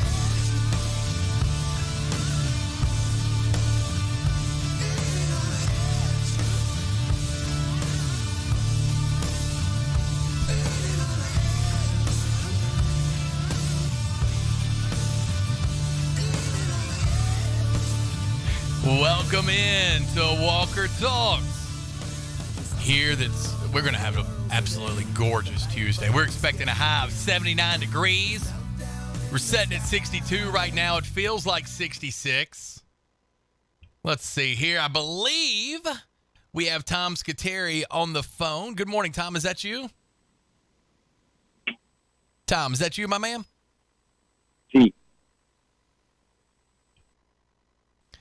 Tom, is that you? We got you now? You got me now? Got you. We had 2 phone calls at the same time. It made it very tricky for me, Tom. Bad news is I chose the wrong one first, but I've immediately hung up on him. I told him this is reserved for Tom only. Here I am. Here you are. Well, let us know this, because I've talked. We had the crazy. I know you're so busy during the day. You should listen to the show every single day, but some days I know you can't. We had the best discussion about you with Bob Ney on Friday, talking about the leaks. And I told him about, last Tuesday, how you had that kind of, vibe on it. Then we got to talking about prison, and Bob was talking about his time there. It was a wild discussion. But what have we learned since Thursday to now about these leaks? Surely we have tons of new information, right? We've got this whole thing figured out by now. No, we don't. And we had a briefing yesterday, and I use that term generously. That we really didn't get any more information at all. The scope of it. If the Pentagon knows the scope, they're not saying, and I don't think they do. Overnight, there was more leaks printed by different media, including one that shows U.S. skepticism on Taiwan defense of the air system against China. That's a big story. Okay, right. So that's really, it just shows the leaks. And the also thing, Chuck, is that it's very puzzling, and again, a little bit of clarity and guidance would be helpful. We're talking about leaks in the beginning here from this year, but there are some reports that leaks have gone back to 2020 in a variety of these smaller outlets, like Discord, these smaller websites that are more localized with chat rooms for gamers, not the larger ones like Twitter or Telegram. So the leaks are coming now. I think this is really interesting to me what I'm about to say. Their biggest defense, the Pentagon, is saying to us, the reporters, to chide us and scold us, don't print this information. As if it's our fault that the information was leaked. And it's our fault that they aren't be able to figure out what's happening. I don't remember exactly what we talked about. I mean, I know what the subjects were on Thursday. So if I say, I'm going to tell you this again because I think it's worth repeating because there may be listeners who weren't here Thursday. Absolutely. Is that this was startling to me. I've been a journalist for more than 3 decades and have seen a lot of things. And it's not bragging. It's just, part of the job. And so when I say it's startling to me, it is. It's what I'm about to say is this. People who get clearance never seem to be taken off the clearance list. And the example that they gave us at the Pentagon would be, you, Chuck, have worked how many places in your life? Let's just say 3 or 4 places, okay? And so you worked at a place 4 or 5 years ago, and you're still on their email list, okay, even though you moved on to job number 2, 3, or 4. And on job number 2 and job number 3, you're still on their email list. And now you're in job number 4, you're still getting emails from clients or colleagues or whatever from jobs 1, 2, and 3. They don't purge you from those email lists. That's what happened at the Pentagon, that they don't purge people from the classified list of people who can get classified information, even after their need to be on that list is expired, okay? So that to me seems like, you would do that every 6 months, check those lists to see, Chuck doesn't need to be on this list, Tom doesn't need to be on that list, but no. And so what you do, I'm sort of surprised that there isn't more leaks when I realize that how widespread the dissemination is, and I like to say worldwide dissemination of this information. So, here you have one individual for whatever reasons, if he is indeed guilty of doing this, has decided to do this. The idea that they said is to impress these other younger guys on this chat room that they're in. He's impressing them with this information. Not necessarily a nefarious act, but of course it is illegal to distribute the information. But somehow now what's happened is these people who are nefarious have gotten this information because it's been posted, and they're now spreading it around more so than he ever did. So you see what happened is that because he had access to it, he puts it out there, and the bad guys have found it, and now they're spreading it. And now they've got, all right, so I've got a bunch of questions that have just come off this statement right here that you made alone. Number one, and I guess this is I guess this is more of a statement than a question, so pretend I'm the Pentagon here. When we as taxpayers spend as much money as we do funding our military. And sometimes, a trillion here, trillion there will just come up missing. Like, don't even know where.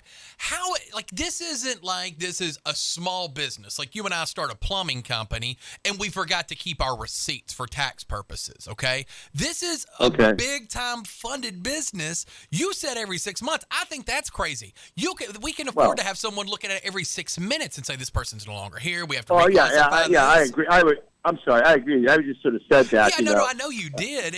But that even your 6 months and now, that would have been so much better than right now.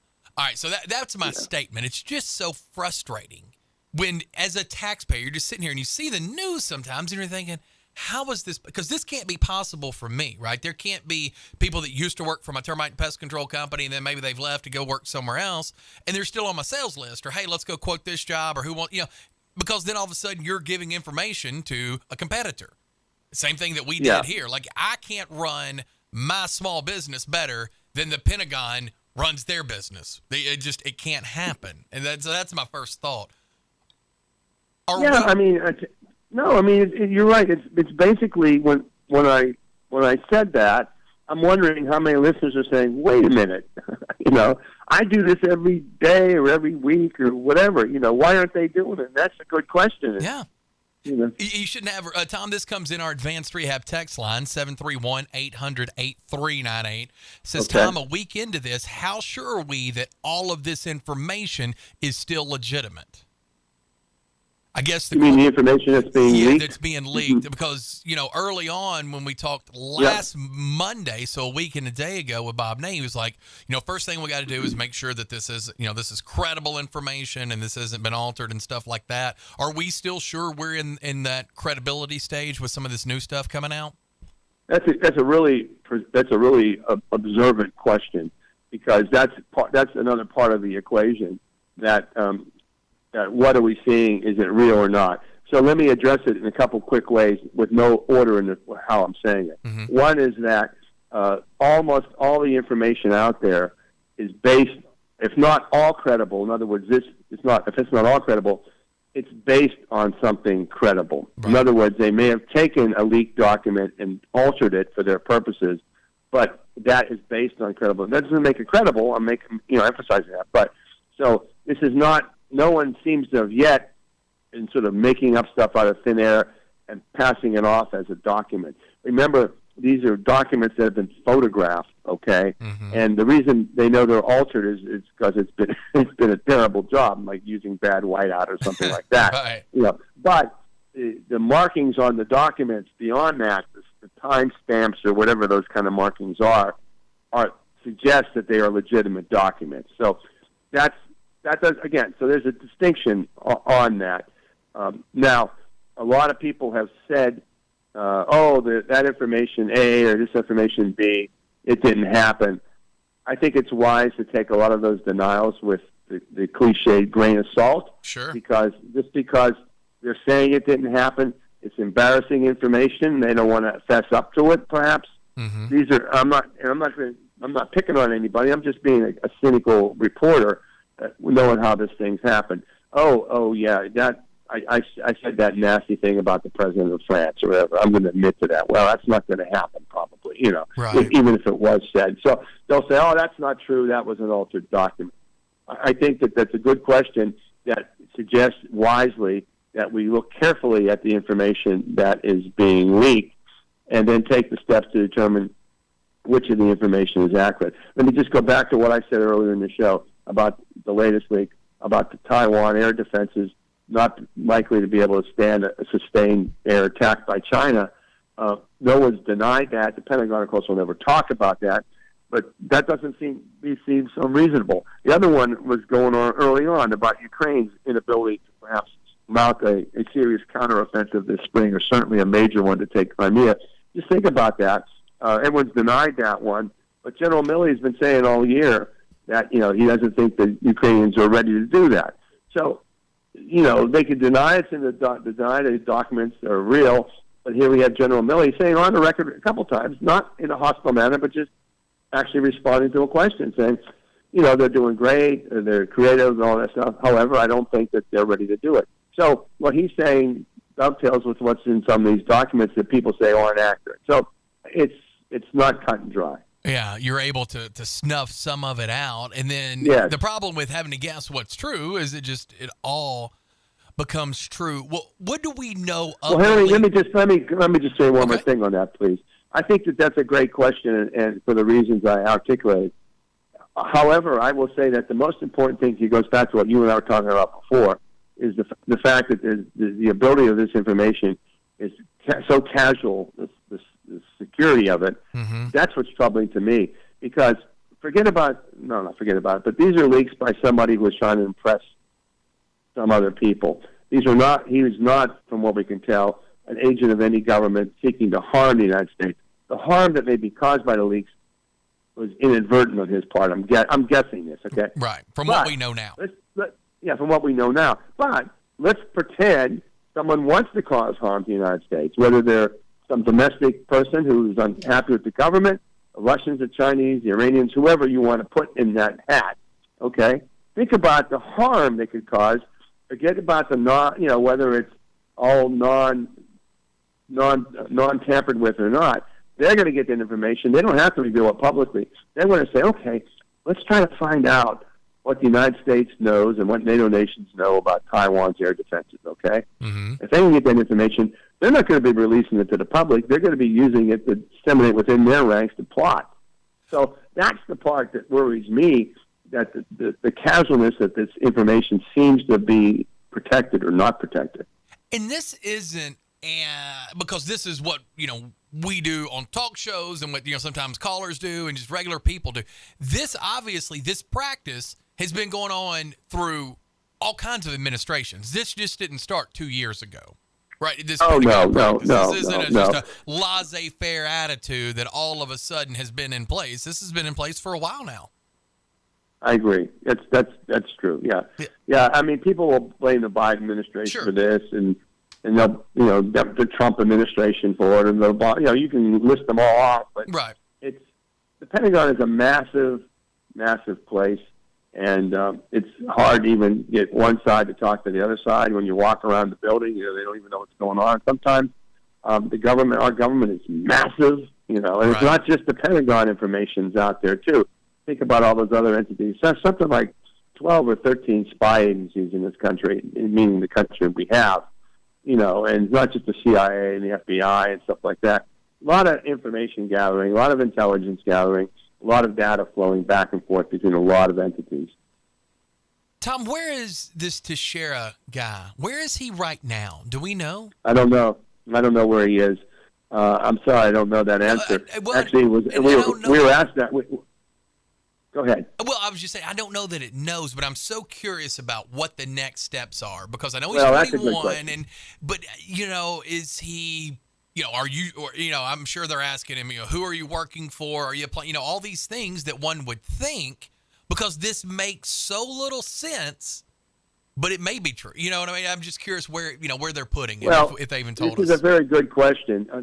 Now, as it was said something like 14 times during the briefing yesterday, that refers to Justice Marks.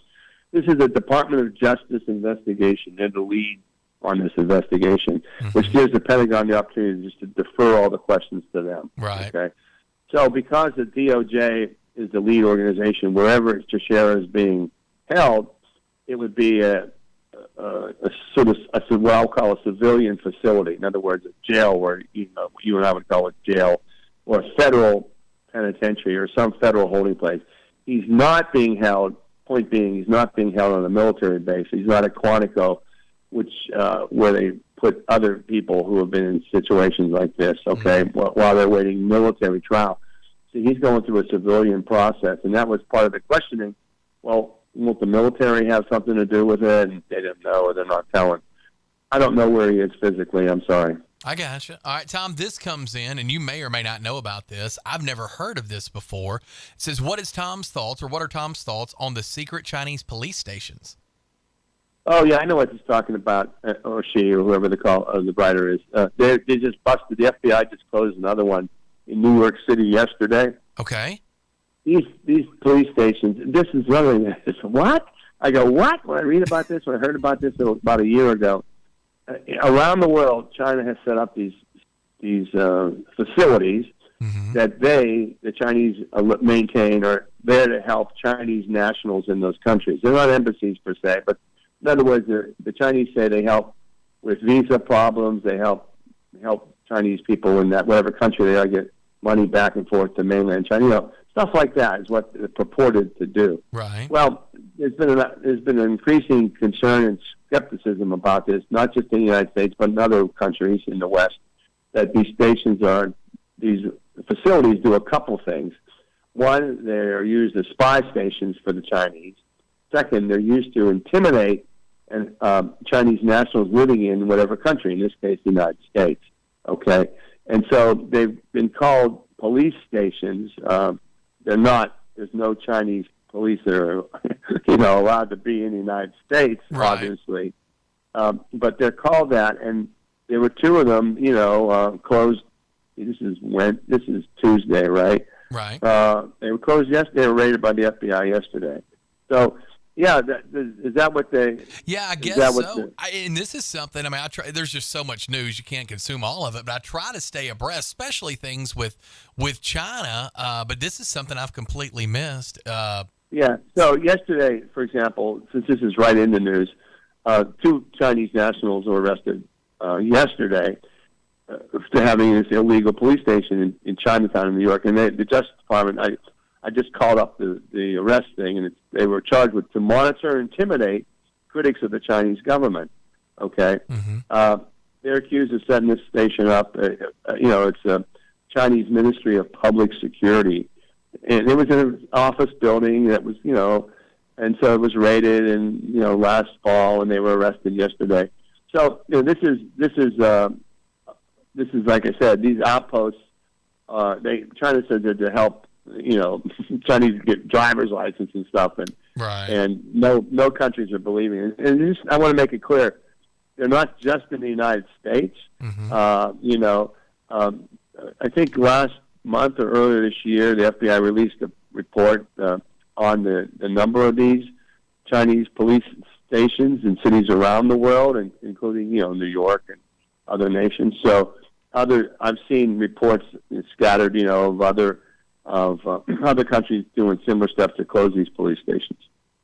Tom, real quick, I know I've taken a lot of your time over these leaks. It's just something I'm so interested in. Let's hit on China and hit on Brazil, because anytime we can talk about BRICS nations, I love to do it on this show. We put a U.S. naval ship in international waters. Obviously, China didn't take that too kindly.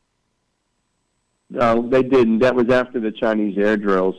And, of course, we did what we usually do. We send but a ship through the Taiwan Strait. International waters, same thing, as we always do. But, of course, the same reaction from China. Their response was it's provocative, et cetera, et cetera. Look, this has been going on, again, since Trump, I went back to, I returned to the Pentagon when President Trump was in office, and they were doing it then as well. So it's not even it's not a partisan thing. It's a military thing that they like to do, because there's not much they can really do to show China that they're there now. I did. My concern about this is always that these things can have an accidental spin-off, and there's provocation, and then we have a bigger problem. But we've seen I don't that think we're going to see an end. I don't think we're going to see an end to this kind of stuff. This kind of behavior. But we've seen, just like you said, one accident, one bad whatever. And then, boom, here's a war. We've seen that throughout our history. It's not like that's just an unreasonable fear. We've seen that kind of thing happen in the past. It's not unreasonable at all. No, it's very reasonable. It's just... most of these things happen like that by accidents almost. The Ukraine invasion by Russia is, in a sense, a rarity. World War II was the same thing. It was designed and implemented. But, World War I, boom, assassination starts this, and, people, two ships bump in the night and you have a war. Yeah, this is how things happen badly. Tom, we got another question on the text line, but before we do, Okay. Before we get to this one, if we don't have time, we'll save it for Thursday. Let's talk about Brazil a little bit. They're a BRICS nation, and they're doing the whole China negotiation thing now, and encouraging other people, much like France did, to just leave the West out, leave America out. Yeah, the words of the Brazilian president in China were not well received by Washington at all. on Friday when he spoke to an economic group in Shanghai, and he basically called for an alternative currency, to the dollar to be used in international markets, which was music to Chinese ears because they want their currency to be used. And then he met with President Xi. This is President Lula of Brazil. He met with President Xi over the weekend, and they said, the West should stop talking war and start talking peace in Ukraine. And he basically denounced the United States for stirring up the war and NATO for stirring up the war as well. Very strong language. And Brazil and China signed 20 agreements or so for trade and economic development and close relations. This is a dream come true for China. All those raw materials in Brazil would go right to the Chinese markets. They'll get a huge foothold in the biggest country in Latin America, the biggest country in Central and South America. And that would strengthen, their BRICS is Brazil, Russia, India, China, and South Africa. Those are the BRICS nations, and you get down here, Argentina wants to join, maybe Mexico. We've talked about this. This is an obsession with mine. I realize that. Listeners know that. But those words, it was not diplomatic language in the sense of being nice to everybody. He was just calling out the United States and basically saying, as you said, the United States doesn't have a seat at this table. The more things that happen, because you also hear, from what I read, Tom, and you can tell me if you're seeing the same thing, Saudi Arabia, Iran, Turkey, Venezuela. I know you said Venezuela, Mexico. I mean, there are more and more people jumping on this BRICS alliance. I don't know that we can have an acronym long enough for everybody that could potentially get in here into this. But the more that these other countries realize, and it seems like China, although they have a history of saying one thing and doing another, they have a whole history of that. But the more these countries realize they can trade without us, they can exist without us, without the U.S. dollar, without the U.S. influence, it puts us into a position where only bad can happen next after that. I tell people all the time, we've got to stop our infighting. Let's look macro every now and again and see the world that is still happening outside of our borders every single day. Yep. Yeah. That's very good thinking. Very good thinking. Absolutely. Tom Scuteri, Pentagon reporter, the very best, my friend. Sounds like the allergies may have got you. I had to take some medicine before I got on. Yeah, you got that. The pollen is everywhere, man. Have a great day. See you Thursday. See you Thursday, Tom. The best in the business right there. Our good friend, Tom Scuteri. We got a couple, I always love when you guys send in questions for Bob or Tom, and I know they do too. I couldn't get to all of them today. I'm sorry, because we talked a little bit long about that leaks thing. But the leak, this Teixeira kid, the kid being accused of leaking the documents, and I say accused, I have no reason to think he didn't do it. I'm surprised. I'm surprised that it happened. This laissez-faire attitude in the Pentagon, you know how much money we spend as taxpayers funding the Pentagon, right? Funding this military-industrial complex. When the Pentagon is letting these things happen this haphazardly, as an American, we have a problem with that, right? We think things like, oh yeah, this isn't good, right? This comes in our advanced rehab text line. It says, ask Tom, does this show the threat from other countries are not that great? Because it seems there are flaws and flaws and flaws in our security.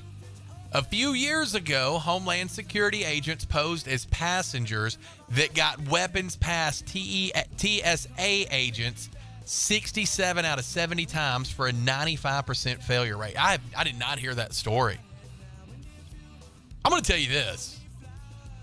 I had during COVID, when flights were cheap and you could stay places for cheap, I went to Mexico a few times to Puerto Vallarta. We loved it. You've heard me talk about it on here.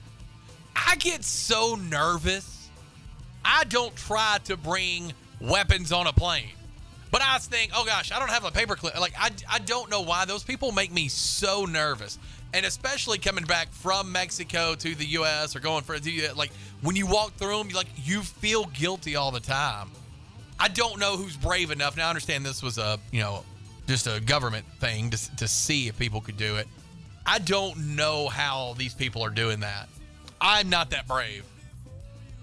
But we have certainly identified through these leaks some problems in our democracy, in our security, I should say.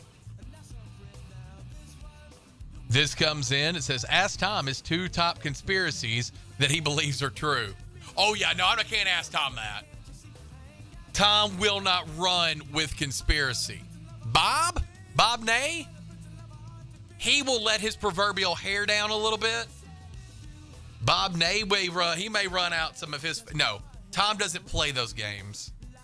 Matter of fact, that is how you would come between me and Tom's relationship again, and he would be upset. I'm glad I didn't see that till after Tom had left, because he would not have appreciated that. Tom runs with facts.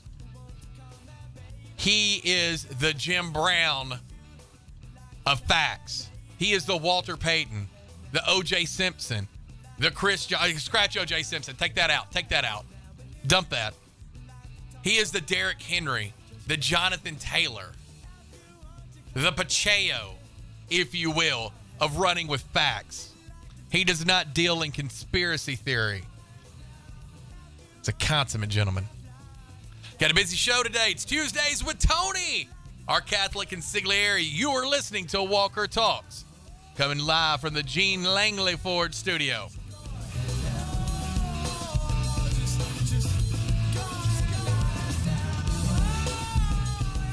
Y'all, this is Mary at Mulligan's. Come see us soon before the new wears off. Hard to believe, but we're coming upon an anniversary in our locally family-owned business at Union University Drive. We still have our daily lunch specials, 11 a.m. to 2 p.m., which will remind you of Grandma's cooking, or try our Irish dishes, fish and chips, Reuben's and shepherd's pie, or everyone's favorite, the Mully Burger. And how about brunch on Saturdays and Sundays? Yep, every weekend, serving Jackson for over 25 years. See you soon at Mulligan's.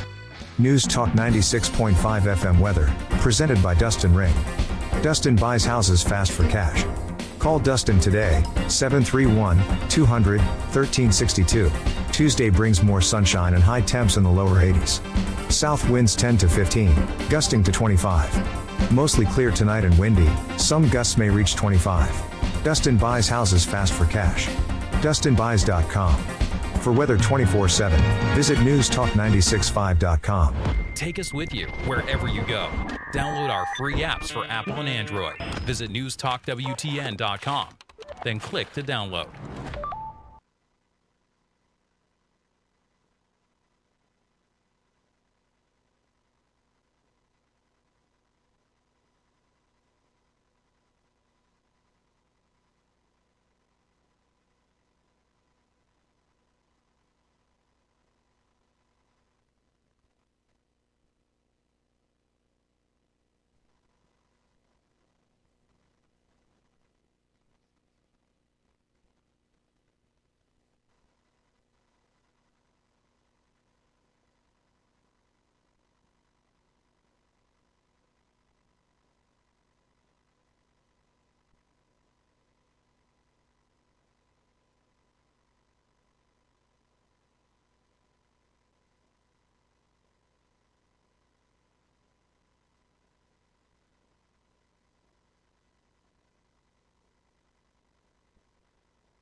Welcome to Hampton Inn & Suites of Jackson. Make yourself at home in any of the 83 rooms or suites. Hampton Inn & Suites exit 83 at I-40 is minutes away from all Jackson destinations like the West Tennessee Healthcare Sportsplex, Casey Jones Village, Jackson Madison County General Hospital, and many industrial complexes. Enjoy free Wi-Fi, free parking, and free hot breakfast. Also a 24-hour fitness and business center. Welcome to West Tennessee. Make your reservations now by calling direct at 731-427-6100 or visit hampton.com. Boys and Girls Clubs of Northwest Tennessee. The Humboldt Club presents the 11th annual Bird and Burger fundraiser. Join us for an enjoyable evening with dinner, music, and conversation featuring guest speaker A.J. Merriweather. A.J. is a former Harlem Globetrotter and CEO of A.J. Merriweather Construction, LLC. The 11th annual Bird and Burger fundraiser is April 17th. The tour is at 5:30 and dinner at 6. Reserve your spot now. For more information, visit myboysgirls.club. Reserve your spot now. Boys and Girls Clubs of Northwest Tennessee. The Humboldt Club at 1503 Osborne Street in Humboldt. The 11th annual Bird and Burger fundraiser featuring guest speaker A.J. Merriweather. Presented by United Way of West Tennessee and Taco Bell. Along with News Talk 96.5 FM and NewsTalk965.com.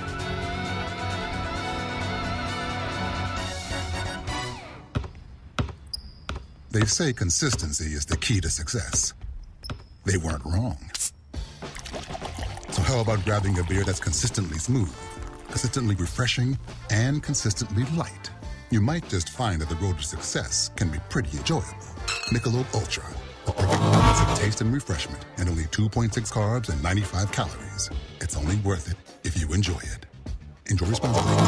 Michelob Ultra Light Beer, St. Louis, Missouri. Central Distributors, Jackson.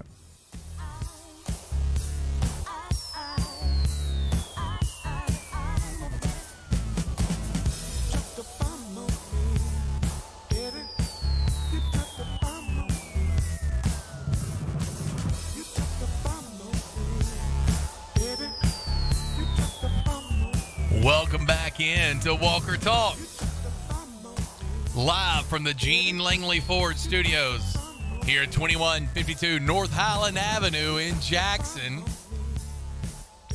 We've got a launch party this Friday night from 5 to 7. We hope you see it. We see you there. It's business after hours. The Redcoats will be here. The band, award-winning band, Tremaine. They're going to be playing all the hits, all your favorite covers. We're going to have food set up, food vendors set up. You get your free food. Central Distributors is going to be here.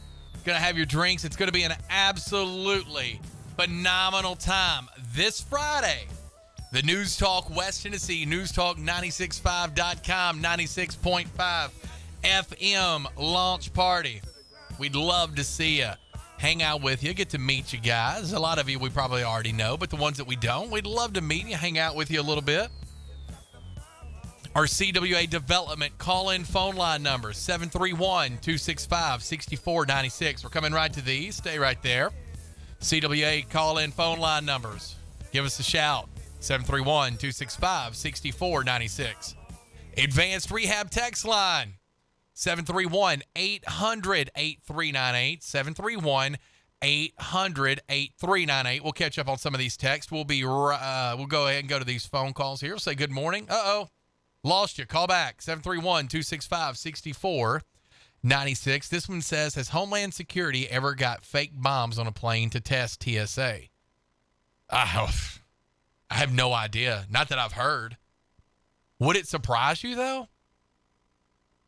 It seems like we are very lax with our classified information, the way we handle it at every level of our government, but starting in the Pentagon. It's one thing when former President Trump or former Vice President Biden at the time, or even former Vice President Mike Pence, when they get caught with classified documents, that's a problem. But when our Pentagon lets this happen so haphazardly, that's a big problem. This comes in, then we're coming to these phone calls, said, what are your thoughts on the legislation our governor signed last night that all state roads will have toll lanes? We have had 2-lane state highways, so that will affect everyone. Okay, so they finally passed this toll road. Yeah. More money, more dollars. They raised the gas tax a handful of years ago to fix our roads. Didn't do it then. Now we're going to have toll roads. Only makes sense. We'll get into that in a minute. We'll say good morning, see what's on your mind. That was 2017 when they raised the gas tax. Yeah, I remember that. I remember hearing you call. I mean, I'm so tired of paying more and more in taxes, getting taxed more. It doesn't make any sense. Now we're going to have to pay a toll. And what we'll do is we'll get, like in Florida, one of those sun passes. I mean, you'll spend your $50 a year, and you have to stick it on the window of every single one of your vehicles to drive on the road so you don't have to pull off and pay the toll. I almost feel like I'm breaking the law because I can put $10 of gas in my 2000 Honda Insight and, drive 2 weeks. I live 8.5 miles from where I work. Yeah. And, I drive, that's like 17 miles every day if I go there. And then if I go grocery store, you can add another 5 miles to that. And gas is cheaper than food. It's hard to eat a meal for $10 that will last you 2 weeks. Oh. Well, that's the way I look at it. It's very hard. Well, and gas is cheaper than food, but I would suggest to you that one of the reasons food prices are so high, one of the reasons, there's a lot, but it's because of the price of gas. It affects everything, and it's just higher and higher and higher. And I mean, we're not having the conversation about ways to bring the price down. We're not. Saudi Arabia a couple of weeks ago said, hey, we're going to cut 1 million barrels of oil production a day. And some other OPEC nations jumped in to the tune of about 1.15 million barrels cut by OPEC. So, of course, our prices have gone up. And they're going to continue to. None of this is going down with $3.45 gas a gallon. None of it's going down. Now most of my friends would prefer to, get 20 miles a gallon and drive a $40,000 car for status. It's just, I'm driving a $600 car. In summertime, I get, about 100 miles a gallon. In the wintertime, I get about 70. But it's a lot harder on gas mileage when it's cold because the oil doesn't warm up very fast. And, right. It's electric cars, they get about half the mileage also in the wintertime, too. Yeah, I went and got breakfast this morning at the Old Country Store, ran through the Dixie Cafe, just got a bacon and biscuit, and I saw a couple of Teslas charging, and they're cool. They're cool looking, but, man, every couple of 100 miles, that's not a lot. That's just not functional. I don't know how we're going to get there as quick as they say we need to be there. I do not know how any of that looks. I don't think it makes any sense. Well, there's another hidden cost on how expensive a Tesla is. The tires wear out faster because the electric cars are so heavy with, the 1,200-pound battery. And have you priced tires lately? Well, see, I'm using RE14s. Those are trailer tires, right? Yeah, I don't have to have status on big tires either. So the bigger your tires, you're seeking status and getting worse mileage. The bigger your tire, the worse mileage you're going to get because of it takes more energy to turn a large wheel than a small one. It's called inertial mass. So my car would even be more efficient if it had 13-inch wheels. You just can't find them. Well, you can get them, but there's so much status on what something looks like. You got to have a good-looking woman, you got to have a good-looking car, got to have a good-looking this and that. But if you can get over the status, you can get a $600 car and not even care what gas costs us, because that's what I do. Well, and everyday person going, but your mailman can't, your UPS man can't, your plumber can't, your electrician can't, your pest control company can't, your framer can't, your delivery, your route delivery people, they can't do that. There's tons and tons of businesses that can't do that. They have to be able to carry, more weight, more items, more things, to go from one spot to the next. This is just such a poor idea and such bad execution. And I knew it would be. I didn't know it would be this bad. Anyway, y'all were teasing about me going meat-free. Yes. And Coca-Cola orange juice milk-free. I have to get all the sugar and the bad stuff out of my diet or I won't make it. And I've been doing it for 5 weeks now, and I'm starting to feel a little better. Okay, so what were your feelings, right? So I'm going to take the kidding aside about you being my head of security detail on a suspension because you quit eating meat. What are some of the – all right, so you said you feel better. Like, what did you feel like before and what do you feel like now since you've made these changes? Because I do see these people go through these diets and stuff.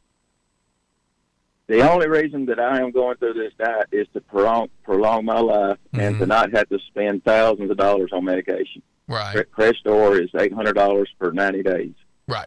Very expensive. And the diabetes stuff is, I don't know what that costs, but I got me a blood sugar tester like I think everybody should do that's over 50 and check your blood sugar every morning. My blood sugar was 96 this morning, and the only thing I ate yesterday was spinach and green beans, oats without sugar. You know, I'm eating like a rabbit and still have fairly high blood sugar. That's how unhealthy I am from eating the American diet. Yeah, we don't have a good diet. I mean, there's no way. I mean, we have a fun diet, a taste good diet, but it's not the most healthy diet. Bull, I think I lost you. That's very unfortunate. Call back in, because we were going to have the diet talk. You know, that's one of those things when we talk about, well, the government does this to protect us from... No, we'd start with food. If that were really true, that's where we would start. Couple of messages that have come in. This comes in and says, okay, we read about the toll roads. I'm going to find more information about that. We're going to get into that. I don't love the idea. I knew it was coming, though. As soon as Governor Lee talked about it, I knew it was coming. It's taking a couple of years to get there. This comes in and says, life is too short to worry about miles per gallon. It is. But I will say, in Bull's defense, I mean, gas is $3.40. It's unsustainable for small businesses and stuff like that. It's ridiculous. This comes in and says Bull's diet is not sustainable. Yeah, that and $3.50 gas. I agree with you. I can't do it. Bull's going to have to put one heck of a sales pitch on it for me to eliminate all meat from my diet and eat roughage. I mean, I'm sure it makes you feel better, right? It's got to be better for you. I'm not arguing the science. I'm arguing the fun. I'm arguing the enjoyability. Our CWA development phone line numbers are 731-265-6496. Our advanced rehab text line number, 731-800-8398. This one comes in and says, I didn't mean to send that, but I was saying we have gotten bombs on planes and the same testing. Okay, talking about TSA, I'm with you now. About weapons, I think the threat is way overblown. I'm talking about a terrorist threat. It doesn't pass the cost-benefit analysis. It did on, would have on 9/11, hopefully. But if it's not functionally sound, which I'm becoming less and less convinced that we operate our government, our military, in a sound, functional way. I think we need to have complete overhauls of policies and procedures. Like, how does this happen? How do people who have left the Pentagon still stay on the list? How does everyone still have access? You heard what Tom said. How do we live in this world? We spend more on our military than the next 9 countries combined. And we can't get people off a classified list? Does that rob you? This comes in and says, I miss Tom. Need Cliff Notes, out here making this darn money so Big Rick can have his communist Social Security. Yeah, I'm going to give you we spent a lot of time on the leaks. The fact, here's what you need to know. Brazil is against us. Big surprise there. They're part of this BRICS nation. China's a little perturbed that we put a military ship in international waters off the coast of Taiwan after they flew their planes around. And the Pentagon, where we spend all of our money, a large part of our tax dollars that goes to the federal government, ends up at the Pentagon. They don't take people off a classified list when they move or go to a different job. People who don't need to be on there, they still have access to that information. There's your Cliff Notes. This comes in our advanced rehab text line. I love it when you guys get going right before I go to a break, because you know I'm not going to take the break. You know I'm just going to keep going. It says, that's why I was saying the threat is overblown. I just don't think we're... How do I say, what's the nice way for me to say we don't have an adult in the room? Like, we don't have anybody really running the show. It should be impossible. Like, and I love Tom Scuteri. Tom's like, maybe every 6 months we look at who's on these classified lists, and if they've left, we take them off. Okay, Tom, how about this? What if we looked at them every 6 minutes and did that? They're classified documents. They have directly to do with, national security.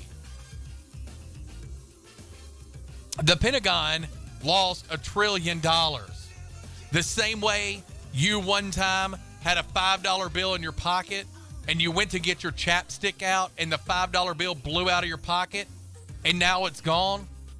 The Pentagon did that with $1 trillion. It blew out of their pocket when they were digging for their Carmex. That's why I have a little bit of a problem with, we don't take people off our classified list. You're listening to Walker Talks.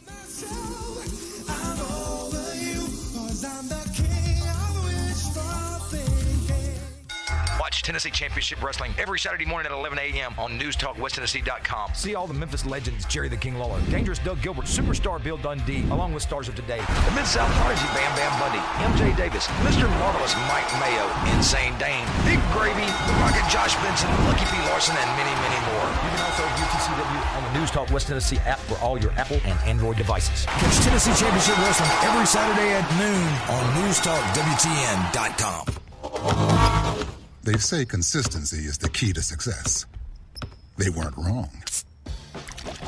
So how about grabbing a beer that's consistently smooth, consistently refreshing, and consistently light? You might just find that the road to success can be pretty enjoyable.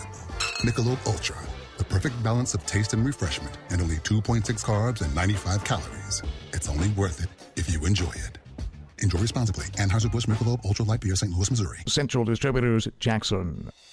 Are you tired of the stresses of everyday life? Do you need a break? Indulge yourself at Bogey's Dream Studio. Experience the very best massage therapy. Shane specializes in hot oil stone massage, which will melt away your tension and leave you feeling refreshed and rejuvenated. Self-care is important. Regular massage will strengthen your immune system, decrease joint inflammation, and help you enjoy better quality of sleep. Bogey's Dream Studio will help you achieve a relaxed mind and body. Why wait? Call now. 731-402-0172. That's 731-402-0172 for the very best massage experience you'll ever have. Let Bogey's Dream Studio of Massage take you to a dreamy state of relaxation. Call 731-402-0172. That's Bogey's Dream Studio of Massage, 401 Federal Drive, Jackson. Let's face it, people want to feel loved, appreciated, and pampered. Beauty to the Bone has a mission and a purpose to help you look and feel beautiful inside and out. From facials to Botox, fillers, lasers, IV therapy, functional medicine, and all in between, we've got you covered. Book your appointment today to feel your very best tomorrow. Book your appointment today. Call 731-300-9103. That's 731-300-9103. 96.5 FM. Home of the Dan Reeves Show. Weekday afternoons, 3 till 6. It's gonna feel real good. Gonna make a difference. Gonna make it right. As I turn up the cold, my favorite window. This wind is blowing my mind. I see they follow each other on the wind, you know, 'cause they got nowhere to go. That's why I want you to know I'm starting with the man. Welcome back in to Walker Talks.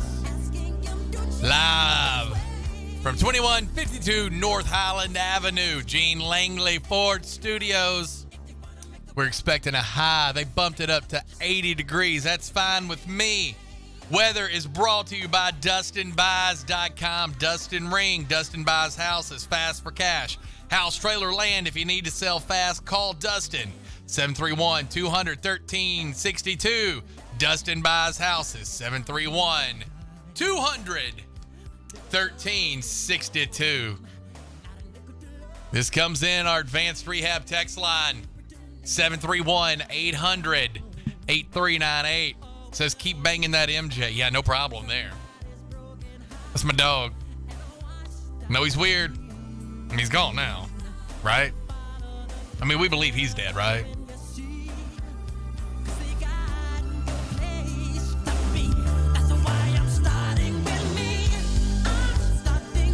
This comes in Advanced Rehab text line 731-800-8398. One of the things these Pentagon documents said is the leak said Ukrainian soldiers are dying at a 4-to-1 ratio versus the Russians.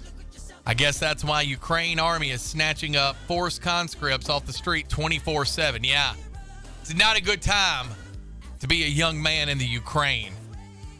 Totally agree with that. I know they're defending their homeland. Get it, but Lord, what is it in Bakhmut? The average expected life expectancies right around 4 hours now. This comes in Advanced Rehab text line. It says, my opinion, this leak was allowed to see the light of day to manufacturer consent for full-on NATO involvement in Ukraine, which will escalate into World War III. But don't worry. The rich bankers and Western politicians who started this war with Russia will be safe in their fortified palaces, sipping on bottomless mimosas. Tell me where I can argue with you. Help me tell him he's wrong or she is wrong. Help me say that that's not what this is. Convince me. Convince me to convince them. This one comes in, coming to these phone calls here, coming right to these calls here. Maybe Bull calling back, finish his thoughts. This says, we're warned about the military congressional industrial complex.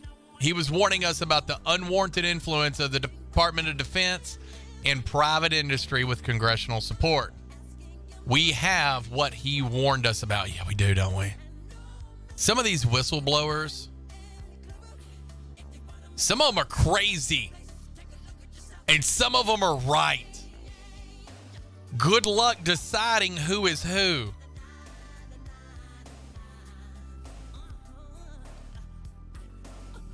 This one comes in. Says Zelensky and his cronies are too busy stealing U.S. tax dollars to fight in the war. Well, I don't believe that. I've seen the man in his combat fatigues. He had on camouflage. I don't think he's deer hunting over there. He had on camouflage.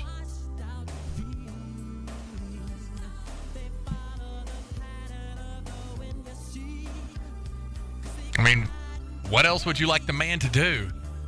He tucked his pants into his boots. Maybe you haven't seen a full picture of Zelensky. He has his fatigues tucked into his boots. If that doesn't say military, what does it say?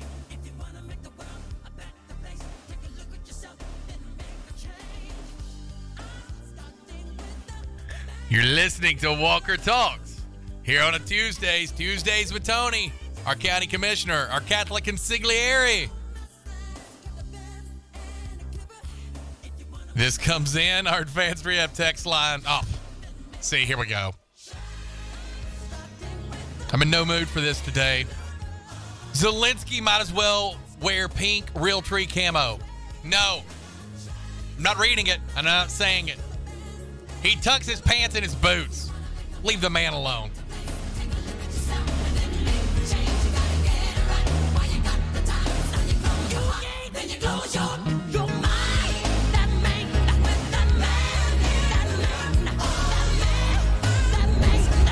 This is WBFG 96.5 FM. Parker's Crossroads, Jackson. News this hour from townhall.com. I'm Rich Thomason. A widely used abortion drug gets a temporary reprieve from a federal appeals court after a judge in Texas had blocked access to the pill. The Fifth U.S. Circuit Court of Appeals in New Orleans ruled late Wednesday that women could still access the abortion drug mifepristone, but it could only be given up to 7 weeks of pregnancy, and it could no longer be dispensed by mail. Correspondent Donna Warder says the case may now be headed for the U.S. Supreme Court. The latest on the leak of a trove of sensitive U.S. military documents. The Washington Post reports the suspected leaker worked at a military base and had shared the materials in an online chat room. The newspaper interviewed an individual said to be a friend of the leaker. Senator Lindsey Graham cheering fellow South Carolina Republican Senator Tim Scott's decision to explore a possible presidential run. Senator Graham says of his fellow GOP senator, "My friend and colleague Tim Scott has one of the most compelling stories in American politics." During a time of heated racial tensions, Senator Scott, the only black GOP senator, has sought to bridge the gap on race using his own story as proof of the merit of conservative solutions. In a video announcing his exploratory committee, Scott says, quote, "I know America is a land of opportunity, not a land of oppression. I know it because I lived it." Bob Agnew reporting. When close to a foot of rain falls in a matter of hours, you can expect flooding, and that is exactly what Fort Lauderdale, Florida is dealing with. The high water forced closure of the city's airport and the suspension of high-speed commuter rail service across the Broward County region. People are being urged to stay off the roads, many of which are flooded and are closed. On Wall Street this morning, stock futures in positive territory. Right now, the Dow futures are up 5 points. NASDAQ futures ahead 26. The S&P futures 3 points higher. More on these stories at townhall.com. Relief Factor, pain relief that's natural, pain relief that works, and pain relief that attacks the source of the pain. That's the experience of tens of thousands of Americans who are taking Relief Factor right now. See their incredible video endorsements at relieffactor.com and then order your 3-week quick starter pack for just $19.95. That's less than $1 a day. Find out if it can work for you like it works for me by ordering your 3-week quick starter pack today. Relieffactor.com, relieffactor.com. Be the next success story. My name is Jason Hansen. I'm a former CIA officer and New York Times bestselling author. You can protect your hard-earned retirement assets with a tax-free loophole that allows you to convert your retirement into physical gold and silver. Advantage Gold is the nation's highest-rated gold company. They have the best process, pricing, and service. If you want to get your free gold and silver investment kit, please contact Advantage Gold right now. Call 800-900-8000. That's 800-900-8000. Advantage Gold is not an investment advisor or a tax advisor. Consult with your financial advisor before investing. Call 800-900-8000. Commercials. Accusing them of spying, Norway is expelling 15 Russian diplomats. They used the normal euphemism of international relations. Norway's government said 15 Russian diplomats had engaged in activities not compatible with their status. Translated into regular English, they're accused of spying. And this marks just the latest step in a wider Norwegian crackdown on Russian espionage. Last October, a university researcher was arrested in the northern city of Tromsø. He'd identified himself as a Brazilian academic, but was accused of being a Russian intelligence officer. The same month, 7 Russians were arrested for flying drones near areas considered militarily sensitive. The BBC's Paul Moss. The Ukrainian foreign minister says his country will not budge from its demand that Russia withdraw its forces from Crimea, as well as from other parts of Ukraine that Moscow illegally annexed more recently. News and analysis at townhall.com. Imprisoned Russian opposition leader Alexei Navalny is reportedly in failing health because of a new suspected poisoning. A spokeswoman says the 46-year-old Navalny fell ill last Friday when he was let out of the punishment cell and put in a conventional cell. He had lost about 18 pounds in 15 days. On Monday, Navalny wrote on Twitter he was put back in a punishment cell for another 15-day term. An ambulance reportedly was called early Saturday because of acute stomach pains, but Navalny received no diagnosis. A spokeswoman says it's believed Navalny is receiving low doses of poison in pills without identification. Navalny nearly died in a poisoning with a nerve agent in 2020 that he blames on the Kremlin.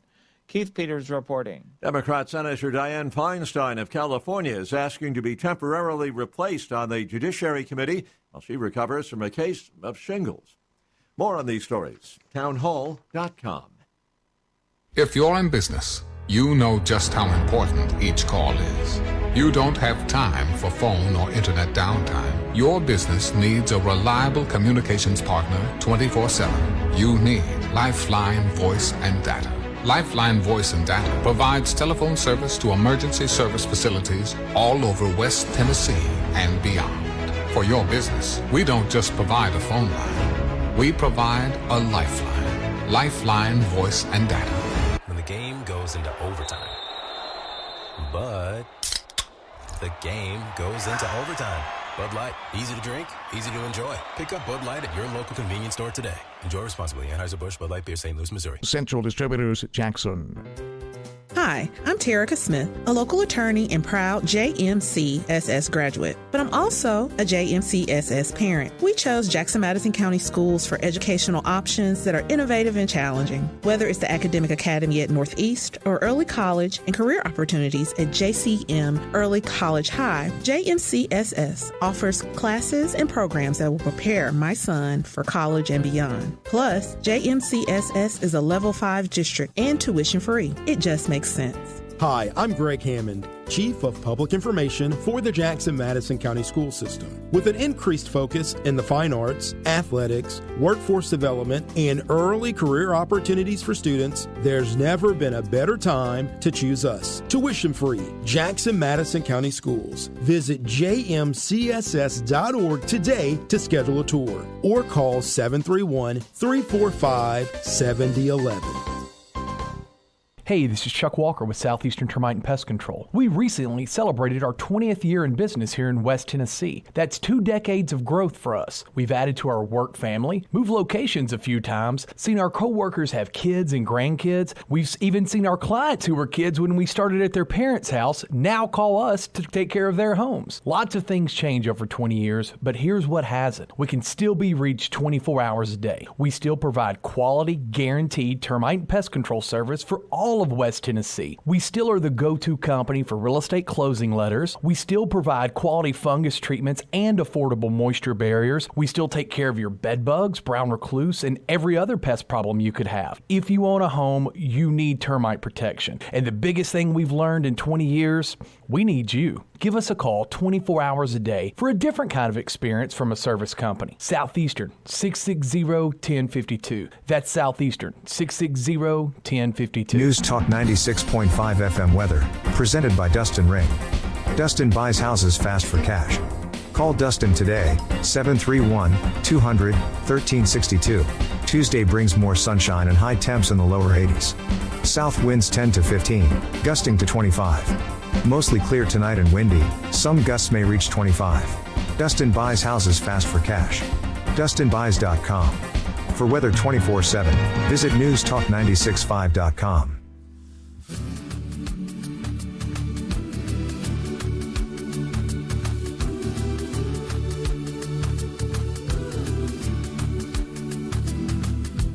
Hold me like a river Jordan, and I will then say to thee, you are my friend. Carry me like you are my brother. Love me like a mother. Will you be there?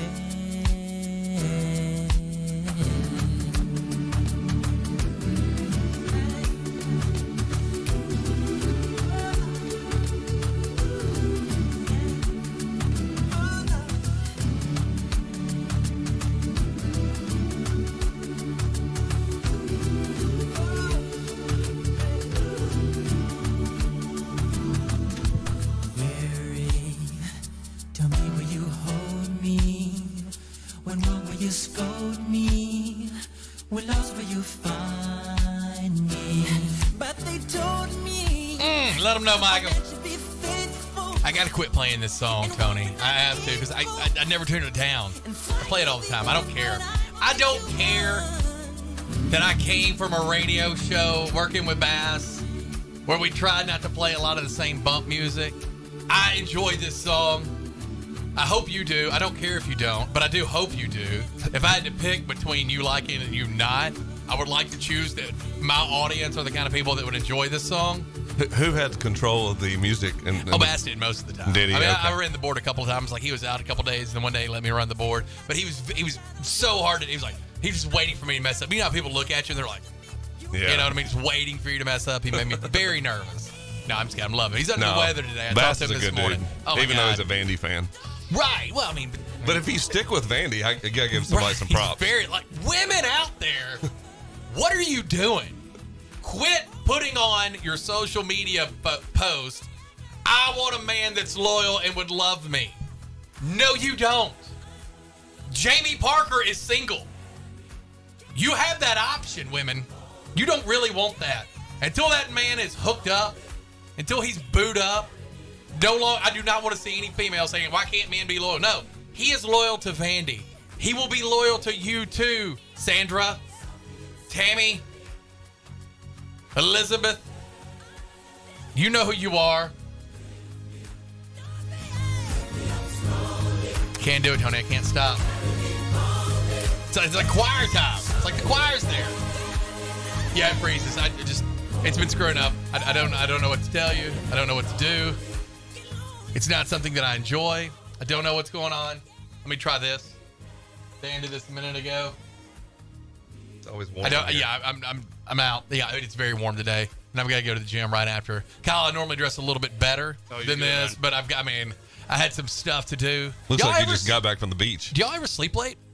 I hate it. I have a 2-year-old and a 5-year-old. There is no sleeping late. No. But I'm talking about normally I get up about 5:40 every day. Today I got up at 6:15, and so that 25-minute window has thrown my entire day into shambles. Everything has been awful. It's been a fine day, but I'm talking about just threw you off. How my structure. So you missed your workout is what you're saying. Oh, but I'm going to catch it. Don't worry about that. I got a 1:20 meeting, and after that, boom, I'm back. I'm back.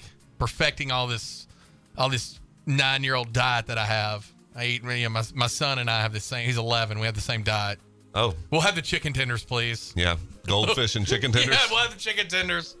We'll go home and snack on a peanut butter and jelly sandwich. That's why you see me at the gym. It is Tuesday.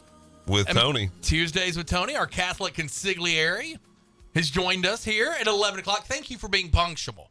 I'm not going to call Brandon Shields out on being late sometimes on Wednesdays because I'm not that kind of person, and this is not that kind of show. But, Tony, I always appreciate your promptness. I try, man. There are other guests that come in during the week, and Brandon shall remain nameless because I don't want you guys hitting him up when he's here wow, I can't believe you finally made it, Brandon. But I do appreciate you getting here. I do go over the speed limit sometimes. That's okay. Just tell them who you're with. Just use that Walker Talks card that I gave you and just hand it to the cop and then drive off. I've got a story about that, but we'll have to talk about that later. Oh, no, definitely talking about that on air. Don't worry. And we've got another special guest with us today. We have Kyle. Kyle, what's your last name? Kyle Barron. Kyle Barron. Good morning. I have to look at the clock. We go multiple parts of the day here from 10 to 1. So good morning, Kyle. How are you? I'm doing well, man. Tell us a little bit about you. Why are you in my studio, Kyle? You make friends, and then sometimes they bring you on to radio. You owe Tony money. With it. That's what it is. Do you owe Tony money? I will say we both went to a fantastic school. Oh, get out. And get out. It is a small thing, but my wife about 2 went of there. us in town, and yeah. There's 3. My wife went there too. Yep. Yeah, there's 4. There's a handful of you Kentucky people that have made it back down and trying to bring our property values down. Hey, listen, if you've never been to the campus, go check it out. It's really nice. Or the city, too. The city's nice. Awesome. Oh, yeah. George, my stepson, toured it last year, I think, with my wife, took him up there. And she was talking about, I don't know when the last time you guys have been up there. I know you said he got a 5 and 2-year-old, so he's probably not looking at colleges yet. But he's a sophomore, and he went up there. And they've redone the dorms. Like Lindsay remembers, because you were there at the same time my wife was. It's way different. They were kind of ratty back in the day, probably when you were there too. Yeah. She's like, holy smokes. No, they used to have an outdoor basketball court, and I was like, yeah, you could play pickup ball with the team there. Not there anymore. Yeah, no, they're probably not letting it's super play fancy. with you. Looks you kind imagine of like Schwebe coming up there, just doing a little pickup game with you. Yeah. Yeah, no, he's probably got a little bit better court to play on. Yeah, maybe a little better competition. You can't even see the players unless you see them in class. Maybe that's it. Oh. Don't come on my program line about Kentucky players going to class. Get out of here with that. Hey, I used to pass Tayshaun Prince every day. at night class. Pass him what? He would be coming. He would be leaving the classroom building. I'd be going up the stairs, and we cross paths. Not every day. I thought you meant like passing him your homework. Hey man, if you want to copy this, you can. Otherwise, I'll just copy it for you. He played for the Grizzlies for a while. He did. Yeah. He played for the Pistons. He was a heck of a player. Good defensive stopper. You know what I used to call him? Like a human praying mantis, because he kind of hunched over. And his arms was so long. So long. Big dude. But give him props. He played in the league, I think, like 18 years. And could not shoot, but found a way to be on every team. Had the weirdest shooting. I mean, he threw it from his hip. Like he shot weird. He but makes he can Ja shoot. Morant's stroke look good. Yeah. I mean, when he first came to Detroit, he wasn't. Rip Hamilton was the shooter. Chauncey Billups was the shooter. Tayshaun Prince was the agitator. He had Ben Wallace down there. Now that Rasheed Wallace was there, he was the shooter. Yeah. Tayshaun Prince's job was not to shoot. He was a guard. good defender because he was so long, too. He was a great defender. Yeah, he was great on the wing. Yeah. A lot of you guys don't care about old Pistons basketball, including me, but I just thought I'd throw that in there. That's back when basketball Tayshaun. was a little more tough. I'll tell that to Ja Morant and his hand. Result, X-ray came back negative, Grizzlies fans. That's good. X-rays are negative, but he's still questionable for tomorrow night's What's game the series? 2. What is it? 1-0. They won 1-0? Okay. Yeah, 1-0. Stinking I LA. missed it. So. Stinking LA. You got two guys. You got Austin Reeves going on for, 20 points in the fourth. I don't want to talk about it. I hate basketball. I saw Golden State's 0-2 for the first time in since 2007. Have you watched any of the Kings? The Kings games are fun to watch. The Kings are coming out of nowhere this year, too. They really did. It's like Kentucky players, though. It's like 3 Kentucky players on there.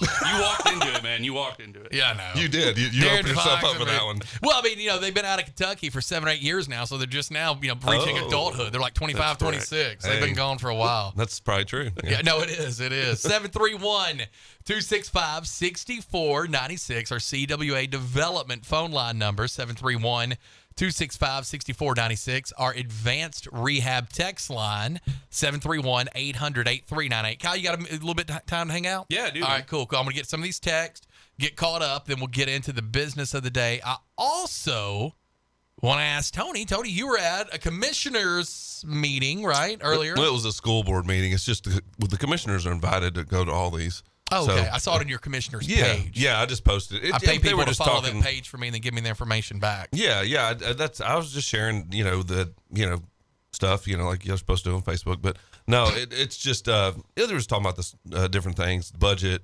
teacher salary, and then the classical curriculum with the charter schools. When is that vote? That vote's coming up soon, right? I don't think they have a date, but it's definitely coming up in the next month, is my understanding. Okay, yeah, for a potential charter school here in Madison County. The proposal, because we've talked to somebody from ACE Classical, or is it American Classical? It's ACE, and then American Classical Education, right? I think that's correct. Okay, Chuck. that's what I thought too. Yeah. We talked to Phil Knight. No, that's Nike. Phil somebody.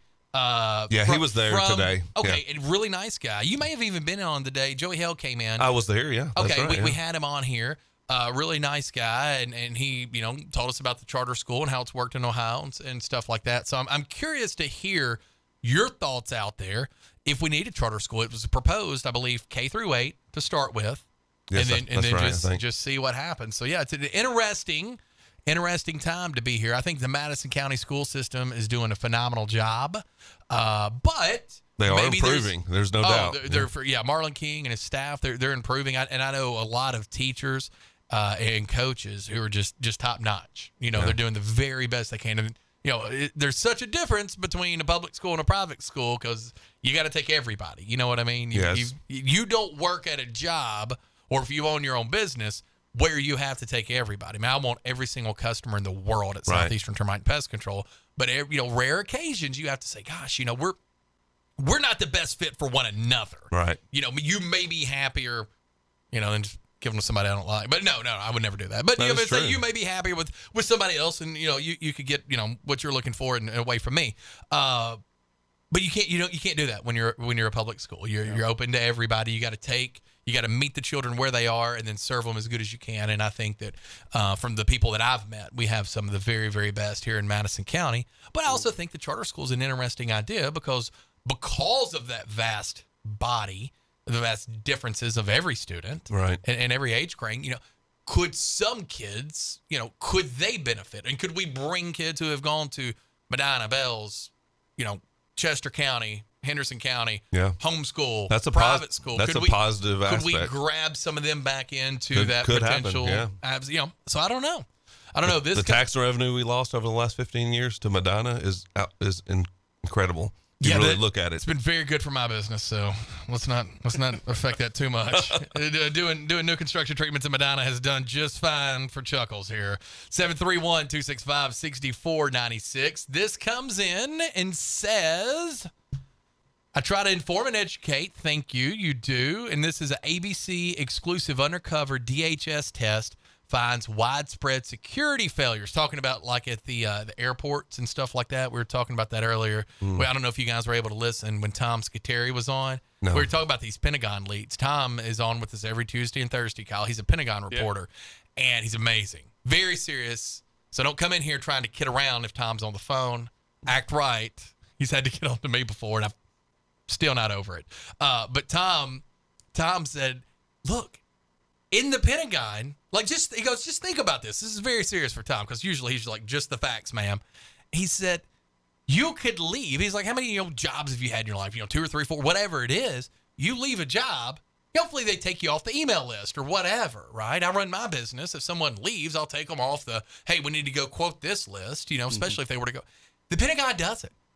They don't take people off those lists. It's so happy. That's what they have discovered so far throughout this process. So many people have access to classified information that don't even work at the Pentagon. That's terrible. I didn't get to hear earlier today. So you're saying this, and I think my face literally has shock and awe. Of course. Only because, now here's the thing. We need to fund the Pentagon better, evidently.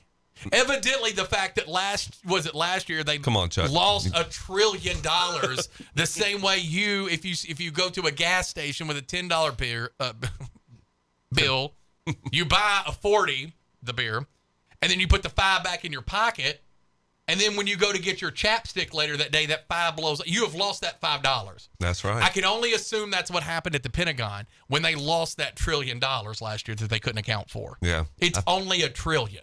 It sounds like to me, this would be a drastic change, but they need to have a separate organization running their budget. Or within the government. How about this? And I own a pest control company and do a talk radio show. Because I'm sure Congress just says, here's the money, and then they just spend it crazily. What if you could just walk in the Pentagon, which is the size of a small city from what I'm told, right? It's huge. Yeah, it's definitely not small. I bet we could find one person in there who's not using all 8 hours of their day officially and say, hey, look, every time we fire somebody or we unalive them, allegedly unalive them, we take them off the classified document. Like, this can just be part of your job. Every 20 minutes or so, see if, Joe Blow has been fired or unalived. It's a good idea. And if he had... It just seems to make sense, but what do I know? Yeah. Or we could just keep people on the same list. I'm sure Abraham Lincoln would frown upon the Pentagon now. I mean, because the sheer size of that. When did we get a Pentagon? Did Lincoln know about the Pentagon? Was the Pentagon around during the Civil War? No, it was not. No. Based on construction, I don't think so. Because it's a modern-ish building, right? So right, but then we got the pyramids. We have pyramids, so I don't know. This comes in our advanced rehab text line, because they would bomb the South. 731-265-6496, our CWA development call-in number, advanced rehab text line, 731-800-8398. It's, I see what you're doing here. This is when they try to treat me like my man on Anchorman. When they try to treat me like Ron Burgundy, it says, can we have a charter school that teaches advanced courses on legal tax evasion? Today's tax day, by the way, right? Y'all know that, Tony? You know that? Yes, mine was filed on the 15th. Thank you. I filed an extension too. Lobbying politicians, venture capitalism, monopolizing industry, skirting business regulations, and securing loans you have no business getting. No? Then stick to algebra and fake history. Try to have nice things in this town. The Pentagon. And you're trying to have children learn about skirting business regulations and securing loans that they have no business getting. Wouldn't there be any loan at a college ever? I remember I got my first 7 credit cards in one day at Union. Yeah. I was like, yeah, I'll have that free Chick-fil-A sandwich. Here's my social. That's right. Give you I got a free Bob Marley t-shirt at Kentucky. Yeah, of course you did. I was like, man, this is great. You guys are completely dating yourself. They don't allow that anymore. Yeah, I heard that. What? Yeah, it's gone. Like at all colleges? It's against the law. It should be. It should be. You know what I did? It probably helped me, truthfully, because it helped build my credit because I was somewhat responsible with it. Yeah, it built my credit too on that house Then you of were 1 of cards. 10. Yeah, that's it. I did run up a bit of a tab at the end of it, and I had to pay it off when I got off. But I paid my minimum payment, and I was responsible enough to do that. So. I got a Visa with a $700 limit, a Chick-fil-A T-shirt, a Chick-fil-A sandwich, and maxed that on a Tuesday. It was maxed out at Spinnaker's that Saturday. Sorry, Union. I apologize, Dr. Dockery. Had a good time, though. I was very popular for 4 days. Hey, I found the Pentagon was constructed during 1941 to 1943. So not the Civil War. And it was intended to consolidate the offices of the War Department, which had occupied 17 separate facilities throughout D.C. So they used a lot of that World War II money, I guess. Well, we have the big push to get bigger, I guess, at the time. Hadn't quite been 100 years. At some point, someone's going to take them off the email list. This comes in Advanced Rehab text line. It says, this is a picture. Oh, I did see this. This is bad. This is news. All right, Charles Stanley. Everybody knows Charles Stanley, right? He has passed away. Almost 100 years old. Was it be 90 years old? I guess Charles Stanley, born September 25th, 1932 to April 18th, 2023. He has passed away. This comes in from Ronnie Coleman Ministries. Says a spiritual giant has gone to be with Jesus. May he rest in peace. Yeah, he was a stud. I like Charles Stanley. I can remember him used to be on TV. Like, you'd watch TV at that weird time. He still was up recently, I think. Was he really? I remember used to seeing him all the time on those channels. I was be flipping through. So yeah, I hate to hear that he is gone. All right. So tell us a little bit about what you do, Kyle. How you came to Jackson. So are you from Kentucky? I'm not. I'm from Dallas originally.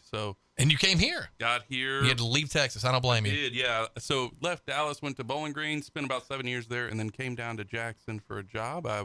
Bowling Green's a great town, by the way. Man, it's a cool little place. I want my son to go to school there. It's such a cool little town. Place. Close to Nashville, close to Lexington, close to Louisville. You're right in the middle of everything. Not too different from us, right? Like That's true. You're an hour to Memphis, hour and a half to Nashville here. Right. There, it's an hour to Louisville, hour to Nashville. So, came down to Jackson for a job. Worked over at Jackson State. I was vice president of student services there. My son's there now. It's a good school. It's a great school. Yeah, they've really done a lot of great things out there. Yeah. Tons and tons of opportunity. A lot of talented people there. Yeah.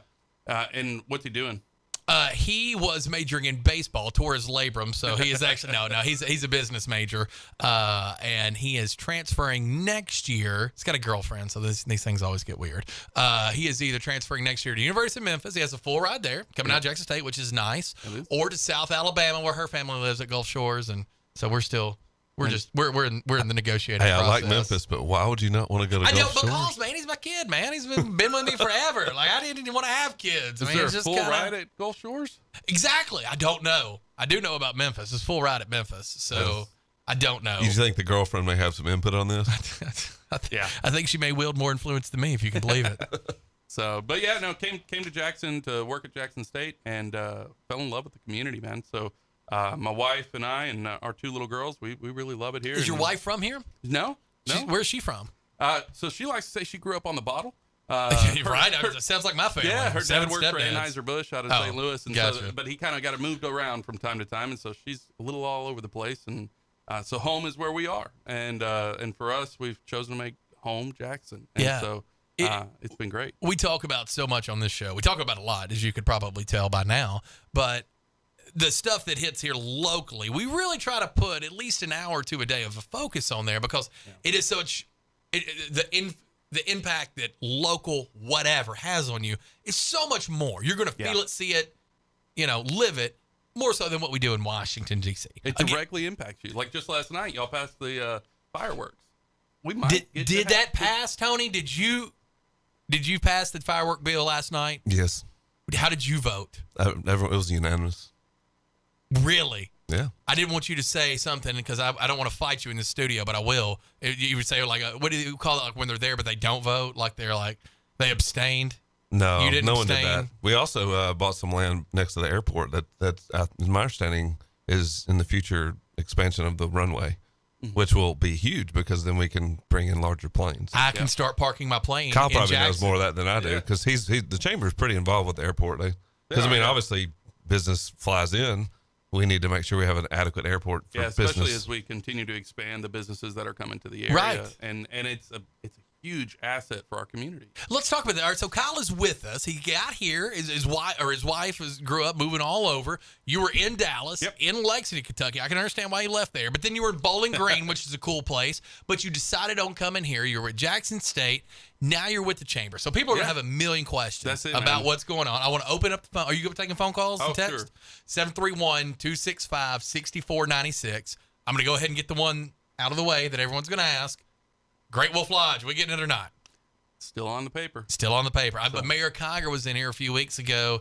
He said, he didn't call it the drop dead date, but that's what he meant. It was like December, is it December 30th or something? It's got to be groundbreaking this year. What have some of the obstacles been with that? Do you know? It's like everybody else in business world right now. Interest rates, I mean, Tony and I both like real estate. I'm not buying nearly as many houses right now as I can because the interest rates keep going up. It's not in your cost. Your construction costs are everything associated higher with it. Your subload to build, but no one thinks about this. And I've said this on the radio for people before trying to talk about it.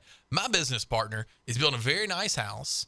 It's like anytime you try to build something, he's such a dummy. He'll be the first one to say that. Like, you're going to build it like this, and now it's like this kind of deal. And so it's over budget, but it's the subs keep going up.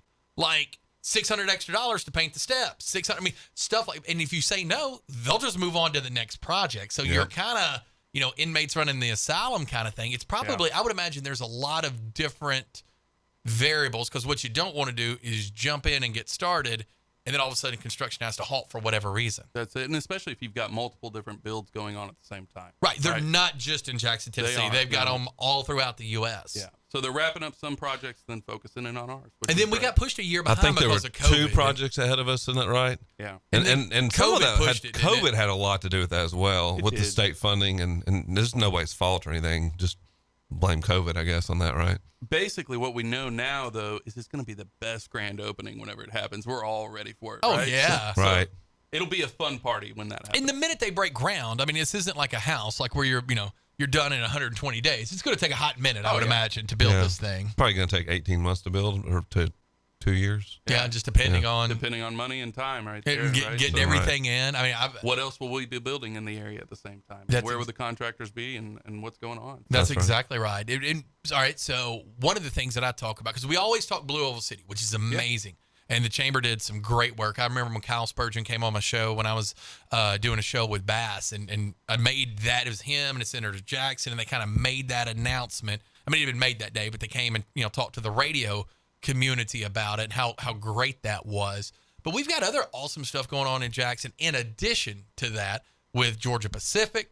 That's going to be such a huge build, such an awesome place.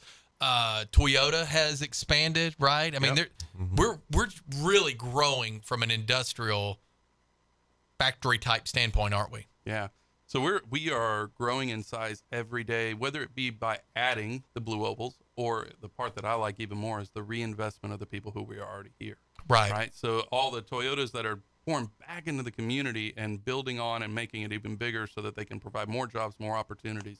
That's fantastic. So it's been good. One thing that I've noticed over the years, being a Jackson resident since '88, was, and this has held firm for decades, we have a tremendous amount of industrial jobs in our area compared to other cities our size. I don't know if there's been the Chamber's looked at that ever, but I mean, for a city our size, we've got to be top 10 in America for industrial jobs. Like percentage-wise, has that ever been looked at? Man, I've been there all of 3 weeks and 2 days. Why Dear Lord, trying to give you some hard questions here. Quit dodging the question. Are you going to tell us the people or not? It's above average. To say we're top 10 in the U.S. I don't know. That's last week Tony was talking about Indonesian people cutting off their fingers. Kyle, he just comes on here and just they takes do that over. in Indonesia. I know. Remember you said that? I was like, Tony, get off. It's like a normal thing there. I don't know why. 731-800-8398. Kyle Barron joining us today from the Chamber. We'll have a ton of questions about that. What made you get into that? So you have a marketing background? Do you have college? So I've got a doc in policy assessment and evaluation, and so the policy side of it definitely applies, right? So how we look at policy from a higher education perspective and how we look at it from a community development perspective, those are really similar. So that worked out well. In working with community colleges, I've always been about the job of community development. Right. And it just so happens that there was a great opportunity in higher ed. You got to kind of move up. I've got, like I said earlier, a 2-year-old and a 5-year-old. We love it here. We don't want to move. Right. And a great opportunity came up. We get to stick around and really dive into Jackson and make this home for us. So, so the opportunity came up to be a chief community development officer, take the community aspect of what I was doing and just dive in head first. So it's been fun. I've been enjoying the heck out of it. Who do you report to? Spurgeon. So, that's got to be rough. I've got a meeting on my calendar. That's got to be night. terrible. I know he's hard to work with. Yeah, my meeting tomorrow is Kyle Squared. Cause right. Kyle and Kyle. Kyle and Kyle. Yeah, right. It'll be a good time. Yeah. If you ever need me to like write a note or something, just let me know. I'm like, hey, he's got to come do radio. And yeah. Kyle, Texas is trying to break some record and get a bunch of Kyles to show up at the same time. Did you read that? I saw it on Facebook. You that? No, I saw it on Facebook this morning. Yeah, no. It's a real thing. So I got 3 messages from other Kyles. So I might be in Kyle, Texas later on this year. That is awesome. It's some sort of like get as many Kyles together. Yeah. That's funny. Yeah. That is funny. 731-265-6496 or CWA Development call-in phone number. I just missed one. I didn't look down. Tony, you got to help me look at these when they go green. Yes, sir. To see it until we can get a smaller setup to sit right there. We're sorry. Call back when you're called. talking to people, it makes it hard. It makes it hard to look over and, see the phone. And that's my apologies. When I took this job, I was told that I would have producers and directors, massage therapists, things like that. It'd be nice if it beeped in our ear. That would be great. Yeah, you don't really want it going on the air, like when the beep, you know what I'm saying? You don't want that happening. I feel what you mean, yeah. This comes in and says, okay, see, I was trying to have a gentleman's discussion. We're trying to talk about just real serious issues here. Then you people want to send this in to me? This is how you want to act when I have guests? He's with the chamber. People need to act right. I'll give him your phone numbers. I don't care. Says the city clerk's office losing money probably has more impact on us than Biden falling on the tarmac. You're right. Did he fall on the tarmac again? I seen him slip. I don't know if he fell. I don't know anybody falling. I did fall the other day. It was not good news. I was coaching third base this weekend at the Sportsplex. Yeah. I was going to do this thing I used to do when I was younger and cooler with my older son. The hard ground ball, foul territory, you grab it one hand up. The kids think it's cool. It was wet, and I need a new pair of turfs. Looking for a GoFundMe out there. Hey, I went to do that, and I slid. My frame cannot do the splits. Oh. So instead of doing the splits, I did what's known as the drop. You know what that means. Oh, God, I can't do the splits, so I'm just going to fall backwards. Hey, we're old man. It was very sexy. A lot of people thought it was cool, I'm sure. Did anything break? My feelings. In about 1,200 pieces. You're all right then. Well, one advice to everybody above 40, if you go play out there, don't try to play like you're 20. No. Because I bruised my heel out there last week. You bruised your heel. I thought it was a good idea to run through first base, add a first baseman. What were you doing? Were you playing softball out there? We're playing kickball out there. Why? It's Old Man Sports League. This guy invited me to. Yeah. They have kickball for seniors out there? There's a group of us gets together once a month, and it's you Old play Man kickball? Sports League. We do a different sport every month. Oh, no, like wiffle ball, you let me know. All right. Because I'll take it yard. Yeah. I mean, I'll bounce. If you put me against Tony, I don't care where you put him, that ball will find his forehead. Oh. I will call my shot. Now, here's the deal. You can't put me with scrubs. Hey. When they had that celebrity softball tournament last year, yeah, I was it got rained out the first day. The second day I had a conflict. My son had a baseball game, so I had to go to that, obviously. But I was going to play in it. They tried to put me with scrubs, and I know what they did. They were trying to hold me down because they knew I would put the scrubs on my back and carry them. Yeah. I would have, but they were trying to embarrass me in front of Project Pat, who's a friend of mine. They were just trying to even teams out. You're so good. I'm a friend of his. He's an acquaintance of mine. No, they loaded the JEA team. I know what they did. They tried to load the JEA team. Conspiracy. And I'm not going to call Monty Cooper's name out on air. We got to be coming up to doing that again, aren't we? Well, I will select my own team this year. After what was tried to be done to me last year, the Lord made it rain. And I got out of it. I actually hadn't swung a baseball bat in so long, other than like hitting ground balls to my kids. So actually, we have a cage behind our house. So I had my son like throw me. I was like, I cannot embarrass myself. Yeah, and I would have embarrassed myself. Get some reps in. There you go. I mean, I'd have been like, courtesy runner, like on first. I was like, this comes in. Advanced Rehab text line says, my prediction on Great Wolf Lodge.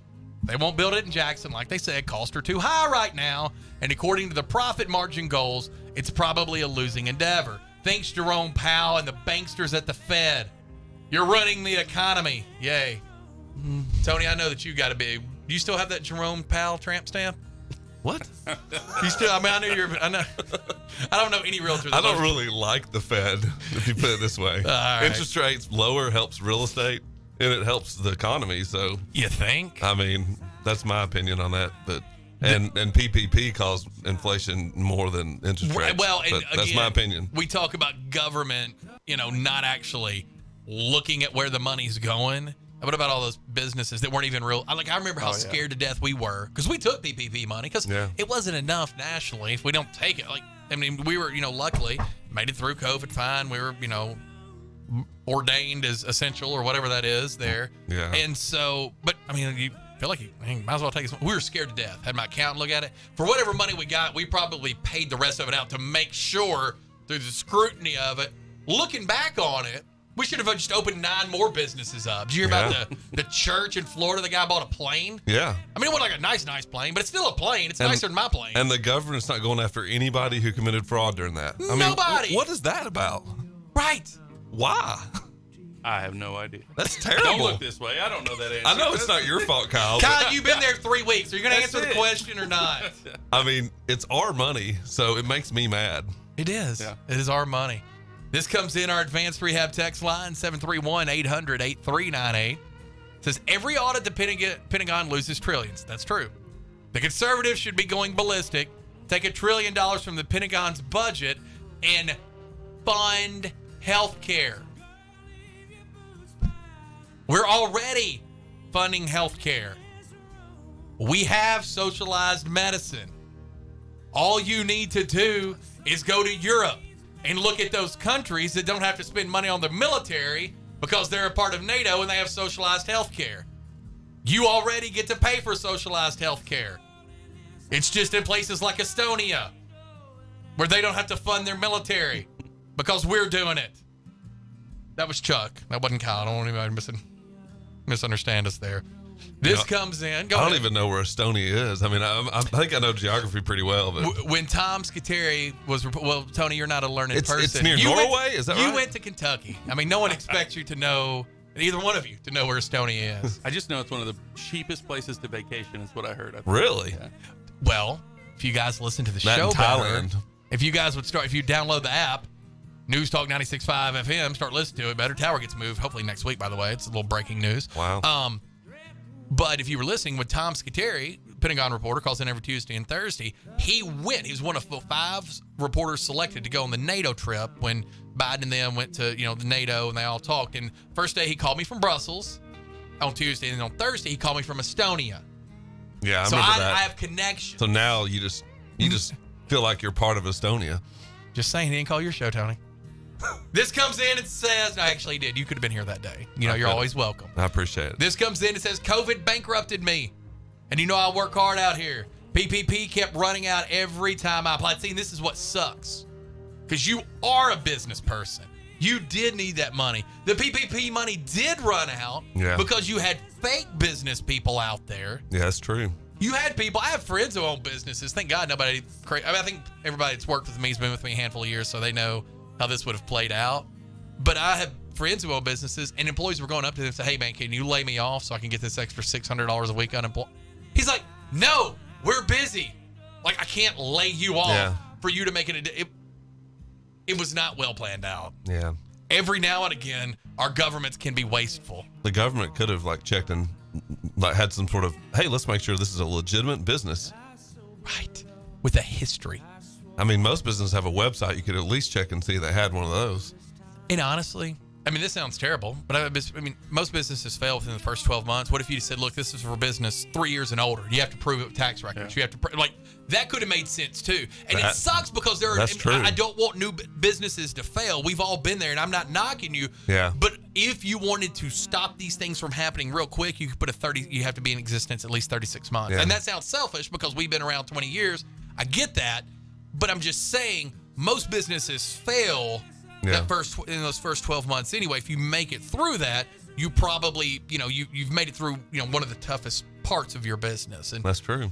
I just don't know. Problem is a lot of people in government just don't think like people in the private industry. No need. Because the money floweth.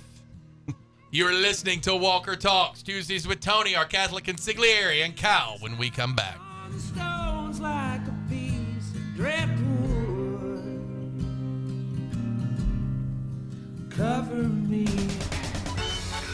Boys and Girls Clubs of Northwest Tennessee. The Humboldt Club presents the 11th Annual Bird and Burger Fundraiser. Join us for an enjoyable evening with dinner, music, and conversation featuring guest speaker A.J. Merriweather. A.J. is a former Harlem Globetrotter and CEO of A.J. Merriweather Construction, LLC. The 11th Annual Bird and Burger Fundraiser is April 17th. The tour is at 5:30 and dinner at 6. Reserve your spot now. For more information, visit myboysgirls.club. Reserve your spot now. Boys and Girls Clubs of Northwest Tennessee. The Humboldt Club at 1503 Osborne Street in Humboldt. The 11th Annual Bird and Burger Fundraiser featuring guest speaker A.J. Merriweather. Presented by United Way of West Tennessee and Taco Bell.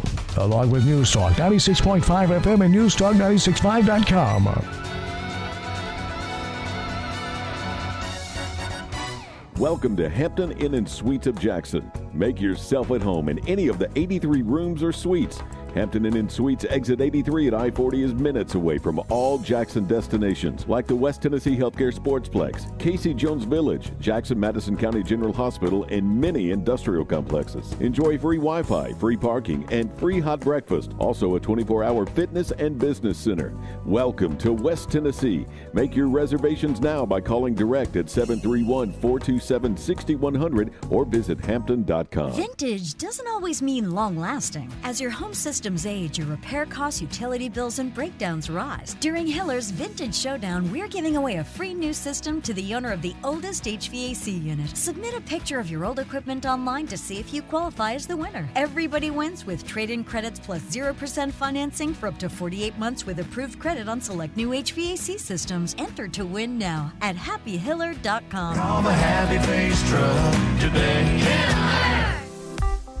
Hi, my name is Scott Conger. When I ran for mayor, my commitment was to make Jackson the best it can be for us and future generations. I want Jackson to be a place that my children will want to call home. Over the past 4 years, we've restored fiscal responsibility, reduced our debt by $33 million, and produced a budget surplus of $21 million. We've increased funding to fire and police departments, and we've had a 19% reduction in crime. We've made historic investments in infrastructure and quality of life, and invested $3 million per year in street resurfacing. The mayor's race is nonpartisan, so that we can focus on what matters in Jackson, not Washington. Our schools, our jobs, our people, our neighborhoods. That's what matters. Party politics too often focus on what divides us. By putting people over politics, we build a stronger community for everyone. We've accomplished so much, but now it's time for us to dream even bigger for our city. I need your help to build a better tomorrow, and I'm asking for your vote for me, Scott Conger, for mayor on May 2nd.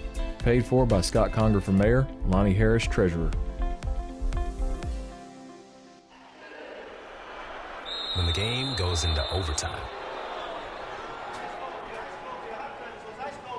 But the game goes into overtime. The choice to enjoy is easy. Bud Light, easy to drink, easy to enjoy. Pick up Bud Light at your local convenience store today. Enjoy responsibly. Anheuser-Busch Bud Light Beer, St. Louis, Missouri. Central Distributors, Jackson. Adopt US Kids presents What to Expect When You're Expecting a Teenager. Learning the lingo. GOAT, G-O-A-T, acronym, stands for Greatest of All Time. As in, spaghetti sandwiches for dinner? They're my fave. Dad, you're the GOAT. You don't have to speak teen to be a perfect parent. Thousands of teens in foster care will love you just the same. Visit adoptuskids.org. Brought to you by the U.S. Department of Health and Human Services, Adopt U.S. Kids, and the Ad Council. Wake up with Wood. Daybreak with Greg Wood. Weekday morning 6 till 10 on 96.5 FM and News Talk WTN.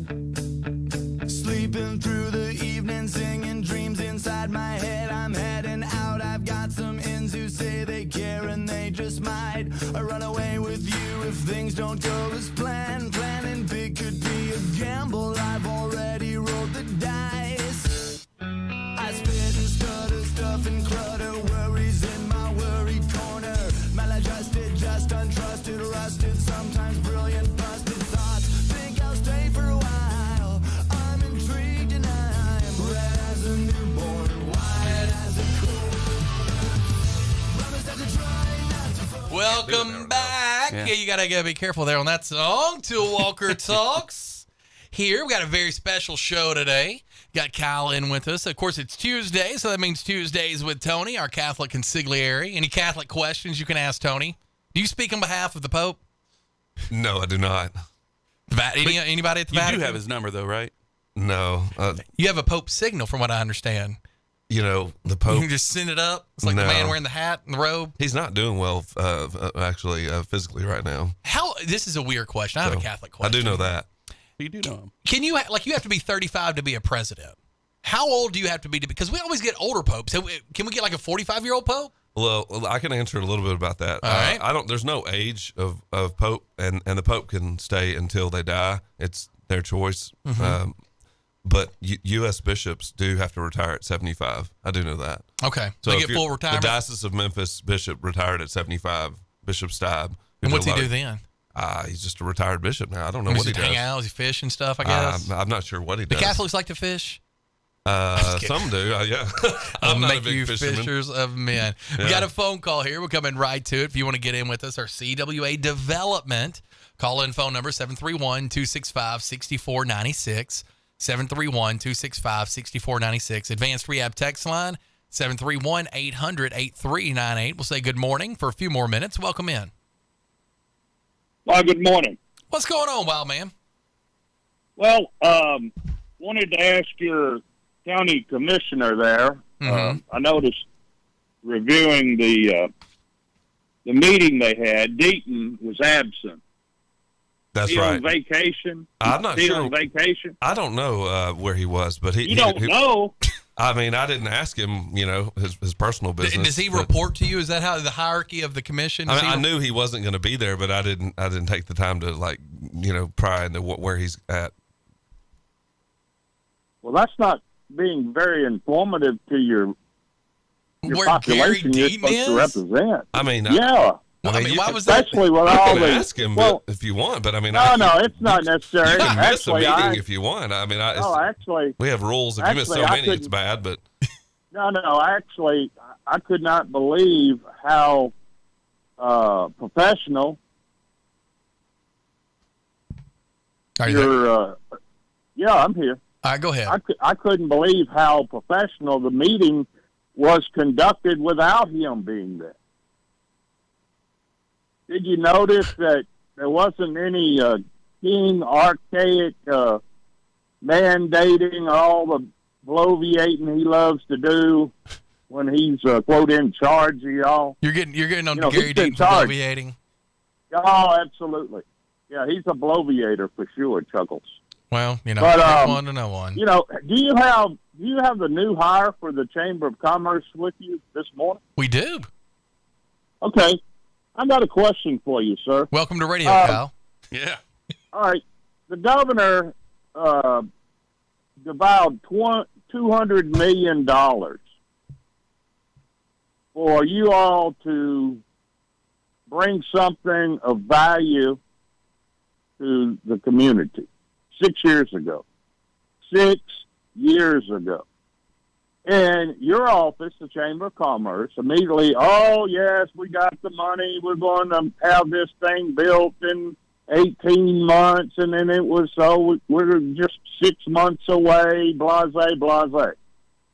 So, ultimately, your chamber continued to, that's all you had to say. There wasn't any announcement of any progression about breaking ground, as previously stated. And then ultimately, I guess it was last year now, your so-called business partners out of Chicago, Illinois, informed you boys Whoa. the chamber, Kyle, do you know about business partners that the chamber has? I have no idea. Again, 3 weeks, 2 days. It's been enough time, Kyle. Yeah, you should know these things. You should know all the partners by now. Yeah. So ultimately, your partners that is going to build this concrete wave pool that you folks continuously misinform the public about. Great Wolf Lodge. That is going to be a grandioso water park. And it's not, because I've done my research. But more importantly, Chuck is trying to lead you down the garden path of it's acceptable for your partners that is supposed to build this, now going on 6+ years, that all of a sudden they need to borrow money, and they are at a stalemate because they're going to wait until the interest rates go down. Sir, let me inform you if you don't know. The Fed of this country is going to increase the Fed rate at least 2 more times during this fiscal year. Fiscal. And on top of that, they did suggest on top of that now, you're correct. On top of that, they also claim that they are experiencing the Biden supply chain problem. Wait, these things do not equate, okay? First of all, they're going to have to borrow money, and they don't want to do that because the interest rate is too high. Well, guess what? It got increased, okay, not decreased. There's been no informative statement from your Chamber of Commerce to determine how the boys in Chicago are feeling about borrowing the money needed to lay the first cinder block. I think that there's been a ton of. I mean, I'm not to step on your feet here, Kyle, but sometimes you gotta handle this guy a little rough. There's been a ton of information. The mayor said on the show a few weeks ago, Kyle just said there's a drop dead date that ground has to be broken or the purchase deal is off. Yeah. Right. Yeah. And now I will say for businesses, like Kyle said a few minutes ago, they have other projects going on. They are extended. Yeah. Right. They probably aren't going to build this 25 million, 30, whatever the dollar amount is with cash. That's not unusual for large businesses. Okay. So if it's not done, what other information do you need to know other than if ground is not broken by the end of 2023? That's a physical year. There's a difference in a fiscal and fiscal year, and I'll explain that to you tomorrow when I don't have guests. But if they don't do that by the end of this year, then the deal will be off. But Great Wolf Lodge has said, hey, look, we can't do this right now. We have other projects, COVID hit us, all these things that they have said. We're still hoping it comes here because it would be a very nice thing to have. But what information do you feel like you're missing? Well, Kyle, certainly, sir, you're new to your job. So essentially what I'm sharing with you is that I've already experienced the boondoggles of Jackson, Tennessee, wasting time, and of course, time is money. So, for this project, okay, where the governor has given you $200 million to invest in this project. Do we know if that's a dollar amount, though, Kyle? You probably actually don't know that, but $200 million seems steep. Yeah. But, I mean, was there ever a time that the city of Jackson or the Chamber of Commerce was going to sink $200 million into Great Wolf Lodge? It's not our money, that's for right. Sure. I thought the state provided 30 for Great Wolf Lodge specifically. That's what I heard. I'm not sure where the 200 is coming from. Otherwise, they'd be breaking ground. So that's more than enough money to build the stupid thing. But it's a lot less than $200 million. Well, Ricardo. I always challenge you to see if you keep up with your informational. Or you have bad information. Yes, one of those things is true. Either your information stinks or you just drop little nuggets of challenge throughout the phone call. One of those things is true. Yes, I do. It's just like your county commissioner. Mm-hmm. He had the opportunity of identifying the discrepancy pertaining to school security.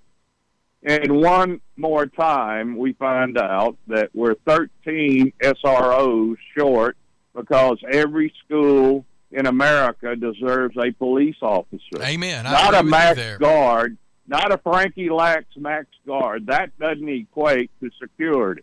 Okay? You're talking about an They SRO? need a policeman. In this day and time, okay, you had one of the most prominent neighborhoods in the state of Tennessee that was directly assaulted because, number one, they did not have a buffer zone to prevent this lunatic from driving her car near the front entrance of that school. Number two, they did not install bulletproof glass at the entrance of the school building. So easy access into the facility mandates that babies die unnecessarily. But now, it took us 15 years to get Deaton and your guest, who is newly appointed to the county commission, to go out and buy metal detectors. And once again, I lived terrorism, okay? From 1976. You lived tourism or Yes. terrorism? Which one did you say? Terrorism is what I said. I didn't okay. say nothing about tourism. Well, I'm sorry. I mean, You're I'm not the on one the chewing tourist- gum making the phone call. Go ahead. No, you're on the tourism board that wants a concrete wading pool. And not only that, Why do you? Let me ask you this. Just a little sidebar here, as we're letting you go long. Why do you hate this project so much? You understand that old men aren't their target demographic, right? Like, why do you have so much vitriol in you with Great Wolf Lodge? Did you get bit by a wolf? Like, what? Why do you get so upset with this? No, I've already checked. All right, I have a friend, Kyle, that has made Kyle does not believe that.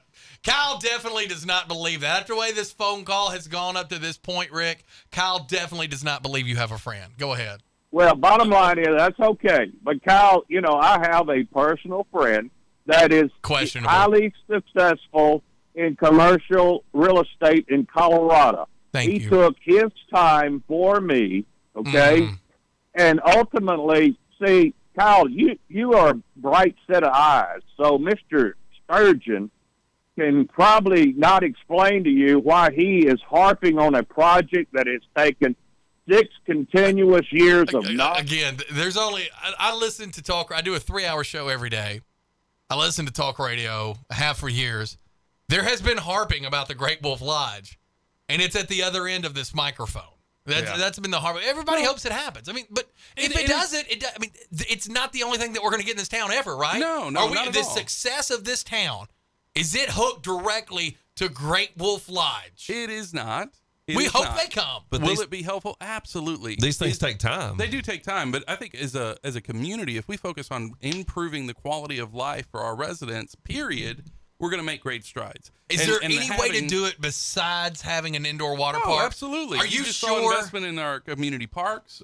Both city and county are reinvesting in parks, making those nicer for the community. Middle Fork Bottoms is amazing. If you haven't been out there yet, you need to get down there and check it out. Has an immense amount of potential. It won't be a concrete park, but it will have running water through it where you'll be able to take a kayak through and go for a spin if you want, right? So, but Great Wolf Lodge is also a great opportunity for our community. It puts it directly in between Memphis and Nashville. It draws people to the community.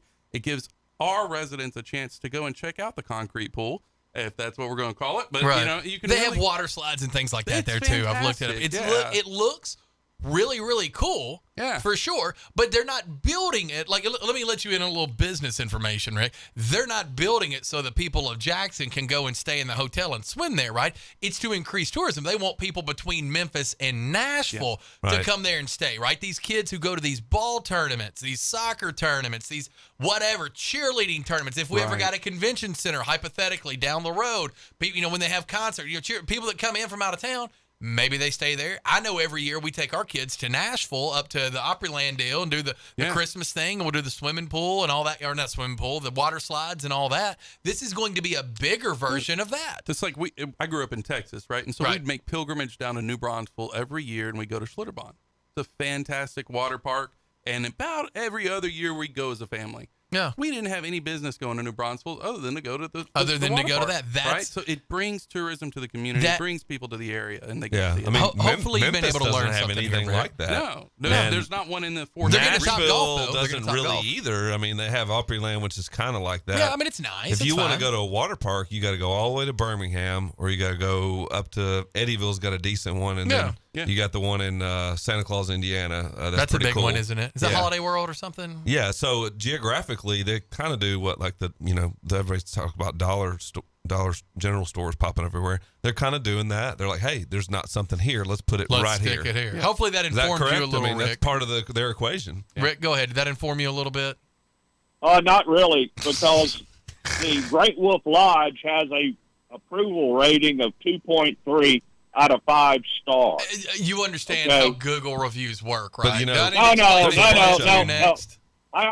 Go ahead. What, Tony? I'm just saying, there's a bunch of them out there. How did you figure that? Because there's one in Kansas City, there's one in Atlanta or somewhere. Don't ask him where he gets his information. Which he keeps one? it hidden. He keeps his information hidden.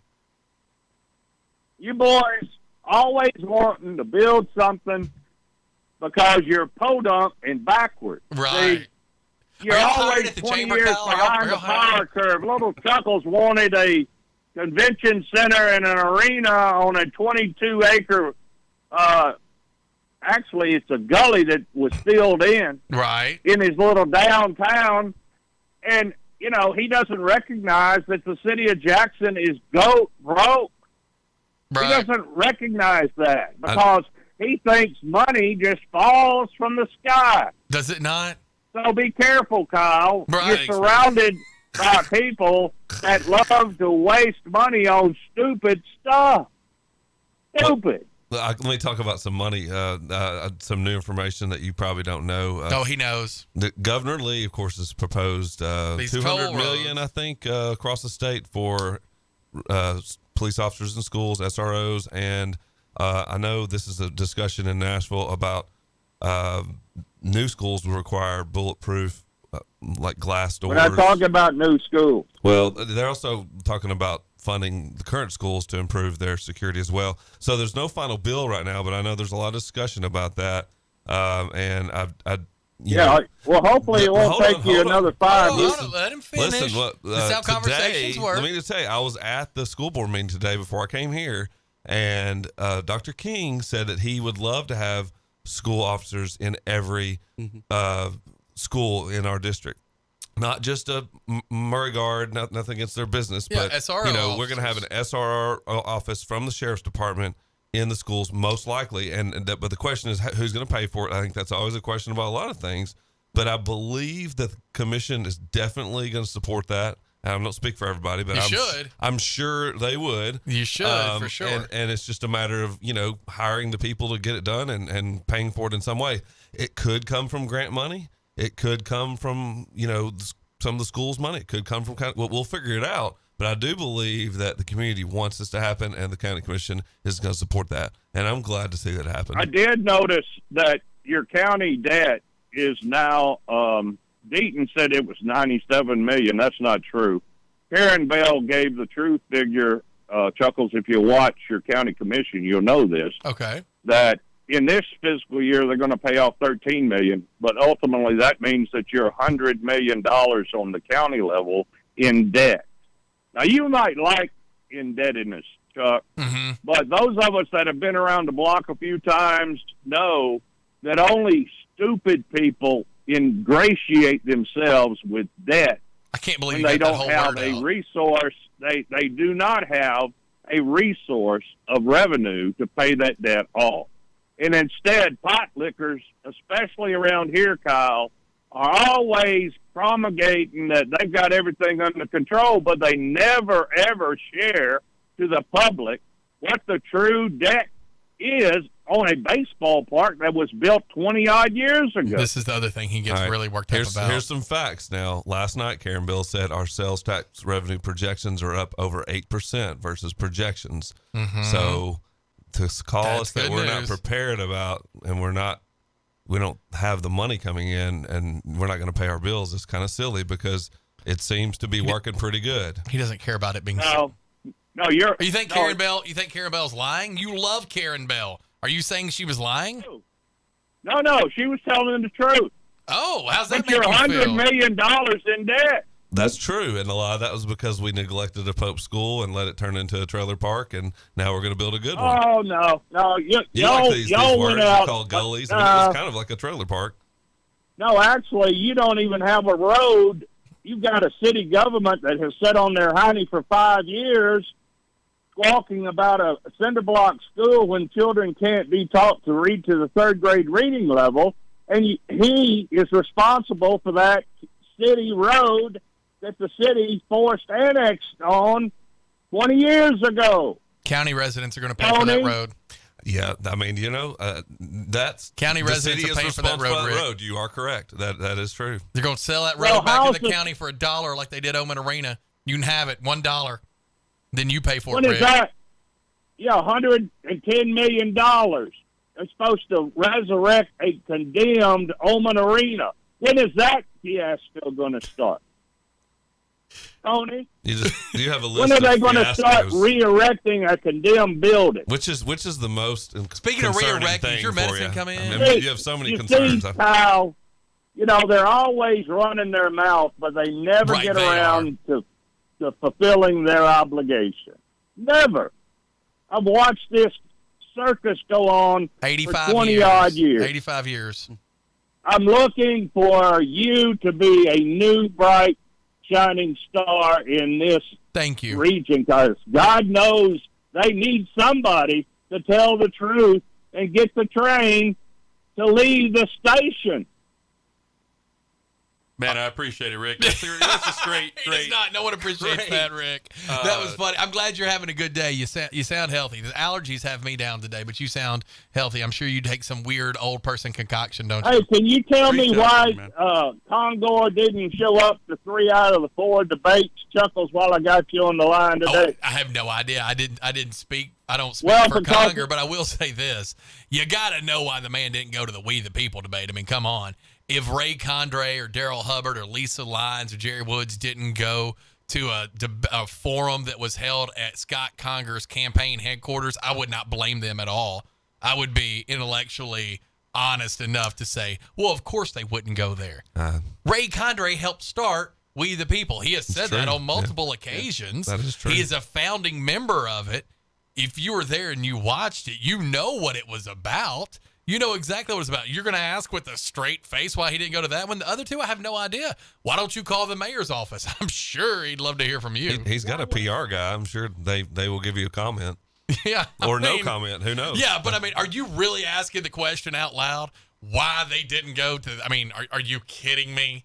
You really want to know how would we that know that answer? Yeah, I don't know.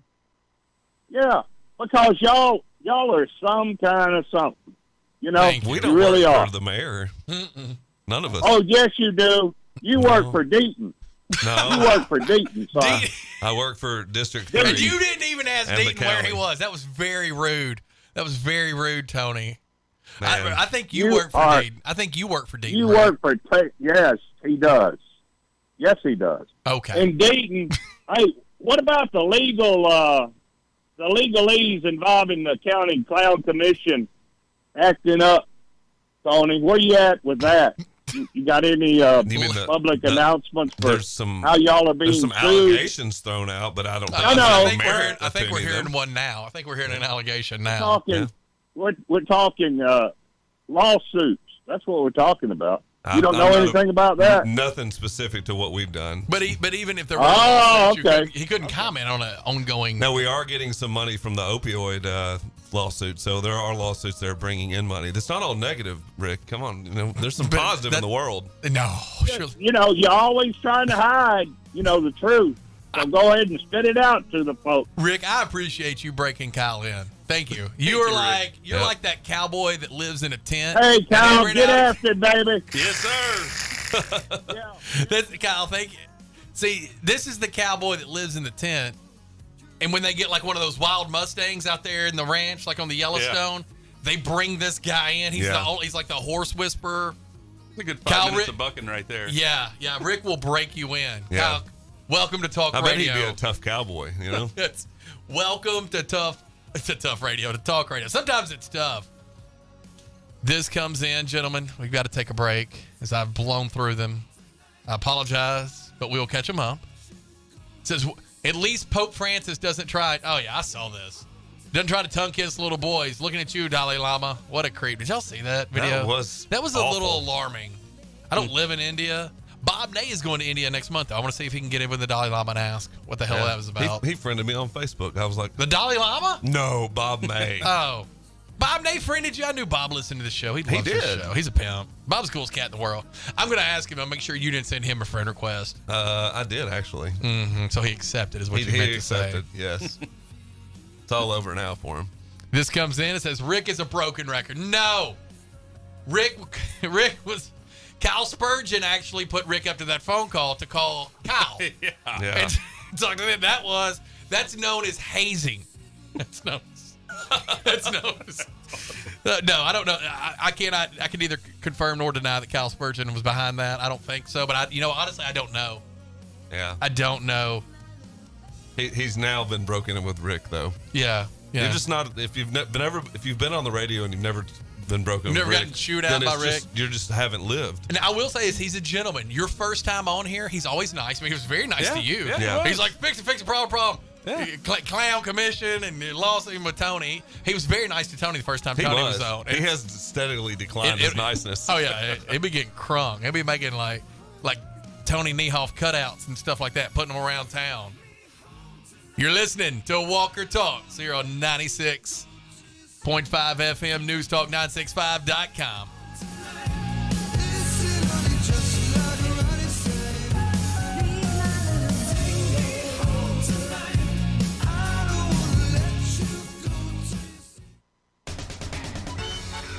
Boys and Girls Clubs of Northwest Tennessee. The Humboldt Club presents the 11th Annual Bird and Burger Fundraiser. Join us for an enjoyable evening with dinner, music, and conversation featuring guest speaker A.J. Merriweather. A.J. is a former Harlem Globetrotter and CEO of A.J. Merriweather Construction, LLC. The 11th Annual Bird and Burger Fundraiser is April 17th. The tour is at 5:30 and dinner at 6. Reserve your spot now. For more information, visit myboysgirls.club. Reserve your spot now. Boys and Girls Clubs of Northwest Tennessee. The Humboldt Club at 1503 Osborne Street in Humboldt. The 11th Annual Bird and Burger Fundraiser featuring guest speaker A.J. Merriweather. Presented by United Way of West Tennessee and Taco Bell.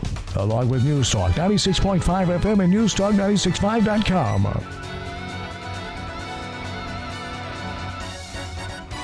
Hi, my name's Dawn. I have been taking BioT at Advanced Medical. My moods are better. I sleep well. My husband has complimented me on the mood swings that are no longer affecting our marriage. Are these problems affecting your work, your relationships, and your quality of life? You'll be happy to know there's an exciting, natural solution available called BioT.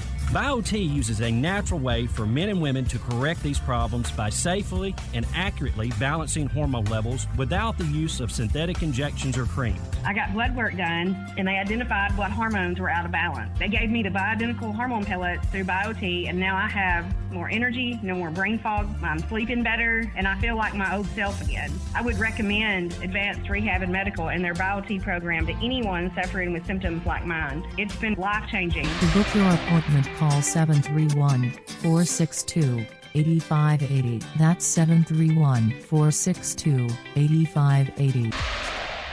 Award-winning Watson's Cleaning Service specializes in commercial and residential cleaning. Watson's cleans huge commercial buildings, West Tennessee Agriculture and Education Center, the Federal Court Building in downtown Jackson.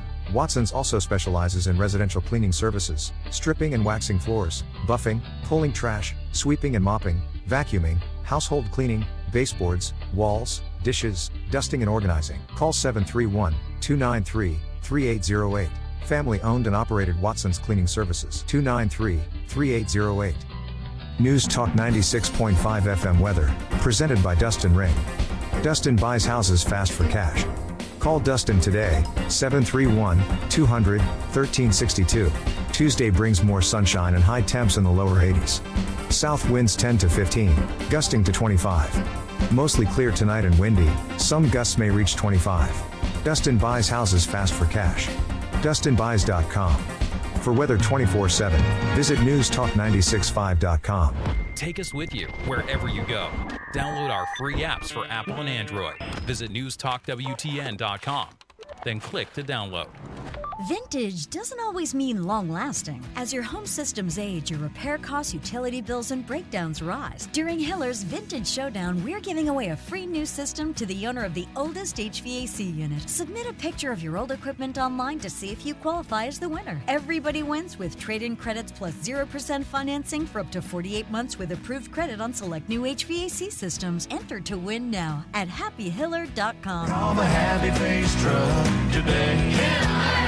Is your office or home office in need of a new printer, copier, fax, or multifunction machine? Do you need business cards, envelopes, or office supplies? Are you looking to upgrade to new office furniture? Office World Incorporated in Trenton has been serving all of the Gibson County and the West Tennessee area for over 65 years. Office World is a franchise partner of OfficeZilla. Call today, 731-855-9131, or email officeworldinc@gmail.com.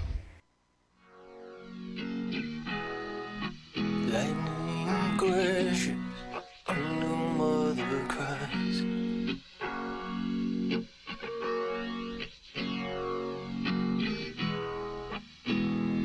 Hopeless center falls to the floor.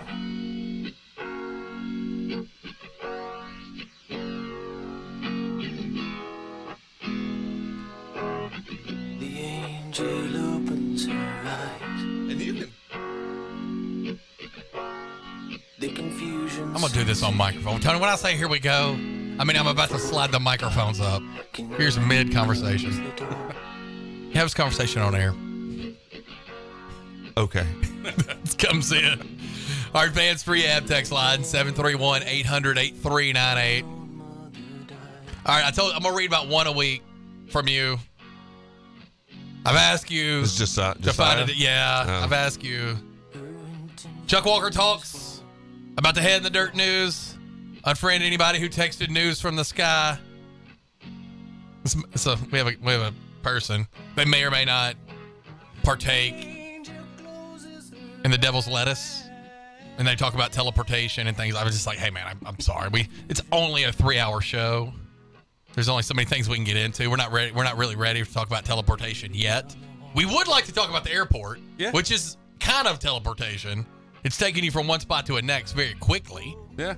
Because that's a good thing for our town. And that's a major thing for a town. And I'm meeting more and more people. I still have not, and I need to fly out of Jackson. I haven't done it yet. Man, it was an awesome experience. So you have. I'm meeting more and more people that have. They're like, yeah, this is actually really cool. Yeah, I had a conference in Atlanta. I flew down in November. Yeah. On the way there.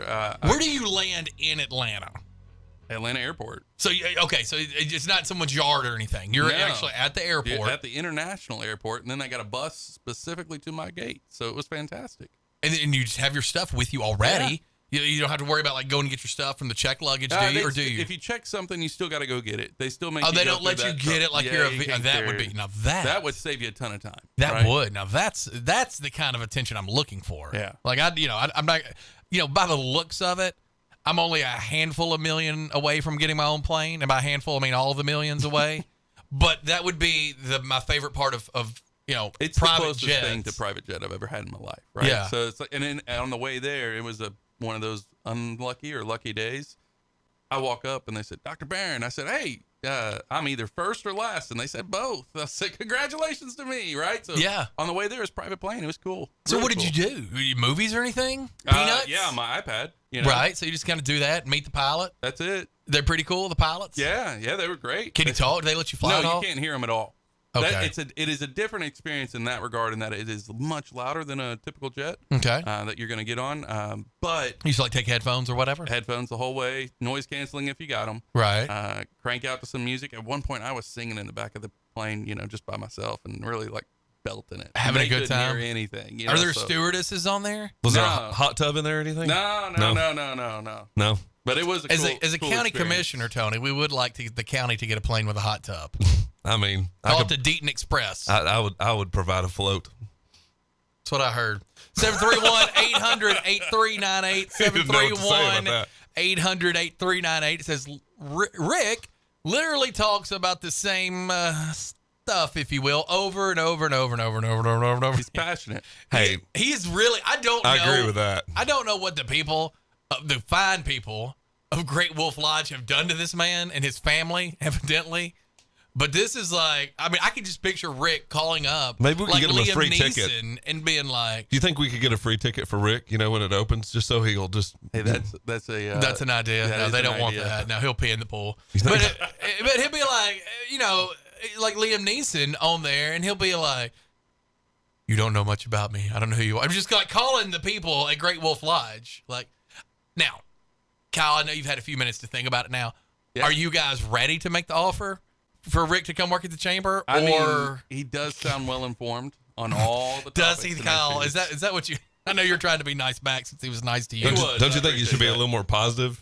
Hey, everybody has. Most workplaces want a positive environment. No. He seems to be a little negative. No, he's positively sure about different things. I agree with that. He's positively crazy. He's funny though. I love the guy.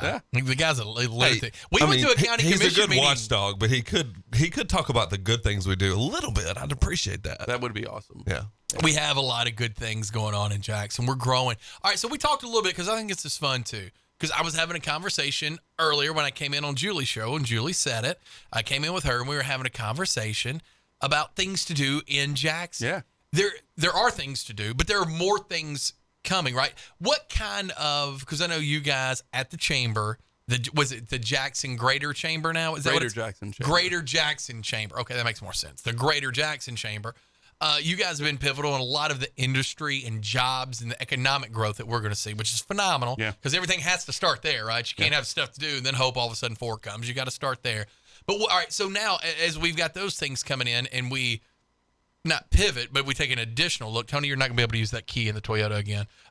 We take an additional look at things to do for when families do come here, because that's a concern for you. You've got kids, you understand that. You don't want them in your house all the time, right? They'll tear the whole thing apart. Yeah. So what are some ideas of the things to do? What are some things we can be looking for, or some things that we are looking for, if that makes sense? Yeah. You know what I mean? Maybe not like lockdown businesses, but what kind of things is the chamber thinking about bringing here to the community?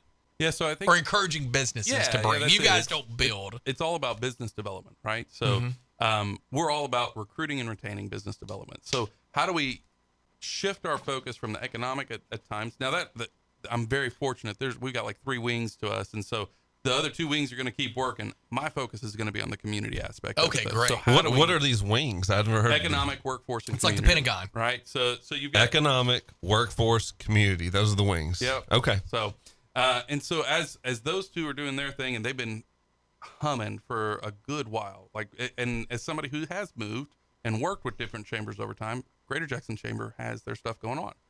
That's fantastic. It's a great asset for our community. So we're greater than other chambers. We are greater than other chambers. Right, and we've let them know that. Right. Now we put it in our name. just so they know. Like That's it. If we show up, they can split. They got to like the Red Sea. That's right. Yeah. We're representing, huh? So now we focus in on how do we recruit and retain individuals as opposed to businesses, right? Okay. So how do we keep a family that moves to the area from leaving because they decide that they want to move to Milan, like you talked about earlier, for different schools. Right. So we've got to make sure that we're investing in our school system, that our school system continues to improve, that we are doing everything we can to encourage them to stay within Jackson.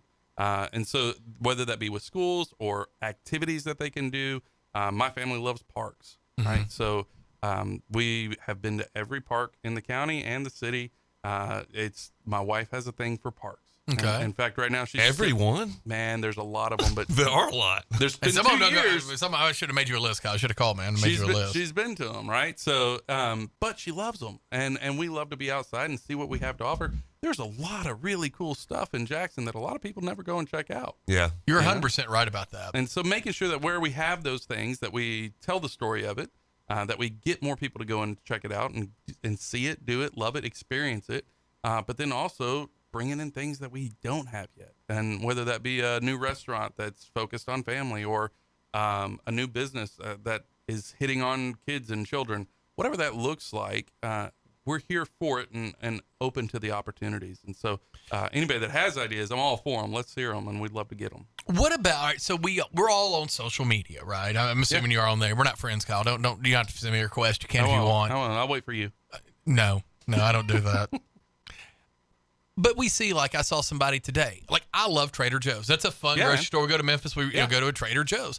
And I said, and they said, it was like on, the What's Happening in Jackson or whatever, those group pages. There's different group pages that said, when can we get a Trader Joe's here? Yeah. Like, sometimes when the mayor's on with us, they're like, hey, why don't we get a, And there's also been the people wanting a Publix for the last 15 years. And a Publix. Yeah. But, all right, so what would your job be for something like that? Because again, the chamber doesn't get out there with, you don't pour the concrete. Do you the email Publix CEO and say, hey, buddy, Jackson's happening. Why? Or I mean, do you research that also? Okay, well, really, here's the seriously. The size of town. Because I think that we are big enough now, but if not now, then definitely with our projected growth. Maybe with the projected growth. I don't think we're quite there yet for what they're looking at. You talking about Publix or Trader Joe's? Trader Joe's. Okay. Trader Joe's. Okay. So, and that's usually what it is. Yeah. I can remember I used to live in Medina before I moved to Jackson 5 or 6 years ago. They'd love to have a Trader Joe's too. Yeah. Well, and there was a guy running for mayor in Medina, and he said his platform, which was really, so I can't believe he didn't win because I can't believe enough, because you just say anything in politics. And he goes, if I win, I'll bring a Chick-fil-A to Medina. Medina had around 1,800 people at the time. Yeah.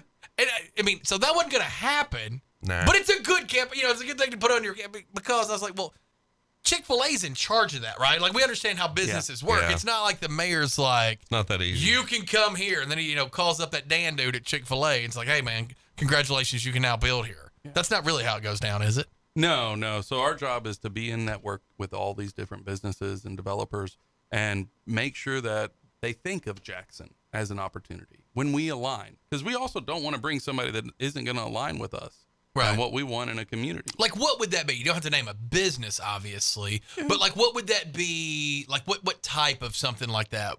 Like, I'm trying to think of something that may not work. Because I would suggest, like, hey, we got a ton of chain restaurants, and they're just kind of like, I would not like to bring more chain restaurants in. And I know that there was some people upset when Starbucks came downtown. Sure. But at the end of the day, it's zoned for that. You can't technically stop it, right? Like, we don't want to live in a world where we can stop things like that because they are a business and they meet the zoning requirements and stuff. But like, what would your influence be? Like, what would be a type of business that you may not actively recruit? Or can you even answer that? Because you may not have one off the top of your head.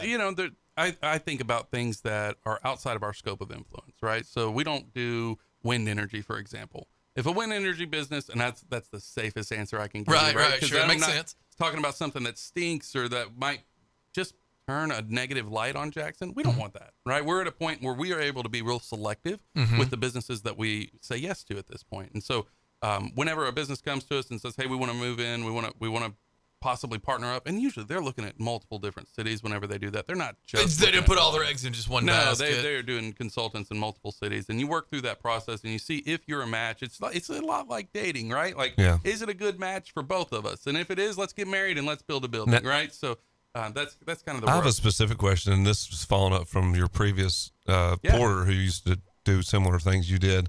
He mentioned at the county commission meeting, I think it was in September or right when I started or right before I got on, about a restaurant. No, it was in the summer, I think, and I was there. Some restaurant downtown that was French-based. Is that still happening? Or yeah, it's like a white tablecloth, really nice. And I haven't. You haven't heard anything about that? I haven't, but that doesn't mean it's not happening. I used to get messages about that. Yeah, like a real chef, and all that stuff. I'm a foodie, so I would love that. Because the thing about, I really admire restaurant owners because I've worked on a lot of them as a younger person. This is the hardest time. And I love cooking, and I would love to be a restaurant owner.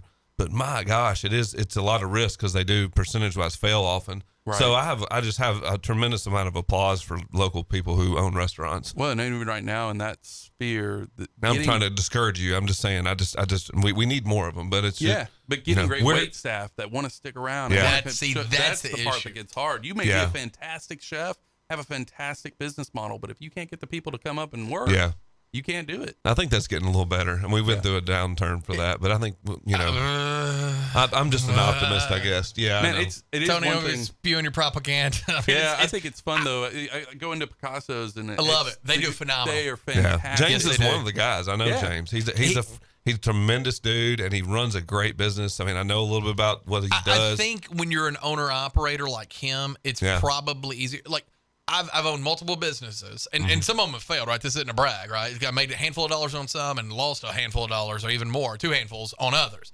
But I've always been a business person throughout my whole career, and nothing would scare me. I've bought a carpet cleaning company, didn't know anything about it. Started a restoration company, didn't know anything about it. Started a retail store, didn't know anything about it. So things don't scare me. I say all the time, you could not hand me a chain restaurant today. Like literally, congratulations, you own 100%. I wouldn't do it. Like that, it's just so hard right now. Now, you're good people out there, people like Jared Page, the blacksmith, people like James. I mean, owner-operators, yes, but I'm talking about for somebody like me who would invest the money and kind of oversee it, run the business end of it, but not necessarily be there every day. I wouldn't want one right now. It's tough. I feel sorry for a lot of these people that are fist fighting in it. I have a question because I know like the chamber and local government can provide incentives to large businesses. Sure. Perhaps like did Georgia Pacific get any tax breaks? I don't even know. Did you? Maybe some. Yeah. So like can Joe Smith, who wants to open a restaurant, get any kind of help from chamber government? That's a good question. It's not something that we would usually do. Have you seen that before? Or? Well, I was actually reading an article on this earlier today about in Chattanooga and how they had done a little bit too much, maybe incentivizing, and then it ends up being a bad thing long term. Right? Because a lot of them close. It becomes a fine balance. You becomes that incentive that you have. But because you need to save it for the really big ones.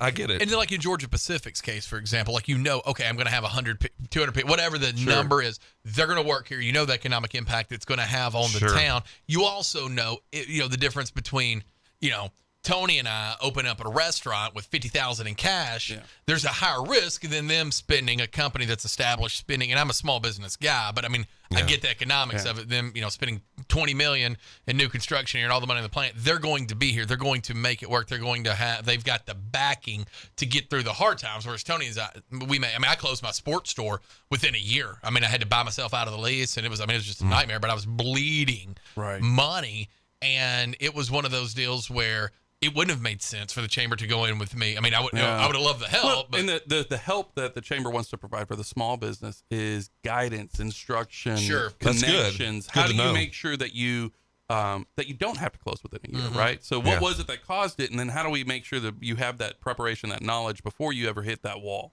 This comes in our advanced rehab text line. 731-800-8398, 731-800-8398. Says the Lift doesn't offer family memberships. We could use a YMCA in Jackson. We used to have one. Yeah. A YMCA, we did, and but all of them kind of went away. The one in Milan years ago, 20 years ago. I used to hoop it up down there. Yeah. I was the Austin Reeves. I was the first white great shooter before Austin Reeves against the Grizzlies. He did come out of nowhere this weekend, I feel like. Yeah, he really did. Church owns that building, but, Dave Bratcher probably would be the best person to ask about the YMCA. I know he works with them. The YMCA was good, especially the after-school programs and stuff. And I know the one in Milan stays busy. We do the pest control there, and it's a great one. I love it. Like, I love the Y. I wish that, but when I was building's at UK, probably going to need a lot of rehab. I was a member at the Y at Kentucky because the facilities the university provided at that time were pathetic. So I joined the Y, as many students did. Now, since then, they've tore stuff down and rebuilt it. Now it's super nice. No one cares about Kentucky, Tony. This comes in. I'm just saying, the Y, is a good thing in certain communities, but it depends on demand. We have a lot of workout facilities that are privately owned here now, so there's competition there. Hashtag bring back Old Gold's Gym. Let's get that thing back. 731-800-8398, 731-800-8398. This comes in our advanced rehab text line. It says, no shake junts, no real growth. Let's all grow up. Any shake junts on the way down, Kyle? Do you know anything about that? I'm not familiar with the shake junt. This comes in. I don't blame you, smart man. This comes in and he's a married man. This is a follow-up to the shake junt question. It says, y'all got no gentlemen's club grants? No, that's not what the chamber does. The collection of Kyles are not interested in your shake junts. I will speak on their behalf, and my name's not even Kyle. No, a silent partner. You got to. No, I'm not working with you at the shake junt. I went to one when I was 14, like everyone else in this town. Now I don't. This comes in. They don't want real growth without it. Okay. I did not go to a shake joint when I was 14. Just to be clear. You didn't go to the dollhouse. You weren't here. I do know what that was. Yeah, when I was 14. It was out south. I had my hardship license. What else was I going to do? This comes in and says, Chuck, Where do I apply for the head of security job? See, and you guys don't know this I about actually me. heard that part of the show. My head of security is a man named Bull. He calls in earlier. He used to be an arm wrestler, snap people's arms. He's picked up tractor tires with one hand. Man. He talked the other day about how, choke slammed somebody, had a gun on, lifted him up, threw him on the concrete. He's now turned vegan. He was obviously hired as my head of security detail when I go out places like from here to my car. Yeah. He and Rick run my security detail. Rick is the number 2 guy. Bull was number 1, but now Bull has gone vegan. I don't know that I'm comfortable with a vegan keeping me safe for obvious reasons. We're getting your protein. They're always sleepy, looking for Birkenstocks. I mean, where's the how far am I from, a patch of granola, things like that, vegans are worried about. So we have applicants now. It says, I'm 63, a solid 250. From meat and taters, no rabbit food. I could beat Bull, a.k.a. Foliage, in a fight or arm wrestling contest. How much guaranteed money do I get up front? See, that's a good question. I don't pay in dollars. Wonder if Bull would arm wrestle Rick. I used to pay in rubles. I used to pay in rubles until Russia's economy was actually up 0.3% last year. So now I can't even afford to pay in rubles. This comes in. It says, can we bring back double Ds? You weren't here, Kyle, when we had that. Double D's was. Is this a shakedown? It's a real as well? thing. No, no. This is like I mean, I don't want to use the word skankier version of Hooters on the radio, so I'm gonna try to think of another word. Tony, help me think of another word than a skankier Hooters. It was like that. I don't know. I did see John Daly at Hooters down when I was in Augusta. You went to Hooters in Augusta? I did. I bet that's a classic. It was Hooters. to see John Daly, though. Oh, is that what you told your wife? That's probably smart. I did tell my wife that, actually. That's a good call. That's a good call. This cup, see, I let Rick in and do his bit to break Kyle in, and then the rest of you out there think that this is what this show has become. It's not going to happen. I'm not going to read this when it says no shake junts light. That's not making the air. All right, listen to me. We're not getting them. We're not. Okay. Again, another one coming in. A Twin Peaks would be nice. Everywhere I'm not saying I think that. I've seen those, but it was also a TV show. So I went to one time in Orlando on a youth trip. But regardless, regardless of this, at least the listeners to this program. At least the listeners to this program are curious about some more restaurants and things like that. Does that consume a large part of your day? That and housing. That's pretty much where I spend everybody's got to eat and they have to live somewhere. So these are important things, right? That's it. This comes in advanced rehab because I do want to get into the housing because I think we quickly have to get off these restaurants. It says make shake junts great again. No, guys, I'm not doing it. This comes in. It says, we miss it, bro. It was awesome mentioning double D. What is wrong with you people? You cannot act right. I have a new guest in the he's with the chamber. This is how you treat people from the chamber? With the shake junts? I hope Kyle Spurgeon's not listening. This sure, I'm going to have a lot of questions to answer. Yeah, it was really nice to meet you, Kyle. You probably don't want to accept the Facebook friend request. I don't know what's happened with these people. All right, so let's talk about housing because that is something that's actually a real problem. All kidding aside, it's a real problem. What's the influence there that the chamber could have? Yeah, and so on that side of it, it's being knowledgeable about, like we conducted the housing study that would just happen. And so finding out what it is that we actually need as opposed to all of us just talking about the issues, right? And then after we've identified that need, identify the people who can come in and help.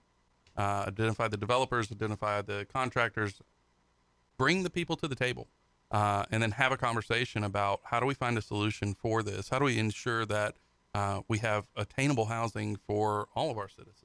What is, because we all see the rent prices. We know how stinking high rent is now. It's high. I mean, there's no other way to say it. And it's increased. It's a supply and demand thing. There's a lot of different reasons for it. I think the government money influenced it quite a bit. Yes, that's a phenomenal I'm actually point. seeing some rents drop because I have a property for rent, and I noticed some. They're not getting what they used to. So it's okay. It seems to be leveling out. Is my opinion. What do we? All right. Here's what I've heard, right? At my pest control company, we do a lot of work with, contractors, realtors, stuff like that. They're a big part of what we do. at my business, and I've heard things like, and we'll just kind of take this one bite at a time, but like Blue Oval, right? So it would make sense to maybe have a development somewhere in that Huntersville, Denmark area of Madison County, but for a developer, the infrastructure's not there. Yeah. So you want, okay, well, hey, let's go. Well, then JA's, they're running a business too. I understand that, but they don't like, Steve Bowers isn't riding a bike pumping the electricity out there, right? I mean, they have to buy it from the TVA and stuff like that. There's a whole bunch of, a whole bunch of costs in there. And so they don't want to. Just never imagine Steve Bowers riding a bike pumping electricity. Well, you ride the bike, little does that really go through your head? I mean, again, Tony, if you're going to try to keep up with me here, you're going to have to. You can't let everything I say confuse you. Okay. All right. Sorry. All right. Moving on. That's a tattoo or a T-shirt, though. Exactly. That would be. Honestly, that's mine. I own that. Trademark. How can you handle that for me? Yeah, Cal Spurgeon, that's my new business. Steve Bowers riding a bike to generate electricity for JA. We're doing a commercial. Hey, come to Jackson. I think it would sell well. Of course it would. I wish I hadn't said it out loud. Yeah. All right, now here we go. Back to the story. But I mean, right now, even if the people that had the land wanted to sell, that's a huge expense. So It's a whole chicken and egg thing. How do you navigate that? Developers are like, hey, we can't afford to drop all this in here, right? The cost of the house is going to be too high. We're going to price ourselves out of it. JEA is like, well, we don't have anyone living here, Yeah. And then there's a whole idea of, what if I don't want to sell my land that it's been in my family for X amount of generations, right? Yeah. You got a John Dutton thing going on there, like in the Yellowstone. So how do you balance all of those things, or what would the chamber's involvement be in that? Yeah, so our role is bringing the people to the table and having the conversation, right? So if you can get 2 or 3 multiple parties that all have a similar interest, but from different perspectives, they usually don't get to the same table.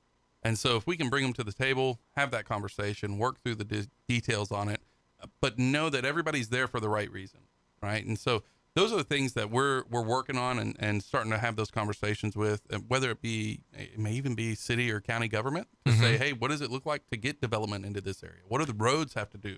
Do you find that the city, and I pretend Tony's not here, do you find that the county and city government work well together? Yeah. Okay. I didn't know if there was any adversarial relationships between the city and the county. No, I think that's one of the things that makes Jackson fantastic.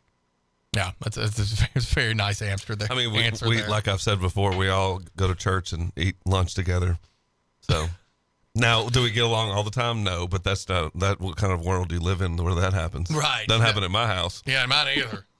But I'm still wondering, like, what was Steve Bowers wearing in your head? Was he wearing one of those tight suits on the bike, or was it like a casual bike ride? Tony, this comes in for you. Advanced Rehab text line 731. It was one of those old sweatshop crop tops. Okay. Advanced Rehab text line 731-800-8398. Says, what about bringing the Purple Church to Jackson since it's closed in Memphis? The Purple Church?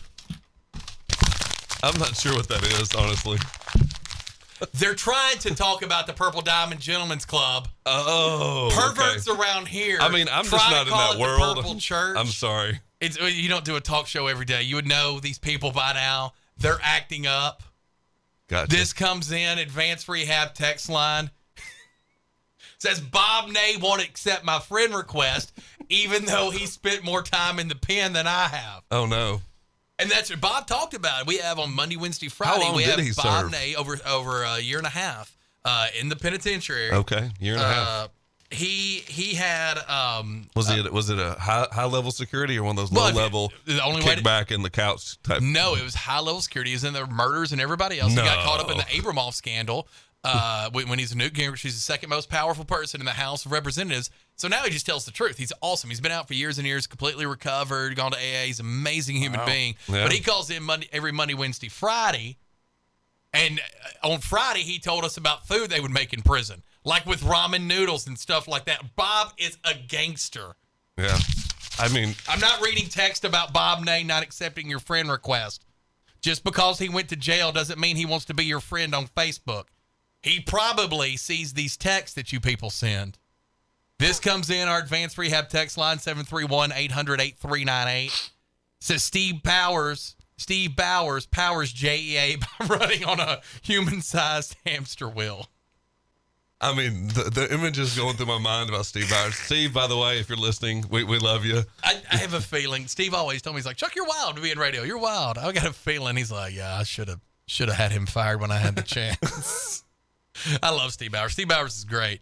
All right, so what relationships, because it is the Greater Chamber now, Greater Jackson Chamber. I'm having so much hard with that, or such a hard time with that. What relationships, like what other counties do you work a lot with? I would imagine, going towards Blue Oval, to that Stanton area. But what are some other counties you guys have started working with as well too? So the Blue Oval thing is huge, obviously. Right? So and really, it's an opportunity for all of West Tennessee to kind of lift up, and so that's the opportunity that we see. And so specifics, there's not really a ton that I can get into. So again, 3 weeks, 2 days. Right. But at the same time, in the conversations, I'm in West Star, and in West Star, it's different people from all of the counties in West Tennessee. Right.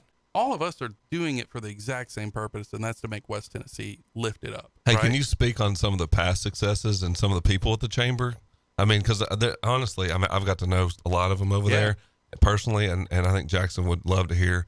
It's not just the Kyles. There's a bunch of good people over there. Team over I mean, they do a great job. I mean, a lot of what How many people do y'all have there? There's 11 of them. Georgia 11, Pacific, that's awesome. the chamber had a huge part of that, and it was a team effort. Yeah, Mandy White, Vicky Bunch, they're amazing. Top notch. Economic development, workforce development, and again, somebody who moved around a little bit, they're better than anything I've seen. Right. So whenever I got here, and I from my engagement on the outside of the chamber, and I'm seeing how they engage with higher education and how they want to help instill a workforce that's able to supply the employees that are not just bodies but skilled individuals for these economic development machines.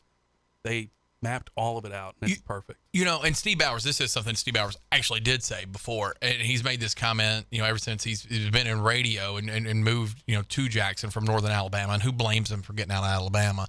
But he said, he was like, the thing about Jackson is there's always been so much talent in this pocket. From radio people, not me, but others, but from radio people to musicians to some of the best doctors. I mean, we have it's not like, they're really good in no, like Adam Smith is one of the best. I mean, just because my sons had multiple shoulder surgeries, and he told me last time, he's like, I can call James Andrews, I can get him in there. He's like, Chuck, but he's 80.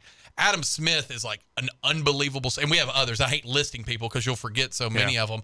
But we have so much talent, leadership, visionaries at the chamber. All kid, and I love Kyle Spurgeon, but people like him that do decide to stay here. And we've had changes in Jackson. You haven't seen all of them, but Tony, you have since you've been back from school.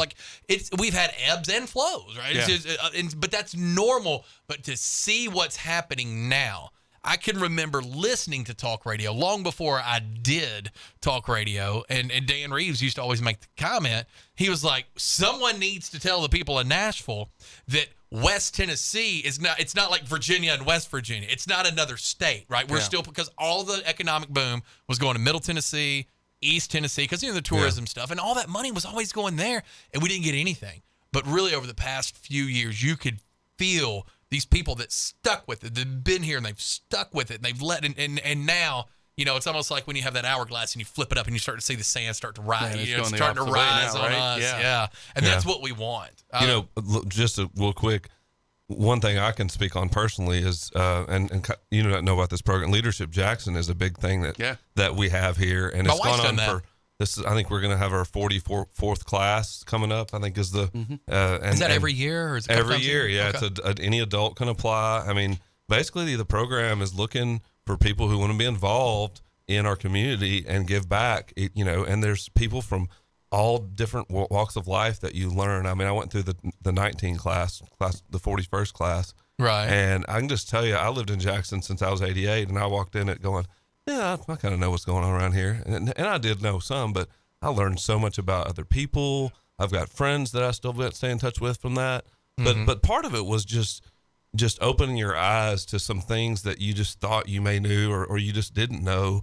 And it kind of helped me hopefully become a better commissioner, and help give back in that way. And then there's other people who are on boards with nonprofits. Yeah.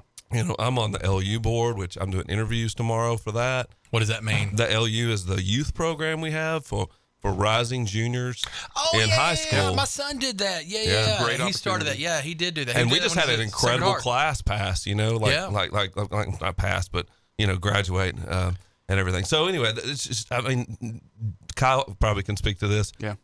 Other communities don't really have stuff like this. No, I mean, I'm from Dallas. They may have originally, some, right? but So Dallas is massive. We didn't have that. There was not that opportunity for you to learn about and get engaged with your community at that level when you're in a major city like that. When you're in Jackson, though, you get the best of all the worlds, where you can go and travel to a big city if you want to, but really, we don't leave, right? Like we love it here. We might go to the Orpheum to see a play or something, but we're staying in town and rather watch it at the Ned, you know? So the Ned's cool. Man, That's we got an we got unsung orchestra, building. we got all the things that you need, really. Yeah, I agree. But things like Leadership U and Leadership Jackson, those are the ways that you find out about your community. You get involved with your community. You go through, you learn about different nonprofits that we have, and then you get on their boards and you make a difference. And that's fantastic. And parents, people out there, people like me. I mean, I had my son when I was 21. I didn't ever want kids. I was like, I'll be a terrible dad, but he's been the best thing in the world to happen to me. Well, good for you. You chose life. Yeah. That's great. Oh, well, yeah, come on, of course. But he had, he's 20 now. He's got this girl, and he may move to the beach. And so so parents out there, let me just throw this out there. This is what I was thinking when Will went through it. I was like, you know what? If you get involved in your community, number one, it looks good on college application. Absolutely. But number two, the more involved you are, if you think like me, you're a long-term planner, one day, hopefully in 12, 15 years, he's going to have my grandchildren, right? I would like them to be closer to here than I would, the in-laws, which they're lovely people. They're fine. They're from Michigan, so, decide what you want about them. But regardless, they're fine people. They're from up north, though. I would like to point that out twice. But I would like my grandchildren to be closer to me. And so you get involved if you want. I've heard Mayor Conger say that before. He's like, I want to make Jackson a place to where my kids, it could be an option. Maybe it's not, because before it's like, oh, you live in Nashville, live in Knoxville, live in Atlanta, live in Lexington, Kentucky, live in Indianapolis, live in, you would go where the booms are, for when you're young. But maybe we don't have to have that now. Maybe we can have those here. And I think people are starting to feel that. Versus 30 years ago, we have a lot more job opportunities now than we did then for people like that coming out of college. I can tell you that for sure, based on just my observations. Would you agree with that? Oh, absolutely. You live here then, but get better jobs too. We're not the Jackson of 1990 anymore. That's for sure. No, we're about to have the slickest electric vehicle that's ever been seen. I think it was like 150 miles an hour. I think rolls. I can't wait. But that's not going to get made by the normal factory guy. Right. That's going to be a completely different engineer, skilled worker that is going to have a great opportunity at an amazing quality of life, because it still is really, really affordable to live here. And we have all the amenities that you need, and we continue to add more. So that's now we're into that. How do we retain our residents and keep them local? How awesome is that? And we have professional jobs too. I guess what I was speaking of is, used to, if you had a graphic design, you're like, well, I got to go to a big city. Well, you can do that in Jackson now. Oh, yeah. I mean, there's opportunities. And, something we don't talk enough about, but Jeff Sisk and the people at TCAT, TCAT's amazing, dude. Hey, I've got some Will's friends went to Lineman College, Lineman School. I think it's in Middle Tennessee or East Tennessee. Come right back, get jobs. I mean, there are big boy, and next time it comes to schooling town, doesn't look the same for everybody. No. Education doesn't look the same for everybody. And I felt like I'm 42. Tony, you're 50. No, I'll be 45 in June. But I feel like people our age, we grew up in that, you got to go to college. Like, everybody I went to school with was like, oh, you got to go to college, because that's kind of what you thought. Yeah. But now we're learning, now you can learn and succeed in a bunch of, and college is wonderful. I think everybody has to get educated. Sure. Right? Now, you got to get educated in a different. skill, educated in a certificate, something you can use and do and put to work. And that's what we need. And we put all those tools in our tool belt. And then all of a sudden, we got this great tool, but we can have a great community because we have so much talent, so much skill here, like we've been talking about this last 10 or 15 minutes. I think young people, I've got 4 kids, and I think young people Catholic need to go what they're passionate about. Like my oldest is into art, so I think she'll probably go into graphic design. So that'd be awesome. She needs to not give away her dreams and go shoot for your dreams. Absolutely. Radio host. If you want to be a radio host, no, it's taken. It can happen. It's taken. I'm very jealous. No. I will have Bull as soon as he gets back on the meat fight you if you try to take this job. No, I'm good. I'm just kidding. You can have it. I have 3 jobs. I don't need a radio host. This comes in our advanced rehab text line 731-800-8398. This is new information. Breaking news. It says Tony's real name is Dieter. That is my nickname because Dieter? Our golf coach called me. He looked at the roster and looked at it, and I don't know if he didn't have his glasses on. No one God can say bless his soul. Niehoff. He Niehoff's said a hard name. Dieterhoff instead of Niehoff, and we were like, huh? Where did that come from? Dieterhoff. And then it got shortened, so that was my high school nickname. That's awesome. This says, we told you our need, and it's not Dave and Buster's. Then again, that's the last one I'm reading. It says nobody wants a shake juntless Blue Oval. I like Dave and Buster's. Kyle, I like Dave and Buster's too. I would actually. I'm so old. I would prefer it. I mean, it's fun. Take your kids there. I mean, let them play. Get to load up the card. I know. It's a sports bar with games, right? Can't have any more kids going to the dollhouse at 14. No. This says great show today, Chuck. Tackling the real issues. Yes, that's what we do here. We tackle the real issues till you guys pervert it and distort it. I think you guys could step up the text a little bit, you know. This comes in and says, South Jackson hasn't thrived since the dollhouse closed. Just saying. Jeez. People are very passionate about this. I don't think this speaks to me I mean, as much as it speaks to Kyle being here. I'm going back with my list. to. I'm going back with my list of ideas. Kyle's over here Googling the dollhouse. Oh, he Kyle wants to know what it's about. As soon as you do, make sure it's a company phone because you're going to want to throw your phone away.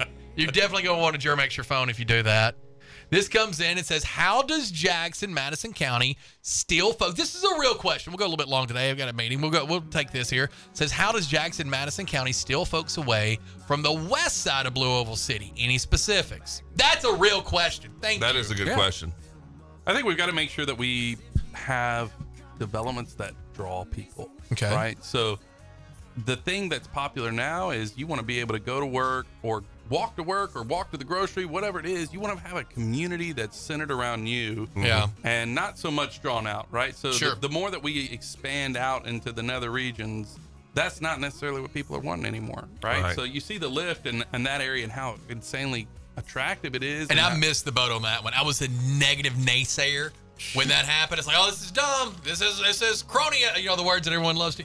Actually, it's been a really smart idea. It's awesome. It's been a really smart idea. You go down there on a Saturday morning. Right. And tell me everybody doesn't love that place. But right? come on. So walk to the Grubs, walk to the Donuts. It's fantastic. Get pizza on the way back. It's good. You're good. Right. So how do we create developments like that? And so that's kind of what I'm looking for. Smart How do we boutique, make sure we neighborhood, build community, and that builds a lot when it's community. This comes in advanced rehab text line, then we gotta go. So y'all gonna miss Dave Ramsey, rice and beans and rice. Yeah, he's gonna be pissed. It says, I tell my family all the time that if Alabama didn't suck so bad, I'd still be there. Tennessee sucks less than Alabama. Yes, they do. And Arkansas is worse than Alabama. So just imagine if you lived in Arkansas. I would never wish that on anybody. I don't think anybody should live in a third world country. At least it's not Canada, right? Yeah, Canada's the worst. I mean, matter of fact, Arkansas, we can gift it to Canada. And those wieners can just fly down here to Arkansas and visit their land. Chuck likes calling them wieners. I just had to hear that one more time. This comes in. Last one of the day. First Platinum Plus was here as well. This comes in and says if we had a shake jug, that would get the new people. You've been listening to Walker Talks. Thank you, Kyle. 96.5 FM. 96.5 FM. Parker's Crossroads, Jackson. News this hour from townhall.com. I'm Rich Thomason. A widely used